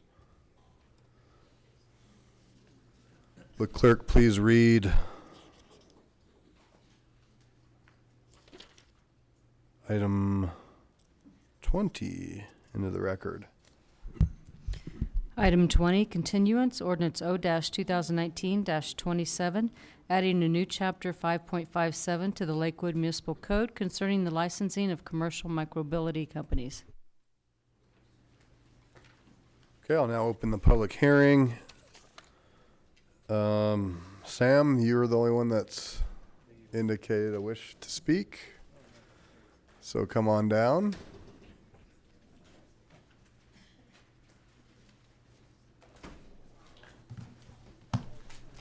Do we want to give them a minute to get out of there? No, we'll just keep rolling. Okay. Mayor Paul, members of the council, thank you again for having me here for the third time. It's been wonderful to get to know you all through this process. Before I go forward, I would like to have a big thank you to the staff here at the City of Lakewood. They've been a joy to work with since the very beginning. I was actually looking back at my first emails with Christina Lane. Was actually about a year ago next week. So we've really worked very closely, which has been wonderful. What I wanted to also thank you, members of the council. Worked closely with a number of you, Mayor Pro Tem Abel, Mayor Paul, Councilwoman Franks, and others, looking at what are your questions, figuring out what the best answers are, and making sure that we're all on the same page. I have to say, it's been really a joy to work with you all, as you have gotten more into the details than just about any other city that I have worked with across the region. And that's been great. And a lot of credit to Councilwoman Franks over there for really digging into it. And it's forced me to look back and make sure that I have the best possible answers, and found a couple cases where I've just said, I don't know. And we figured it out together. So I just wanted to thank you all for the opportunity to be here and to be part of the Lakewood community. A couple of questions. Now, I can answer some of your questions now. I know you've all read your packets. There's lots of information in the packets. I can also make myself available to stick around and answer questions as they come up throughout the conversation. That's not a problem at all. But a couple of the questions that we looked at were the insurance portion that I know Councilwoman Franks and Councilman Skilling were particularly interested in. As we got through, we broke down what exactly it's in your packet, exactly what our insurance covers versus what's available commercially. I can commit to you that while some of the insurance that I know Mayor Pro Tem Abel was envisioning is not available yet commercially, we are working closely with insurance brokers to develop a completely new kind of insurance for this particular thing. And as soon as that's available, that will be made available to riders here in Lakewood and in the Denver area as a whole. So that's one piece where we're building something new and building it together. Another piece that the councilwoman asked me to follow up on was on data sales. As you see in your packet, we do not sell our data. Never have, never will. It's not going to happen. So I can keep that. That's pretty clear and easy for me to answer that question. Responsiveness, I've also, in addition to just providing statements, I also followed up closely in your packet with information on actual minute-by-minute responsiveness. Took a month sample in the city of Dallas, and I went with Dallas because it was a bigger sample size. In the city that we've been operating there for about a year and a half, in 1 month, we had the average time to complete a request was 44 minutes. The median was 34 minutes. And there were a grand total of 20 relocation requests for 1,500 scooters that took over 100,000 trips. So on 100,000 trips, 20 requests to relocate, and each of those were done in a median time of 34 minutes. Point being, I'm glad to be here. I'm glad to answer all of your questions, and I look forward to continuing to work with you and the staff to help improve transportation here in Lakewood. Thank you. Thank you. Anybody else? There were others that came earlier, but they left because it's been a long night. Not a lot I can do about that one. I hear it. Welcome to Lakewood. Mayor Pro Tem, could I please have a motion? Yes, there are two ordinances involved here. I'll lump them together. I move for adoption of ordinance. One sec, before you do that, I don't know if we can do that. Yeah, we can have the single hearing on both items, but for voting purposes, they should be separate. Okay. So I'll back that up then and just reopen. I'll open the public hearing on item number 21. Do you want me to read that into the record first? Please. Item 21, continuance ordinance O-2019-28, repealing and replacing portions of Title 10 of the Lakewood Municipal Code concerning electrical assisted bicycles, electric mobility devices, and electric personal assisted mobility devices. Thank you. Second. Shall I? Oh, she didn't move for adoption. Okay. I move for the adoption of ordinance O-2019-28 on second and final reading as well. Second. No. So There are two motions on the table. I'm sorry, I wasn't clear on that. We can have a single hearing to discuss everything, questions and comments, what have you. Then we need to have a motion and a vote on the first, and then motion and vote on the second. So we'll we really just only have the first one on the floor. We could withdraw item 21. I withdraw my second. Just following suggestions from our mayor. Don't blame me. So now I'll backtrack and remove item 21 from. So we have a bona fide. Excuse me. I'm sorry. So we have a bona fide motion and a second on 2019-27. Questions and comments, Councilor Franks. Thanks, Mayor Paul. I've got a couple things. As you would see in your packet, we have the section that references the BBB, and that section wasn't filled in because the question was what letter. But Councilwoman Gutwein, she had a comment today that spurred a thought of mine of another possible way forward. So I first wanted just to float that, and then I do have a question. So there's another option. If you looked at the data set that they gave us from Dallas, and if you logged into that system, it's a really robust system. We don't have a 3-1 system to hook into, but another option may be that if we could do a potential BBB membership and or letter, or that our city staff gets a single customer service login to their customer service portal, which means that we can get real-time reporting. It'd be one person or whomever our city manager would designate, but that would give us then visibility into the complaints without requiring a business to have a membership in another. So it just kind of does, it's almost an or. So I just wanted to throw that out there so you guys could kind of noodle on that. And then the question I had was, while this insurance product is being developed, I know that there's self-insurance in the health industry, because I know I worked for a company that was self-insured up to a certain dollar amount, and then they had, I think, like an umbrella policy for catastrophic.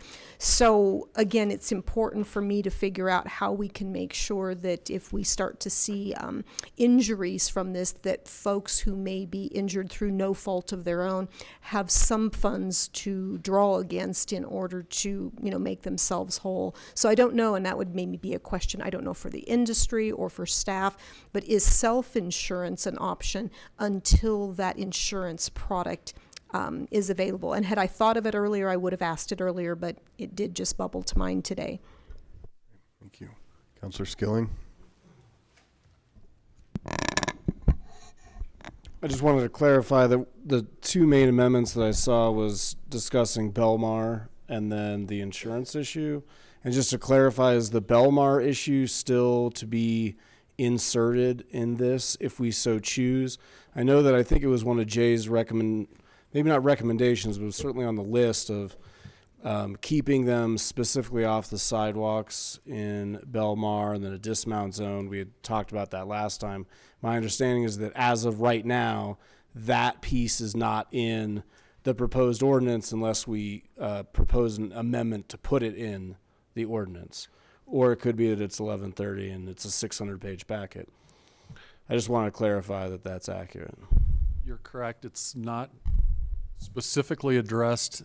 Belmar's not specifically addressed. What the ordinance would do is provide the ability to restrict or force dismounting in particular areas. Our understanding of the council's desire in Belmar is that there be a dismount area at the edges, so along Wadsworth, along Alameda, along Ohio, I think it is, to the south, and Pierce to the east. So that could be implemented just as it could be in any other part of town without any additions or modifications to the ordinance. We've certainly heard that clearly from the city council and could implement that. If you prefer to have it in the ordinance, that's certainly an option. We just need to be specific geographically. But it would, if we were to take out the existing language, it would eliminate the ability to quickly implement a dismount area somewhere else if we ended up with a problem. So there's a couple of options.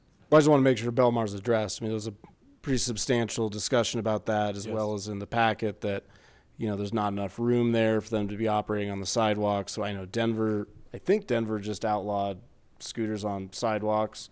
And I think we all agree that Belmar is the place where that kind of issue would certainly arise. So if we don't have to put Belmar in the ordinance and we can leave it to the CMO to craft that prohibition, then splendid. If we need to put it in the ordinance, though, let's put it in the ordinance.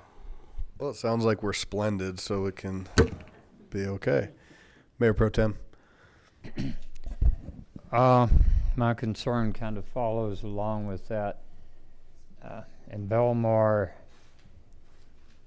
if you can't ride on the sidewalks, then you're riding on very narrow streets with cars parked on both sides. And there are other areas of the city where one should not ride these things on the sidewalk. I can vouch for that from personal experience. I won't tell you how close I came to hitting my head on the sidewalk. And there are other places that we don't want these things to operate on the streets for various reasons. And I see in here that all would be kind of left up to the city manager. Is that correct? Or it would be under her purview to compile these thou shalt not travel on lists? Yes, the way it's written now. How big a task is that going to be? It's what we anticipate from the discussion that we've heard is that Belmar's pretty clear, that we don't want them on the sidewalks in Belmar. We don't know where they're going to be used very much around town at this point. There's some places we could guess. So I suspect that that'll be a phased implementation. I'm not sure that we can accurately predict all of those locations right from the get-go. So the way it's described now, the intention would be, unfortunately, to be reactive, but to be able to be quickly reactive and pretty agile in addressing areas that become problems. My concern is that we may be avoiding or shirking a duty if we let these things take off from the get-go and then start adding places they can't go. Also, I was wondering how folks would know when they're about to hit an area where these things shouldn't be. I guess they will be shut off mechanically when they go to the wrong area. I think I got concurrence from the expert. Yeah, no, I'll have, it looks like Mr. Hutchinson can weigh in. Okay.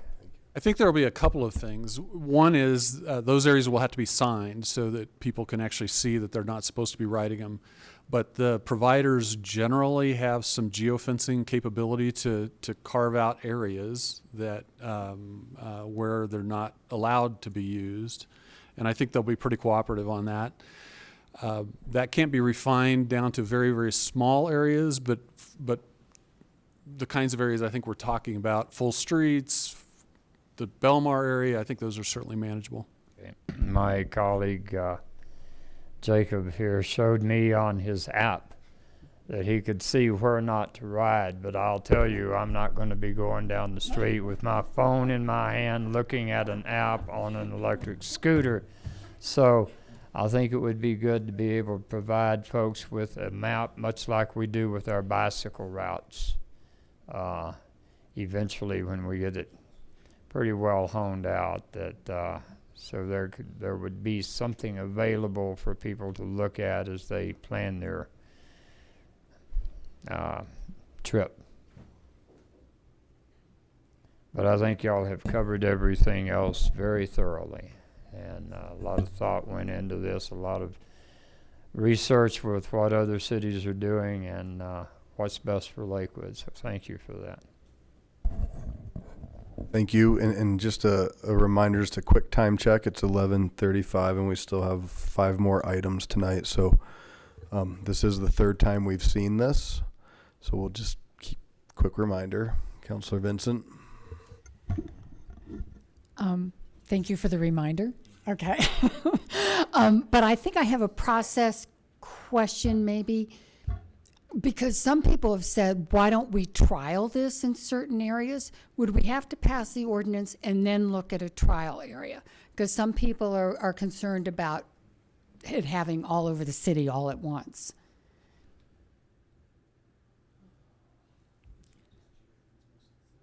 That was a heavy sigh. My brain works a little slower at this time of day or night. Let me offer a couple of thoughts. I'm not sure these are completely definitive. Because we have the ability with the way the ordinance is written to prohibit in certain areas, if you think about having an extensive area where they're prohibited, then what remains is a geographic trial area. So I think there's a way to do that. It wasn't the way it was originally thought of, but I think it could be used in that way. One of the things I wonder about is if the geographic area is too narrowly defined, can we extrapolate what we learn there to a citywide or even a bigger area of the city? Because everybody has their own place they want to go. And so the one idea, I think very early on, we talked about maybe a corridor. In fact, I think the Alameda Corridor folks had suggested maybe we start with the Alameda Corridor. And that can certainly be done. But how does that extrapolate when it becomes a bigger area? Does it tell us how people are going to go north and south? Does it tell us what the issues are going to be around light rail stations, or pick another topic? So I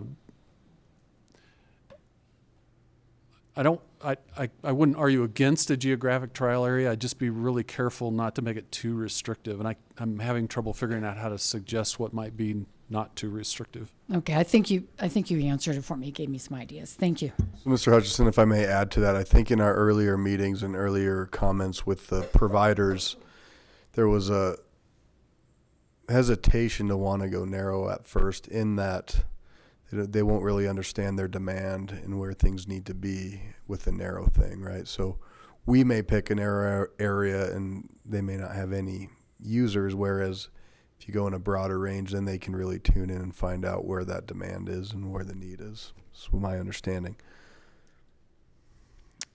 Councilor Bida, Johnson, Harrison, Gutwein, Abel. I'll keep my remarks short. I'm on record on this, and each and every time we've talked about this, and I'm just going to point out, as I understand the ordinance is proposed, it allows these vehicles electric vehicles on sidewalks unless otherwise posted. So the default is we're allowing them on sidewalks unless you all determine, like the Belmar area, to restrict them. I find that very curious in light of the recent actions that were just pointed out about Denver. They've had so many problems with it. They've now banned them from sidewalks. Yet we're not going to learn from that, and we're going to go ahead and allow them on sidewalks. So I've been against this from the beginning. I've said why. I'm not going to go through it again, but I cannot support this because of that. So my vote will be no. Councilor Johnson?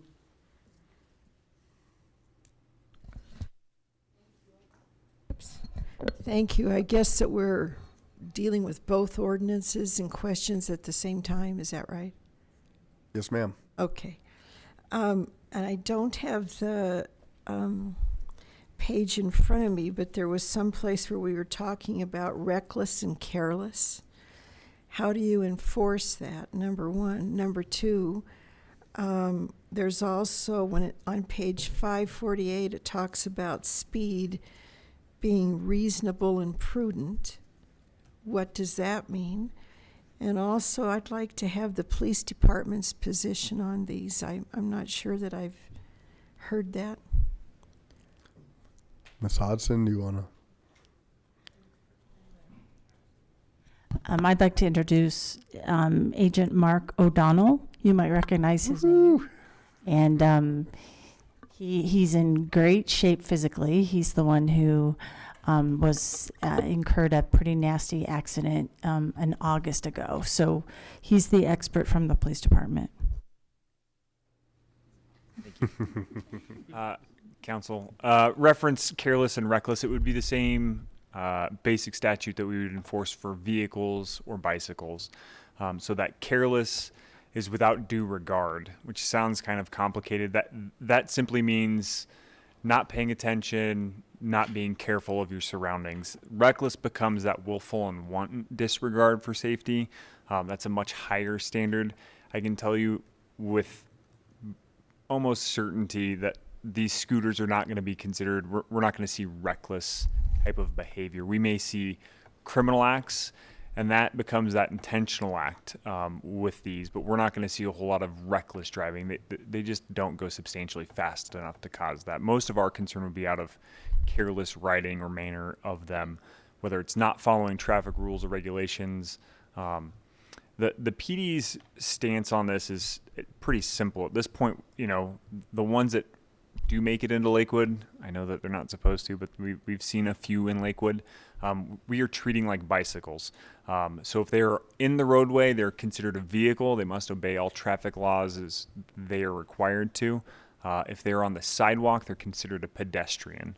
The one thing with bicycles that is kind of different versus a motor vehicle is they can intertwine in between being a vehicle or being a pedestrian. They don't have to commit to one and stick to it.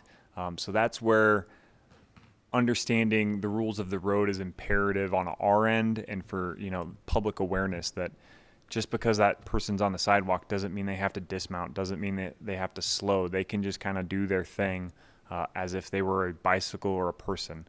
I think realistically that's going to be where most of our issues come up, is these scooters are quick. People have a tough time judging the speed of bicycles already, and these are just another form of a bike, really. Okay. So the speed, reasonable and prudent, could you please define that? That's a tough one. depending upon where you are and what you're doing, reasonable and prudent can be very different. We don't have a set speed limit for bicycles, right, on a sidewalk. But if you're doing 35 down a sidewalk on a bicycle, no person in this room is going to say that's reasonable and prudent for the safety, not only of you, but everybody else that's using that. But doing 25 or 30 down 20th isn't an issue, right? So a lot of it is situational dependent in terms of where these scooters are. We wouldn't want to see a scooter, doing 25 or 30 in Belmar. We would want to see them at a walking pace, or if they are going to go that fast, we'd like to see them in the street. So that reasonable and prudent is going to be situational dependent in terms of where they are, whether it's a sidewalk or a road. Obviously, if it's a road, they're going to be considered a vehicle, so they've got to follow whatever the set speed limit is by traffic engineering. I'd like to know what the police department's consideration is on this, please. Realistically, the the PD is going to enforce it however the council deems, or whatever direction they decide to go. We are okay with wherever it ends up. Realistically, like I've said, we are treating these like bicycles now. It has no bearing or impact upon how we're going to enforce or what we're going to do with them. This is going to be no different than us dealing with the bicyclists going up and down Garrison or the pedestrian traffic. This is just another form of transportation for individuals. Realistically, do we have the force to enforce this? Absolutely. What I will say is, even from a bicycle or pedestrian standpoint, we do a lot of education. It's not necessarily enforcement. A lot of times it's just those contacts of, hey, you've got to use the crosswalk at this intersection if you're a pedestrian or if you're riding your bicycle on the roadway. Enforcement doesn't necessarily mean that we have to go out and write tickets. A lot of times we will use a minor violation like this as a method or a way to contact people to have that discussion where we can have that frank discussion and either educate them or have to take enforcement action. But I don't foresee this being a large impact on the PD. Now, the way the ordinance is currently written, they can be on sidewalks. Is that correct? That's the way I read it. Okay. And also, we are going to allow them in Belmar. Is that correct?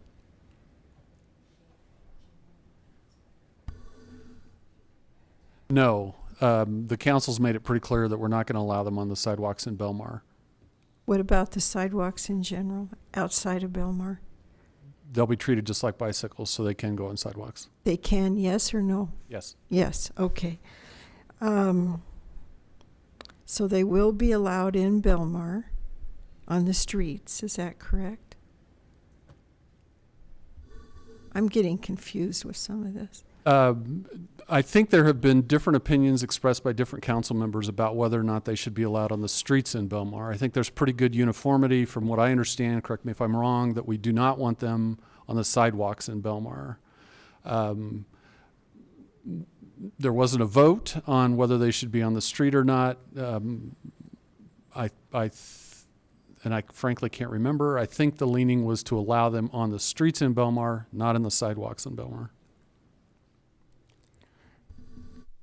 Okay, I'm going to have trouble supporting this. Number one, I don't think they should be on sidewalks. I don't think they should be on trails.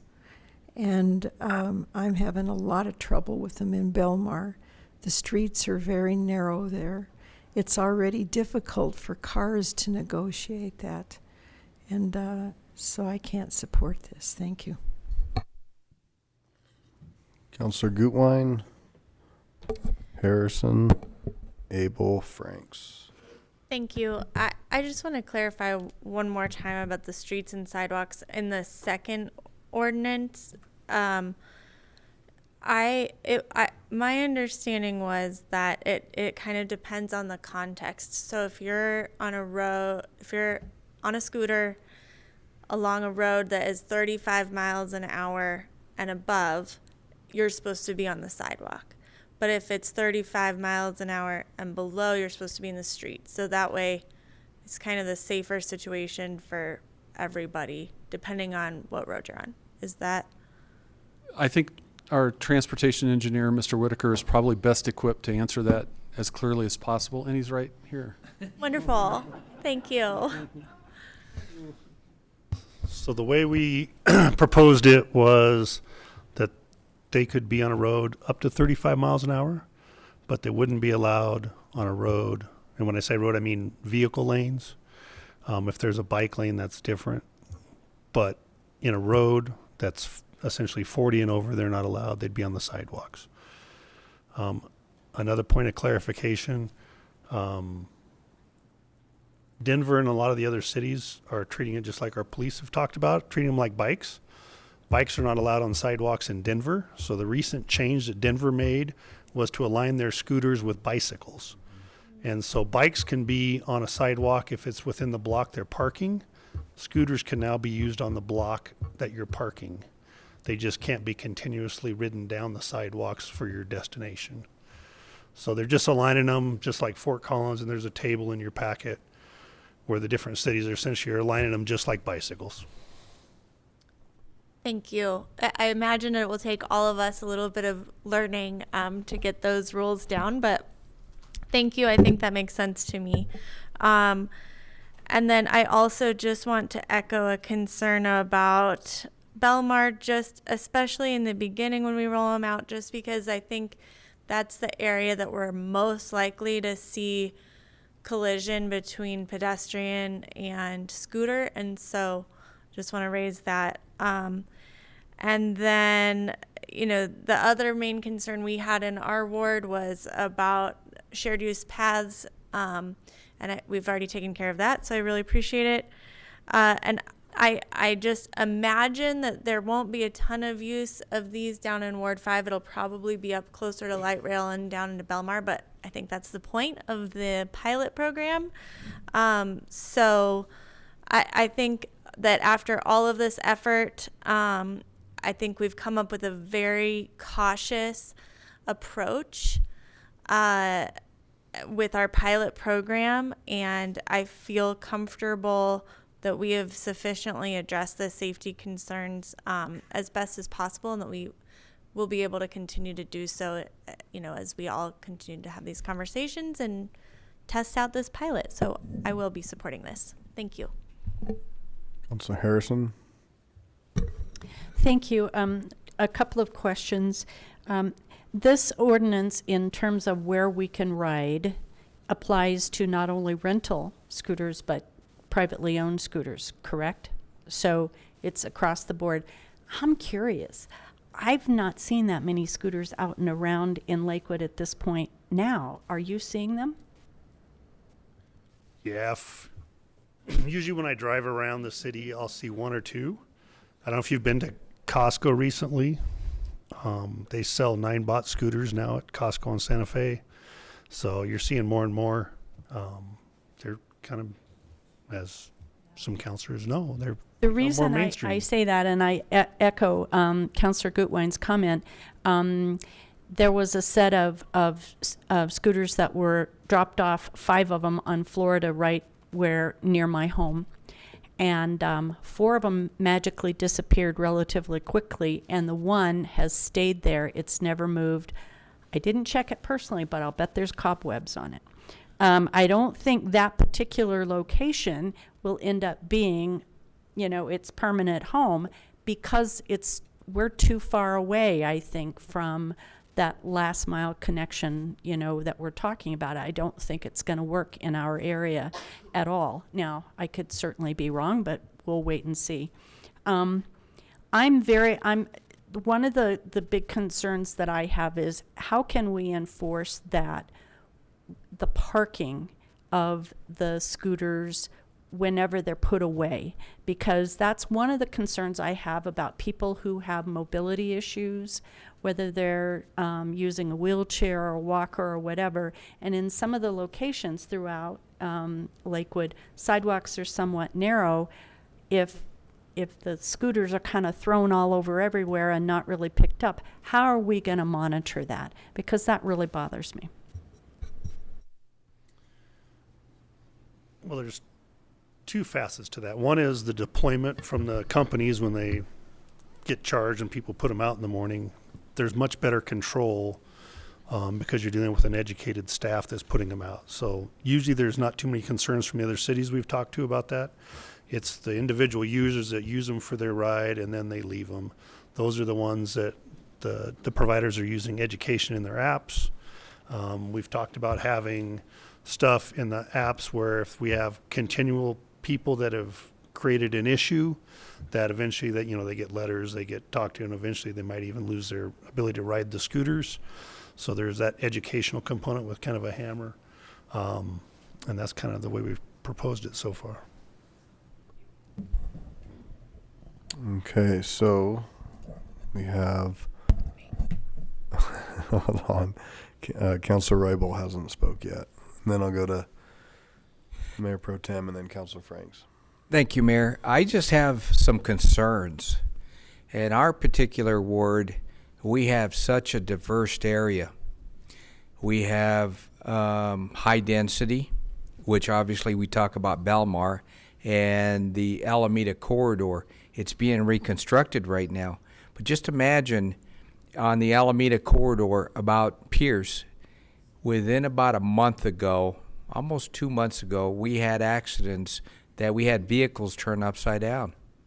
We also had another motorcycle from Pierce, from Mississippi going down Pierce, that wiped out, hit another car, and he was DOA. So what I'm trying to say is that maybe, just maybe, you know, we put this other component in the streets while these vehicles are driving very fast. I think we're setting ourselves up for some more challenges. And I'm having a hard time getting past that. So myself, in our ward, and thank you for the police department for slowing them down as much as we can. And we're also asking a lot for photo sensors to slow these people down, to tell them, hey, guys, slow down a little bit. But as it stands right now, they're speeding past the elementary schools, past the high schools. And you get these kids that are going to get onto these scooters and you have them out in the street, you're bound to have some accidents, because sometimes when we have young kids, they've never taken the driving test. A lot of them don't know what the game rules are. And so I'm afraid that we might have some major accidents coming up. And for me, I have a hard time seeing that. So again, I'm not going to be supporting this either. So just want to let everybody know. Thank you. Mayor Pro Tem, then Councilor Franks, and maybe we can go to a vote. Councilwoman Harrison brought up a really good point, and that is that this will apply across the board, rental and private. Can we, Mr. Cox, tell people you can't have one of these in your private, for private use? If we go to a pilot area, then we're going to be locking a lot of folks out of being able to get out of their neighborhoods on one of these things. So can we tell folks you can't have one of these if we just say no all the way around? So you're saying we don't allow them to be here under a licensing system with the vendors, and then you want to prohibit them privately as well? Right. Can you prohibit delivery service folks from using them in a certain area, but allow private users to use them in the same area? Or can we prohibit private folks like me from using the scooter I've already bought and paid for? Well, I mean, one Make it personal. way to prohibit it is to not allow it in areas where you could use it, and if you can't use it on the streets or the sidewalks, say in your neighborhood, then you have the problem you described. How do I get to where I can ride without driving it somewhere? So, and how does that work legally? You know, everybody can have a bicycle right now, Right. Can we say, oh, well, you can't have a bicycle if you live in this 4 square block area? I don't see how you can. I mean, because you can purchase one or receive one and then use it somewhere else. You can take it somewhere else and use it where it's legal, even if you can't connect the dots to get there from your house. You know, I'm just thinking about other types of vehicles, ATVs and things that you can own, and you can take them on your trailer and haul them out to someplace where you can ride on them legally. So you wouldn't be prohibited from owning it. You just own it and be prohibited from using it in the area around your home. If But that's, you can't use an ATV anywhere in Lakewood on sidewalks or the street. Right, Is that I'm not- correct? right. So we would be making rules that fit some folks but not others. We would be prohibiting private ownership from being able to use it on the street in front of their house. But somebody who lives in another area could use it in the street in front of their house. It just seems to be a bit exclusive. Well, again, I don't think that's why I think we wouldn't be able to prohibit ownership. It would just the I'm saying amount of use that you could get out of it in your immediate area is going to be okay for some and not for others. But you can always take them someplace into Denver or someplace else where you might want to use it. I don't know, that answer kind of changes. Subject reminds me of a question arising about a certain university and ownership of But that's not to the motion. no, Oh, it's not to thank the you. motion. Just- I am concerned that I don't think we should be limiting these things for private use in a neighborhood, although we could limit it for livery service in that same neighborhood. And Well, if we do a pilot program, then that would if it's 10% of the city we allow it to be used in, that would mean folks couldn't use their private scooter in 90% of the city. Well, that if you have a good reason for prohibiting the use in a certain location, let's just for simplicity say you decide nowhere on sidewalks. Well, there are people who live in neighborhoods that have sidewalks, and there are people who live in neighborhoods that don't, and some are going to be able to use them, and some are not. But that's not a restriction on ownership. That's a restriction on, using it once you take it out of the box. Can we say you can't use it on sidewalks and you can't use it in streets if you live in this neighborhood? Again, if there's good reason, if the streets, we've already identified Belmar as a bad place to use it on the sidewalks, and it's kind of tricky on the streets. If you have good rationale for prohibiting it in a particular area, then you rely on that. I think that good rationale is the key to the whole thing. We couldn't just blanket say you can't use them in Ward 1, but you can use them in Ward 2. I agree. Okay, thank you. Councilor Franks. Thanks, Mayor Paul. I will be quick. I know we're all been a long day. I wanted to say for me, the one of the things that would be key if I was going to be in support of this would be insurance. So it would have to either be self-insurance or it would have to be waiting until the product was available. And that sounds like obviously the product's being worked on and the self-insurance may or may not be an issue. On the BBB, personally, I'd love membership and love an A, or the portal access. I could get comfortable with that. But ultimately where I land is when you really look at lessons learned. I'm a project manager, so I believe in learning from others. And when you look at what a spokesperson from, I think it would be Denver Public Works spokeswoman said, and this is, quote, based on rider behavior, observed and feedback received through Denver's dockless mobility pilot permit program, Denver Public Works made an ordinance change recommendation to Denver City Council's Land Use, Transportation, and Infrastructure Committee to prohibit electric scooters on sidewalks. And what that tells me is their Public Works just observed things that made them uncomfortable enough. I mean, again, I haven't had a chance to fully validate that quote, but when I'm looking at the lessons learned where they're no longer allowing the sidewalks, we don't have good infrastructure, we don't have continuous bike lanes. It'd be great if we did. coupled with, I don't see that there's been almost no outreach from my community in demand for this, and I'm not trying to disrespect others where there is, but and then I actually work off of the 16th Street Mall and get to see even them in the bike lanes where it still is treacherous because, again, they're very agile. I walk along the river and see them thrown in by the dozens because I think folks are frustrated with them. And so while I would love to get comfortable with this, I think it's a technology that I think is really going to allow folks to get where they need to go efficiently and quickly. I just don't think we're ready, so I'll be a no. Councilor LeBear. Thanks. Yeah, I just have one question.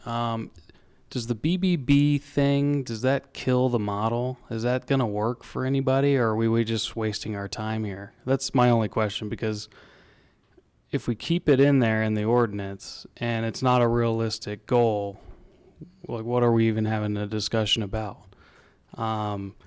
If we need to get rid of it to make the ordinance even workable, then that's just something that'd be good to know.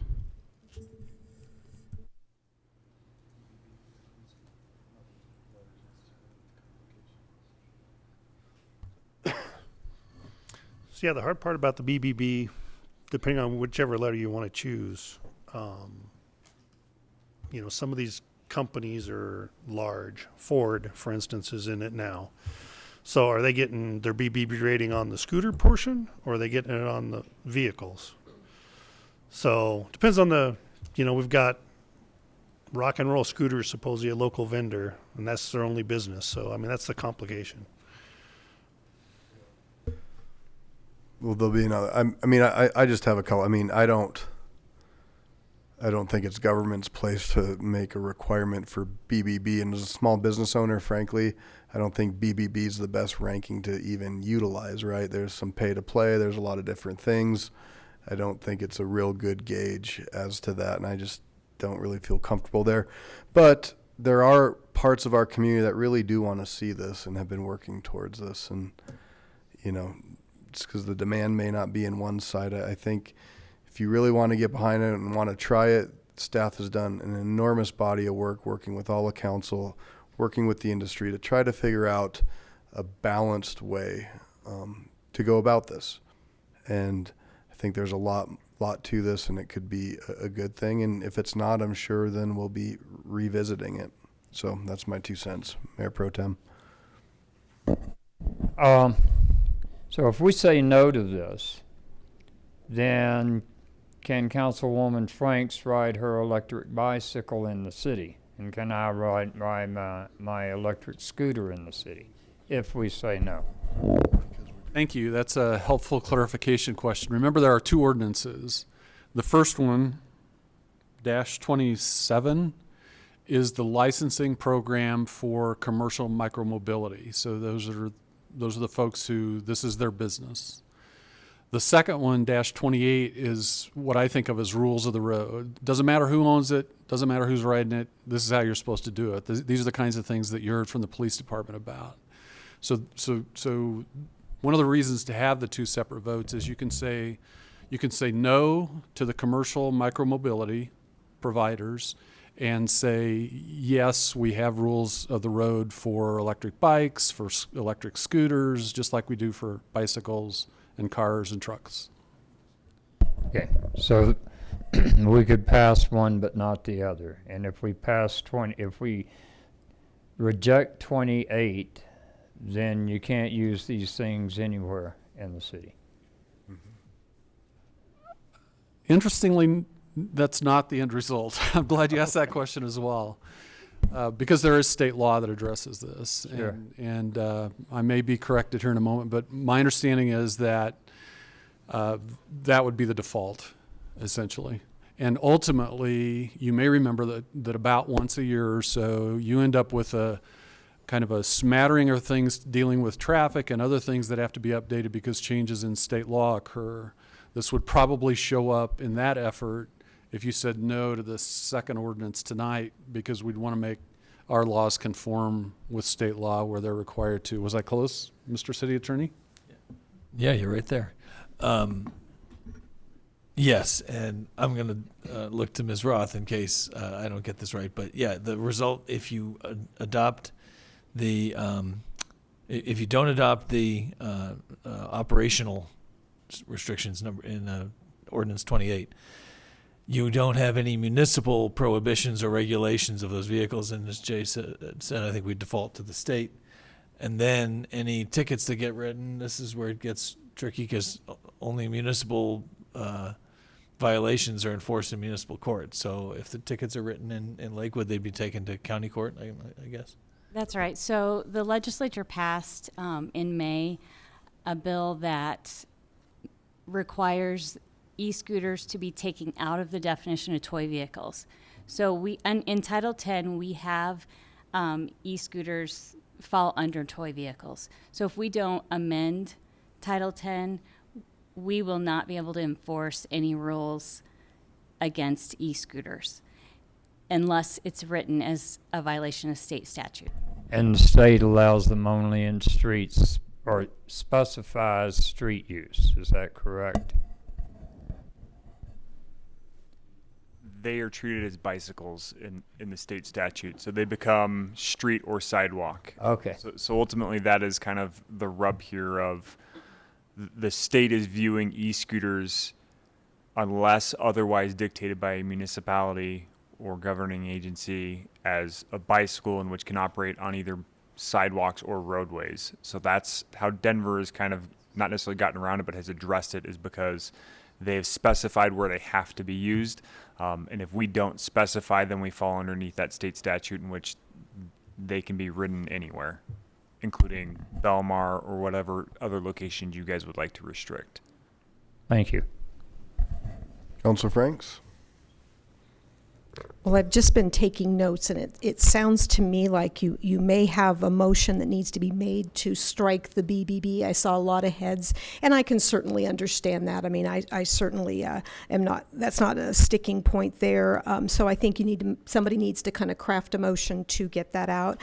I think you may want to consider crafting a motion that then asks for that portal access. I think having that ability to be able to look at that real-time data and be able to track that, I think that's helpful. But again, I'm just throwing that out there. Based on listening to several of the folks talk here, you may want to consider the no sidewalks. Now, I know we're different than Denver, and they have a lot of different infrastructure. I could have gotten a lot closer with the no sidewalks. And then the last one was you may want to look at a self-insurance. I still think there's just a gap there. We have the potential for injury, but nothing filling that in. And I don't know if that would be another deal breaker, because a company may not want to self-insure until that product's there. But I just took those as notes as 4 possible amendments, and if all those were perfectly tidied up, I could be a yes, but I don't think we're going to get those all perfectly tidied up. I just think that those are key things that need to be baked into the decision points. Certainly. Well, that was, I guess, the goal of having this for the third time tonight, was to try to get us to that point. So, Councilor Harrison. I just want Councilor Franks to define her to explain what she's meaning by self-insure. As an insurance agent, that means different things. So would you describe to me what you're meaning? A company I worked for, they did a self-insurance for the health insurance. And so they actually set aside money out of their funds up to a certain point, and then they must have had a catastrophic policy. So I'm probably not explaining that well, but it would get, somebody would still get coverage while we're in this gray area where there is no product yet for the companies to buy into. So you're saying that, and I'm just going to say Lime would carry its own policy that would carry X dollars worth of coverage for medical claims, property damage, etc. That's what you're saying? Thank you. All right, Councilor LeBeer, motion to amend. Okay. Mayor Pro Tem. Okay, I move for adoption of ordinance O-2019-27 on second and final reading. Second. Okay, we have a motion and a second. Do we And with the, but amend it to say, to remove the portion about the BBB on numbers 1927. Yeah. Eliminate paragraph Councilor LeBeard. 17. Do you want to just make the amended motion and then, thank you. Yeah, I move to strike menu item number 17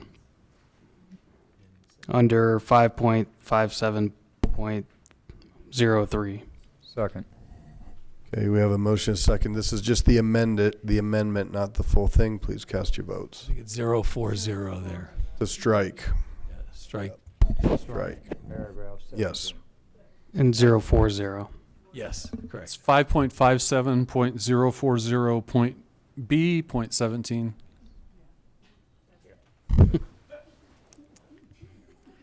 My packet says something else.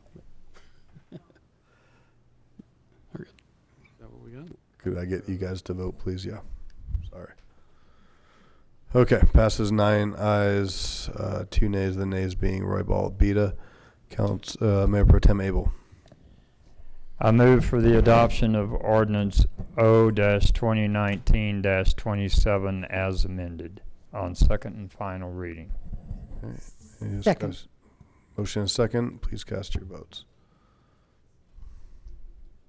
That passes 6 ayes, 5 nays, the nays being Roybal, Beta, Johnson, Franks, Harrison. Okay. Mayor Pro Tem, will you please read Item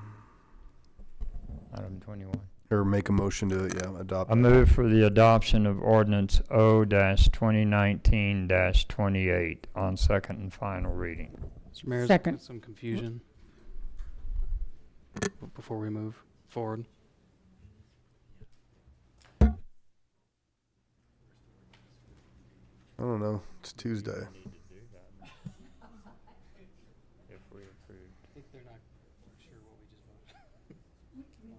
So the first was the amendment. Yeah, it's okay. The first was the amendment to pull the BBB language, the 0.0044 is whatever B, and then the second was adoption of ordinance 2019-27 on a 6-5 vote. With that amendment. Yes, as amended. Now the motion on the floor is for adopting number 28. Yep. 21. And there's a motion and a second by Councilor Vincent. Any discussion? Please cast your votes. And that passes 8 aye, 3 nay, the nays being Roybal, Beta, and Johnson. All right.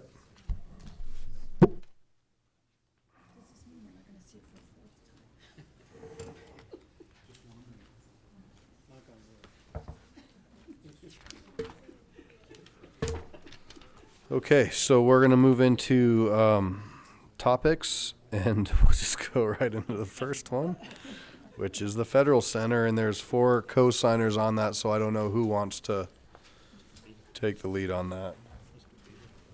Councilor Beda? Yes, I'll go ahead and take the lead on this, and I promise I'm going to keep my remarks brief on this. What we've got before us is a request to take this entire 59-acre on the Federal Center issue, which has been bubbling for a long time and has come up in front of council and so forth in various ways over the years. But what we're asking for, what's being asked for, is to take it to a study session so that we can study all the ramifications and so forth on this 59 acres. And then if the council agrees, to then send a resolution to the Congress of the United States, as well as the President, to keep this property in federal inventory in perpetuity, keep it as open space so as not to disturb it and have create the issues with the contamination that are being discussed. And so without getting into all the details, I don't think it's necessary tonight. We heard from some very talented and knowledgeable people tonight in open comment on on what's over there on these 59 acres and the number of contamination issues that are being are of concern, and this matter is of great concern to the community. I can tell you that. So what's being asked tonight is just to send this to a study session, and then we can get into the details, and the council can make a final decision as to whether or not they want to take a position, which would then be transmitted to the Congress and the president. And the reason this is coming up now is sort of a window of opportunity, and the window is that there is a board, it's a bipartisan board that has been appointed.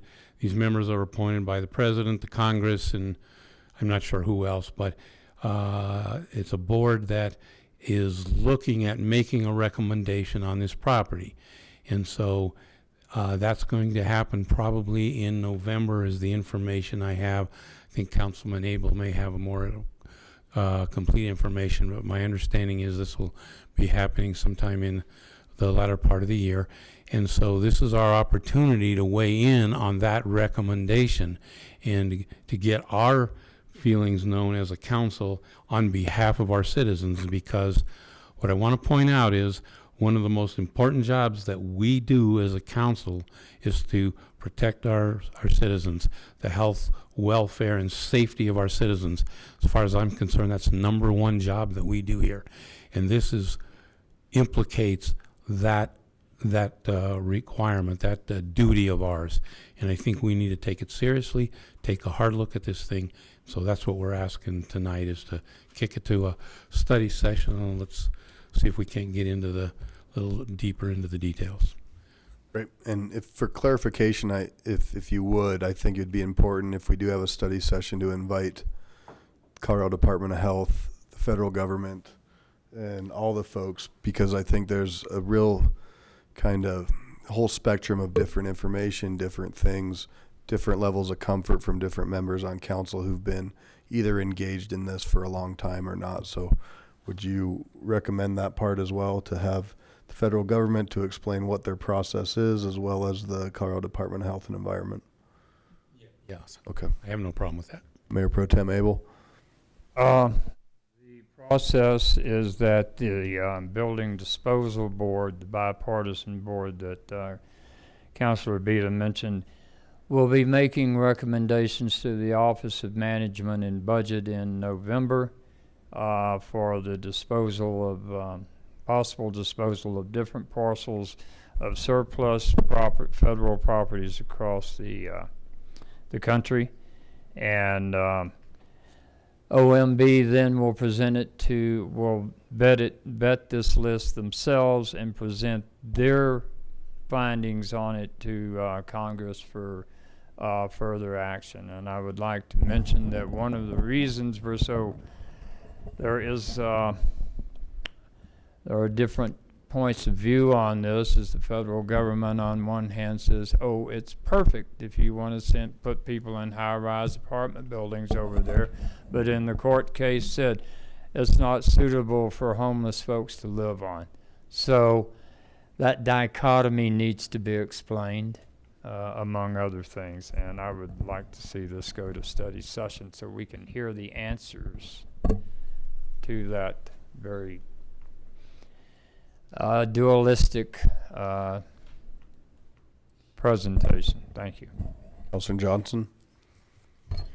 Thank you. We've been pushing this out into the community and have gotten a lot of input. Is the document that we have here perfect? Probably not, and that's the point, is that we need to have buy-in and have all of you also weigh in on this. Basically, what we are trying to do is have a public policy statement that Lakewood does take seriously the concern of the community and the uncertainty, because there is conflicting information. The worst thing that we can do is to be excited and urgent to see a build out there and then find out later that we were premature. There's no urgency to build, but there is an urgency to have the study session based on the fact that the board is going to meet in November. And it does need to have all of your input. We've been getting a lot of input from the citizens. There is a lot of buy-in on this, and we've gotten some good information to even make this document better. Thank you. Councilor Harrison? Thank you, and thank you for the four of you of working on this. But my question would be is, even if we did have a study session and we did have a great product, would the resolution that we would pass change the federal government's mind about what they wanted to do with this parcel? Councilor Bita? I think that's a good question, and the answer is, of course, we don't know. How can we know? You know, the federal government's the federal government. What I can tell you based upon my experience with GSA and working with the federal government, they are very concerned about local issues. They do pay attention. Will they pay attention in this case? I don't know. But part of the idea, I think, would be is if we as a city speak with one voice and say this is what we think needs to happen here for the benefit of our city citizens. We're not talking just about Lakewood, because this has the effect of potentially affecting surrounding areas as well, such as Jefferson County, such as Wheat Ridge, such as Golden, such as Arvada, such as Littleton. They all have a stake in this because the contamination we're talking about and the potential of it could affect a lot more than just the citizens of Lakewood. And it may come to pass that some of the other jurisdictions, seeing what we do, may also bear on the subject with the Congress. So we can't give you an answer. They might just blow us off and say, yeah, who cares about Lakewood? But at the same time, I think we have an obligation to our citizens to at least make the effort. Do we feel like, thank you, I appreciate that. Do we feel like passing a resolution gives our citizens the impression that we have some sort of authority with the federal government? That's my concern. I get what you're saying, Councilor Bita. I think the federal government's going to do. But if we pass a resolution like this, they are going to assume that we have some extra power. I think there will be. I think there will be people that will assume that. So I think the question is, and we can have that merit discussion about all the other thing, is if council wants to go forward with the study session, and we can debate the merits of that. The other part is if there's a resolution that goes forward, it needs to be a factual resolution, and I don't think you're going to get potentially 11 people to decide what the best use of that property is, and the fact it's not even our property. And I also want to be cautious about one of our major employers that developed a beautiful campus on land that is identical to the land that we continue to talk about. So study session to have this council have all the voices heard. I think what I would say, I would support that. We still have 2 other agenda items tonight. So with that, Councilor Gutwein. My first question is just about the timing and when this could take place, just because I believe we have a relatively full plate. Yes, thank you. And the other issue, Councilor, is when will we be able to have a representative from CDPHE as well as GSA? I mean, that would be critical in terms of the actual conversation. So it's hard to say. We would certainly invite them and then try to coordinate calendars. We have had both of them in the past, and they're both representatives from both agencies have been really willing and really supportive of the city. So it's just a matter of coordinating that. We have a limited amount of study sessions before the end of the year. And, we would just work with those open dates and try to get CDPHE as well as GSA to be at the same time. Great, thank you. I am, the first major policy discussion regarding the Federal Center really took place mostly before I was in office. So I am certainly eager for facts regarding that site. And so I'm fine with having a study session. It's going to be, I think, very important that we communicate accurate and factual information with the public, because I don't want to cause undue alarm as well. So thank you. Too late. Mayor Pro Tem. Just regarding that editorial comment, the charge of this board is to divest the GSA of properties that cost them tens of millions of dollars a year but are doing no good. These are surplus properties, and the GSA has to pay a lot of money to maintain and oversee the properties, manage the properties. And the Building Disposal Board has said during the meeting here that it is less important they make a profit on the properties or that the properties pay or bring market rate, as it is for them to not have to pay tens of millions of dollars a year to maintain properties they can't use. So that is just in part answered to Ms. Harrison's question. And are we going to get agreement on what's there and what's not? Probably not. We may get a better look at it, but like I say, the GSA and HHS have been all over the board on this one. It's good for one situation and not good for the other, so perhaps we can get a straight answer. Thank you. Okay, so is there consensus for a study session? Okay. Next is going to be Councilors Skilling and Franks.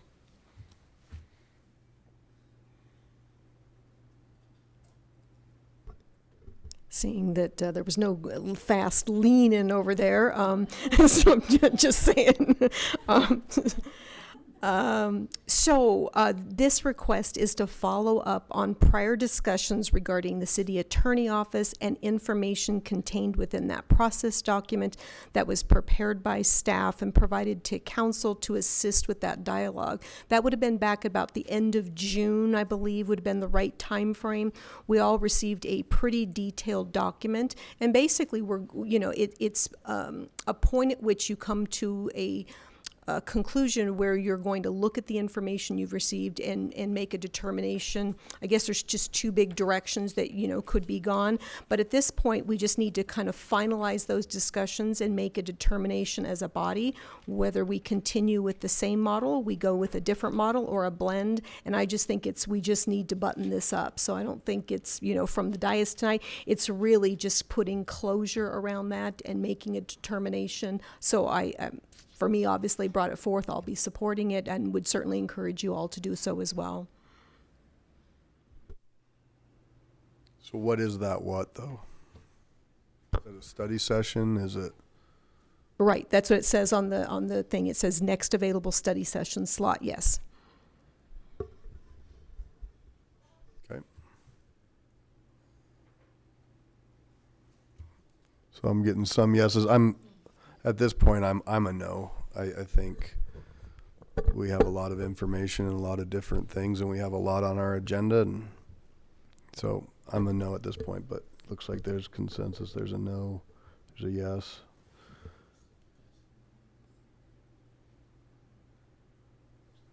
Okay, so there's consensus. So yeah.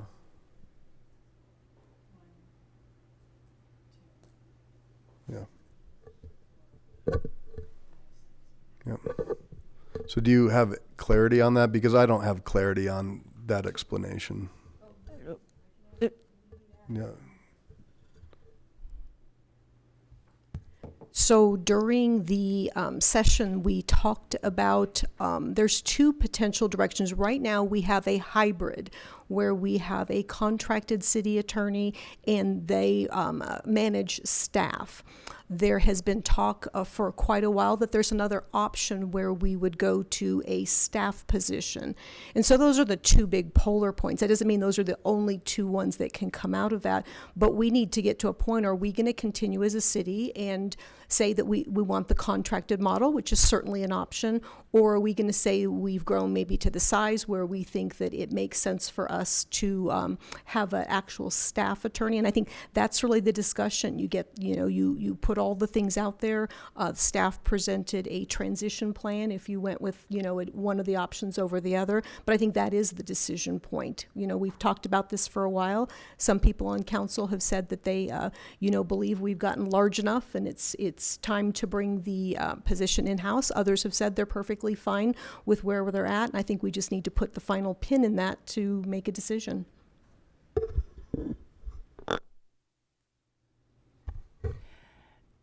I would add, if I could, Councillor Franks referred to an email document that was sent to you on June 17th, 2019. I'd ask you to go back and review that if you would. It was staff's response as you asked for it around the time of the city attorney's evaluation process. So that's June 17th, and I could also send this again. That's probably would be better. All right, so we'll make sure, we'll check your email and we'll have this sent out to you again in the next, sometime this week. Okay.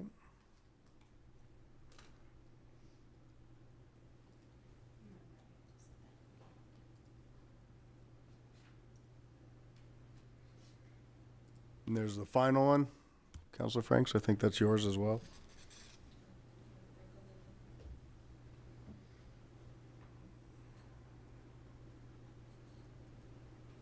And actually had not even requested this to be an item for consideration. I had just thrown out some ideas for improving our request for council action.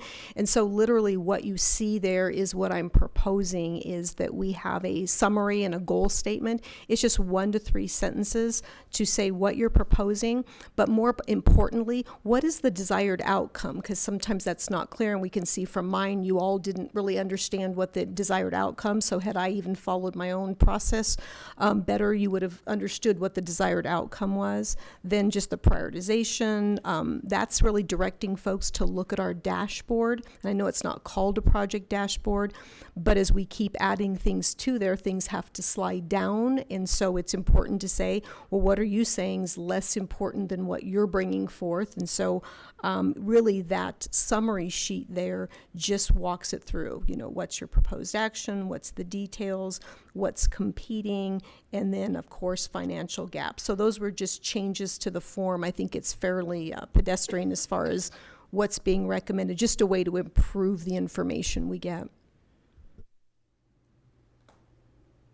Okay. Is there anything on that? All right. So we'll just change the form to a different template. Sound good? Yeah, okay.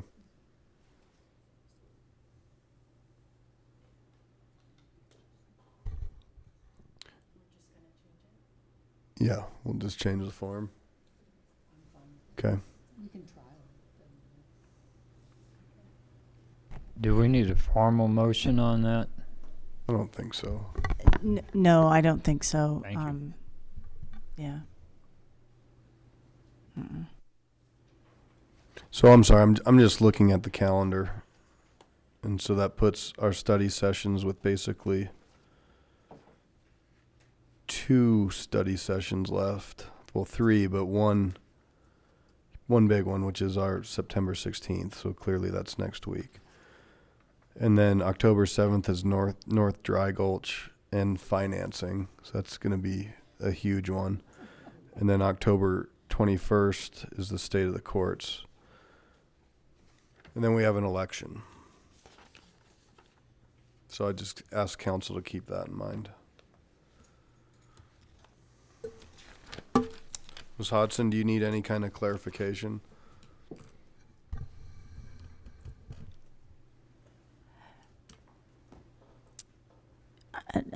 On which one? On just any of the three. I don't want to leave you hanging. It's going to just take a little bit of work. I need, like I said, for the first one, for the Federal Center information, it's really going to be a matter of coordinating the right folks to be there so that we can have a really informed conversation. So that would be important. When that can happen, I don't know. I just wrote a note to the GSA administrator to ask him about when the board's going to make a decision, and I realize it's 12:30. So he probably won't answer tonight. And so I'll let you know when I get an answer on that. I'll talk to staff. Let me jump over one. I'll talk to staff about adjusting the form. I hadn't really, so I don't know that that'll be a real tough thing. And in terms of the city attorney review, I think it's a matter of just finding a study session date where we can have a pretty thorough conversation. So I don't anticipate another presentation from staff. We've done that once. We've provided a document. You've had conversations with the city attorney. I mean, we can think this through.